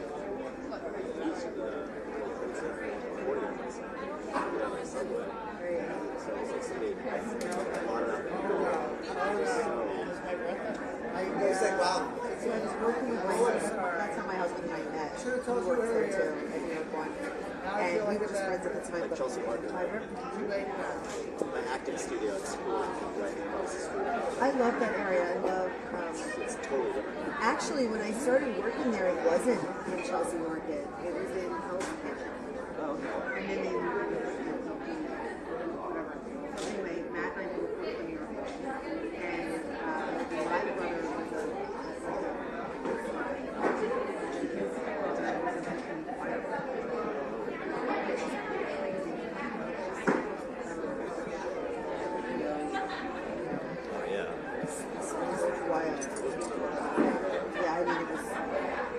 fact that we were with them, there were people who like didn't feel close to it. See you on the next one, sir. The kids from my high school. Yeah. Frank DeLow was our creation. Like, basically, nothing is but yeah, so I did theater also. It's great.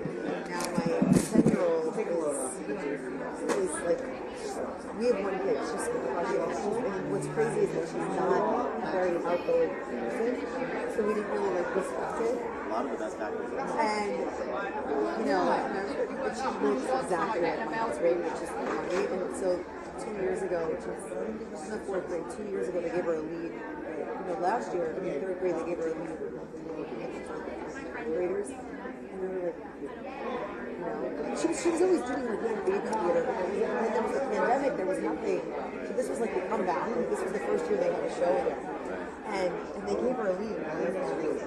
Right? You know, she's super talented. She's, you know, looks and she's just like, and we were in the audience and we were like, what? It's crazy. So she just did, it's nuts. She just did UArts, like children's theater, and they cast her as Lana in Frozen at 9. And it was like not crazy, I know. She loved Frozen. So I know. Well, that's what I said. I'm like, it's like DNA. Like, I mean, from the second she was born, they were like, it's your husband. And then I was like, oh, yeah, no, it is. It is. You guys, Davine is here. Oh, Yes. thank you. Oh my gosh, who's sharing the video? Since my person left. My bad. Someone's going to share this piece of video. Laura, who is able to share the video? She's here. ABC is a Reuters client. Yes. Tell whoever it is. See if they talk. No, I could just dangle it. It doesn't fit on anything. I am. Yeah. Oh.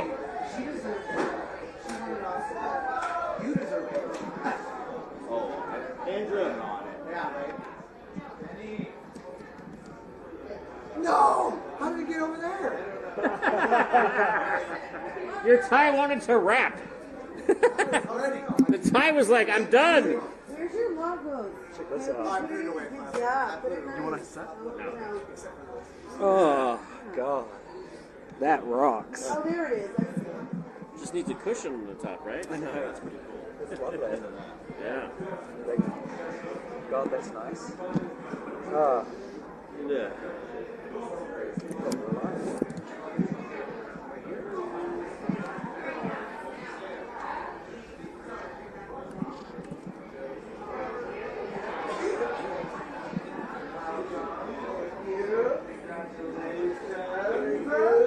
Hello. There she is! Woo!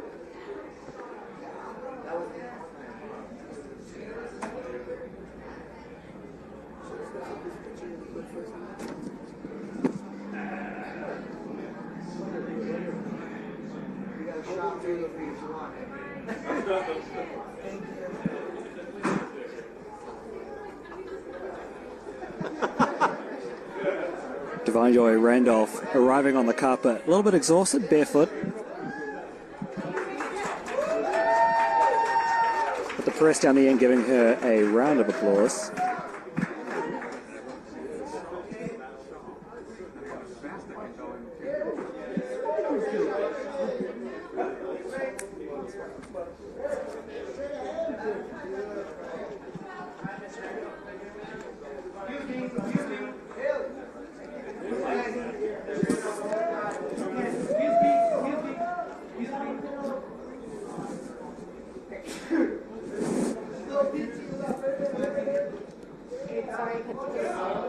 You know what? It's so okay. Like, nothing like.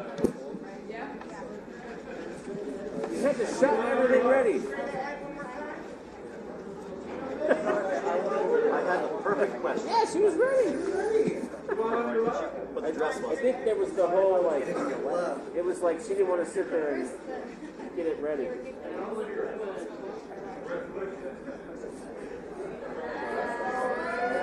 So who are we waiting for, Killian? That's it? Perfect question. What? Lost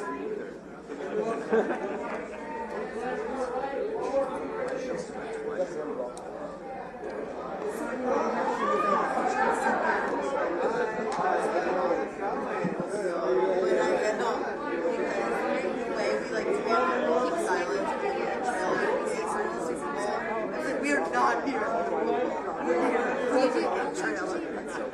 She's seated. She came to the Kimmel. Oh wow. And so then there's this actress who was from Philly, who was in the ensemble, and she was like, oh, you guys want to stage? So that's super cool. So when I took her to the matinee, I said, and on November 19th, I get to meet the understudy, the understudy for Elvis. She's she runs down. She's like, it's so why she's right.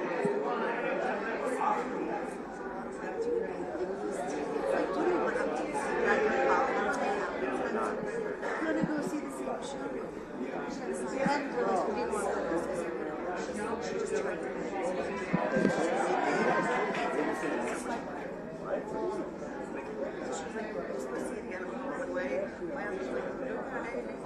I was like, look, it's not clutter, okay? It's an experience. And then we went to Hamilton, which was really, she's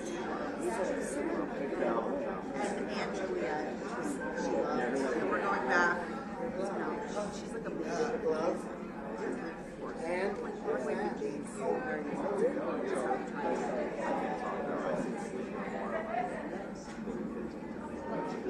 so it's funny, like some of those coming through, like, we love doing live action.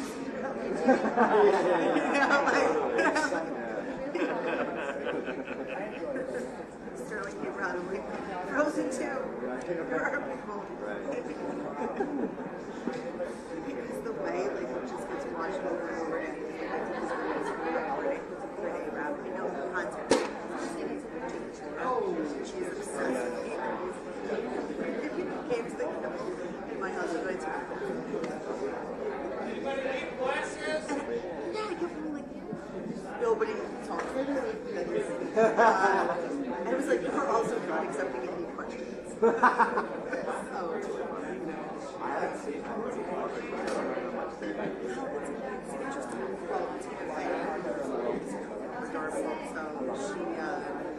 She's funny because we talked about this movie.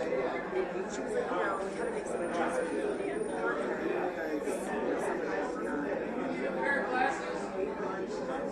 It did well. Like they had to fix something for sure. And then, and after we saw the musical, went to the Kimmel and saw it. So this will be because they feel like, cursing, whatever. Some adult time.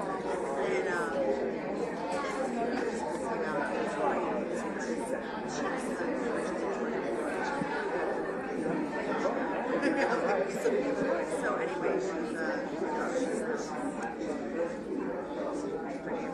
These guys.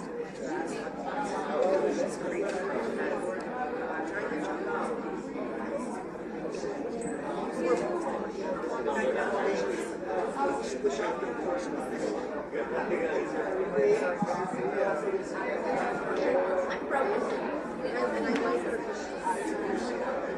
Take those shoes off and walk out.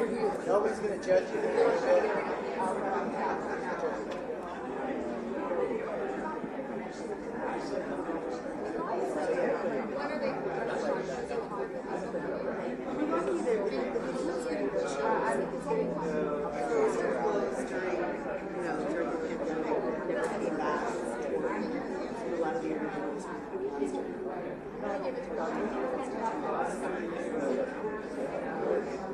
awesome. It's Glad good. that it was alive and well.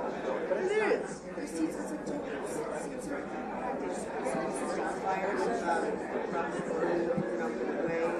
You can see it. It's like big. Then the pandemic, they tried to do that.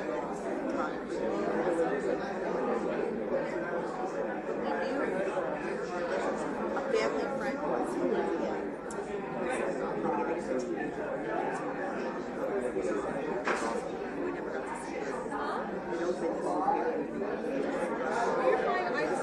you had like maybe 2 weeks and then they are.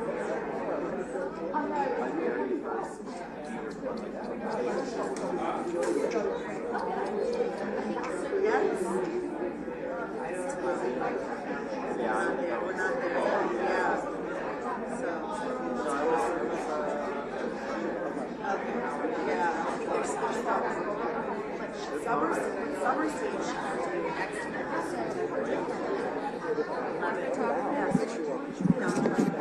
They've got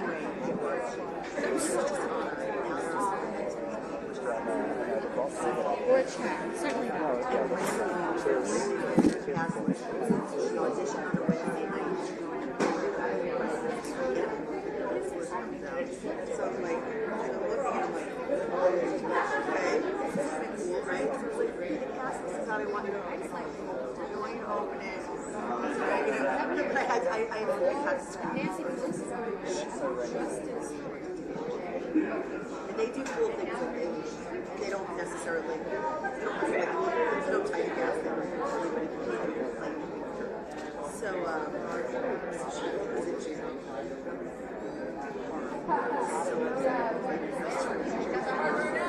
was like, this is so cool. Like, this is like the villain era. Like, she's very cool. And I'm like, no, this is great. Like, stretch your acting chops. And then, it's like, you have been the dying and everything. Like, she's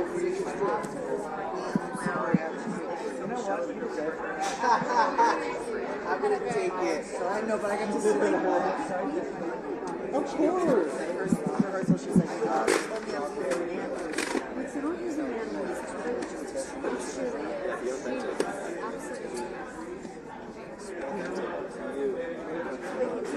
It's like, be you, but be scary.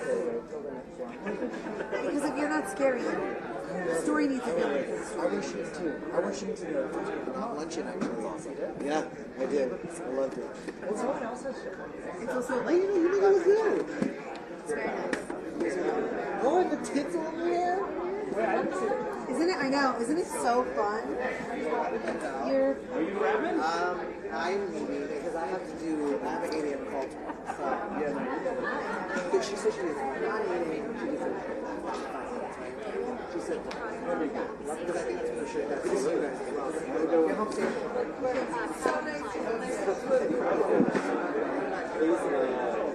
Please let management know. Appreciate that. All right, my friends, this is the last 5 minutes that we're going to be spending with you on the carpet. You know, they do say the best is always saved for last, so who knows if that is the end of our night or if we should expect some A-listers to mosey their way down this carpet. I'm sure if anyone does arrive now, they're going to be arriving to a pretty rowdy group of celebrities inside.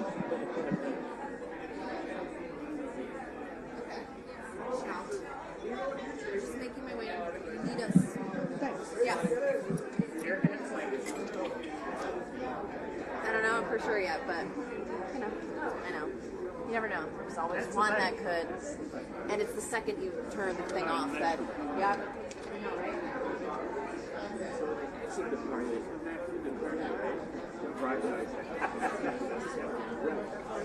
Love to get everybody drunk. So I'm going to stop at the restaurant on the way out.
Oh, well, they're just saying.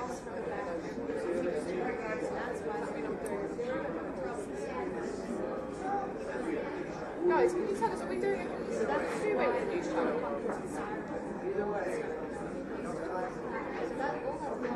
Are we doing a two-way with the news channel as well?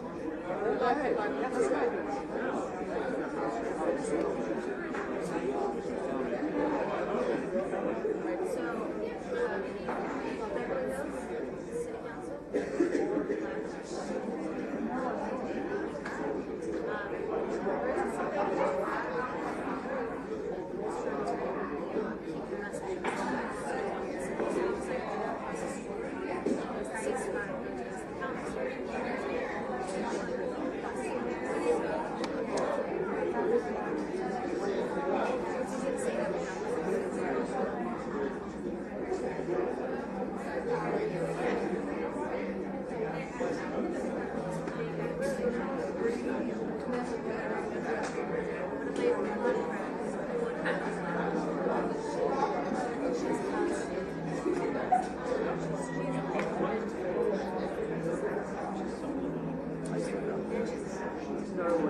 I'm live at the Vanity Fair party in Beverly Hills, where the stars of crime to the party, the Oscar winners.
Really?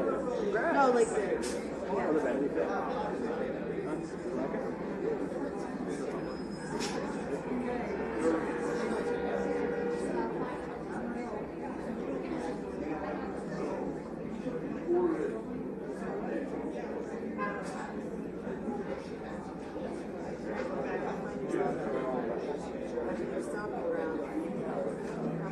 where do you live now?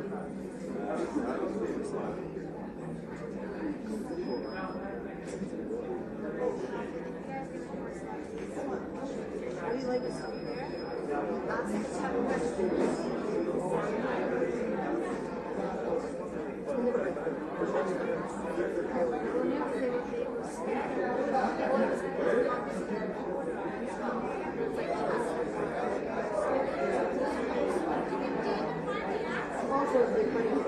over here. I'm over here. I'm right around the corner.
There's theories behind that, but there is, I suppose, an understanding that Academy Award members are looking for very specific technical sort of craft excellence when it comes to filmmaking, and it can be a different perception when you're something like a cinema ticket going out for a good time. I'm saying that though, my three did come through. Others are being recognized as a director. I'll be done by 2. I mean, this is a night to celebrate a lot of things about the industry. And it is a They're not here by 2. after a long and hard work. But on behind that really serious subject, creativity as well, they are certainly celebrating tonight. I did see Christopher Nolan, the director, coming down here. He's a serious guy, it seems. He stroked down with a trophy on his hand. Didn't stop to talk to us, but I'm sure he's probably enjoying himself in there now.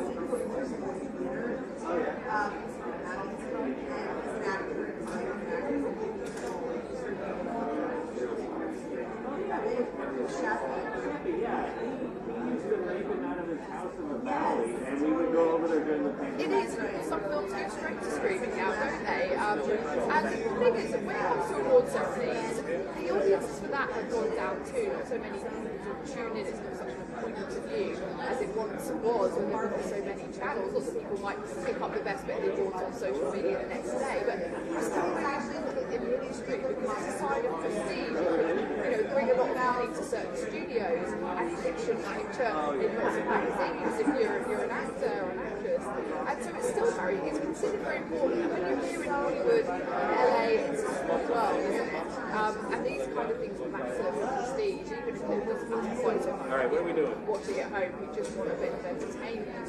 But it's still a lot of fun to see a couple of awards in creative controversy, creative innovation. So I don't think they're going to go anywhere anytime soon, but it was so interesting to see that battle this year between Martin Scorsese's Killers of the Flower Moon, also 3 hours, and Christopher Nolan's Oppenheimer, both two top films battling it out and doing very well. Christopher Nolan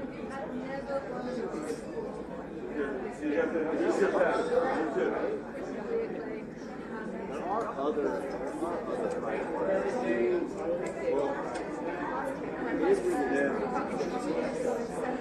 everyone.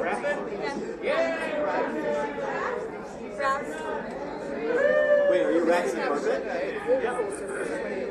Wrapping the carpet. So the lights are coming down. If you need to record something. Okay. But there will be no more arrivals. No more arrivals. We're all wrapped up. Correct. That means we're wrapped. Thank you. I'll do it. Goodbye. For a while, because people have to leave this way. The only reason I got all caught up. Like, gosh, no words. That's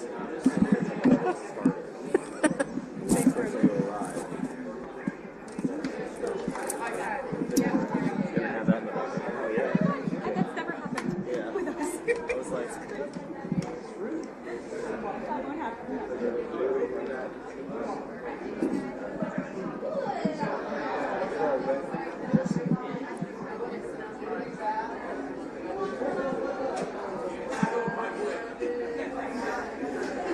Always the gentleman. You know it. Hey, listen, guys. My life will never be the same. Vanity Fair is literally la creme la creme. I've been going to events and parties my whole life since I got on. And when I come to this event, I feel like a 3-year-old, like it's Christmas. I had the best conversation tonight with Tim Cook, and I was able to tell him that Steve Jobs changed my life because I wrote a comic book called Mayhem. And when they introduced the iTunes LP and they started putting credits inside of albums, I said, Steve Jobs included me in the launch of iTunes LP with my comic book called Mayhem. And he wanted to animation, he wanted us to do sound effects and voiceovers, and we were a part of the launch, and I was able to meet him. You can Google the image, I'm not lying. Type in Tyrese and Steve Jobs, and it was the first public appearance he had made since he had gotten really ill. And I was able to tell Tim, thank you, because obviously he was around when that happened. And I said, yeah, iTunes LP. But man, Vanity Fair, I feel like as an actor, I was not successful until I was able to attend a Vanity Fair party. I mean, Kevin Mazur, the photographer, and just everybody. I just had a moment tonight with the legend from Shawshank Redemption. It's Tim, right? Tim Robbins. Oh, God. Man, I seen him sitting there, and I was just like, wow, I could actually walk up to Tim Robbins, who I watched a million times. Like John Singleton, rest in peace, had Tim as one of the people that he wanted me to study because, and I told him this, first time ever, I said, man, Tim, John Singleton said the best actors in the world know how to speak while they're acting without using words. And Tim is one of the guys to study. Denzel is one of the guys to study. They are saying everything they want to say in a scene with no dialogue and no words. And I told him Shawshank Redemption, I used to watch that movie with John Singleton, and I was able to deliver. You know how many people feel that way about Tim? I was able to deliver those words to him myself. This is the gift that keeps on giving. My beautiful lady, this is Zelly, but her real name is Patience. That's my AKA for my baby. You have to be very patient when you walk in with an actor, director. She's like, oh, go ahead, baby, do it. You know, I can have 20-minute conversations, and the most uncomfortable part about going out with your girl is like, oh, when you gonna give me attention? But this woman has so much grace and magic, and we just did the red carpet together. That's Vanity Fair, man. This is man, look at, hold on. Look at this. Let me show y'all this, okay? Okay? I was here, okay? This is magic right here, okay? All right? I'm her stylist. I'm sorry. Viscani is the stylist. Okay? This is my baby right here. I love you. My night would have never been this magical if you wasn't patient. I was having a conversation with Tim Cook, And whenever I would look over, you were just like, keep going, keep going. Oh God, what a night.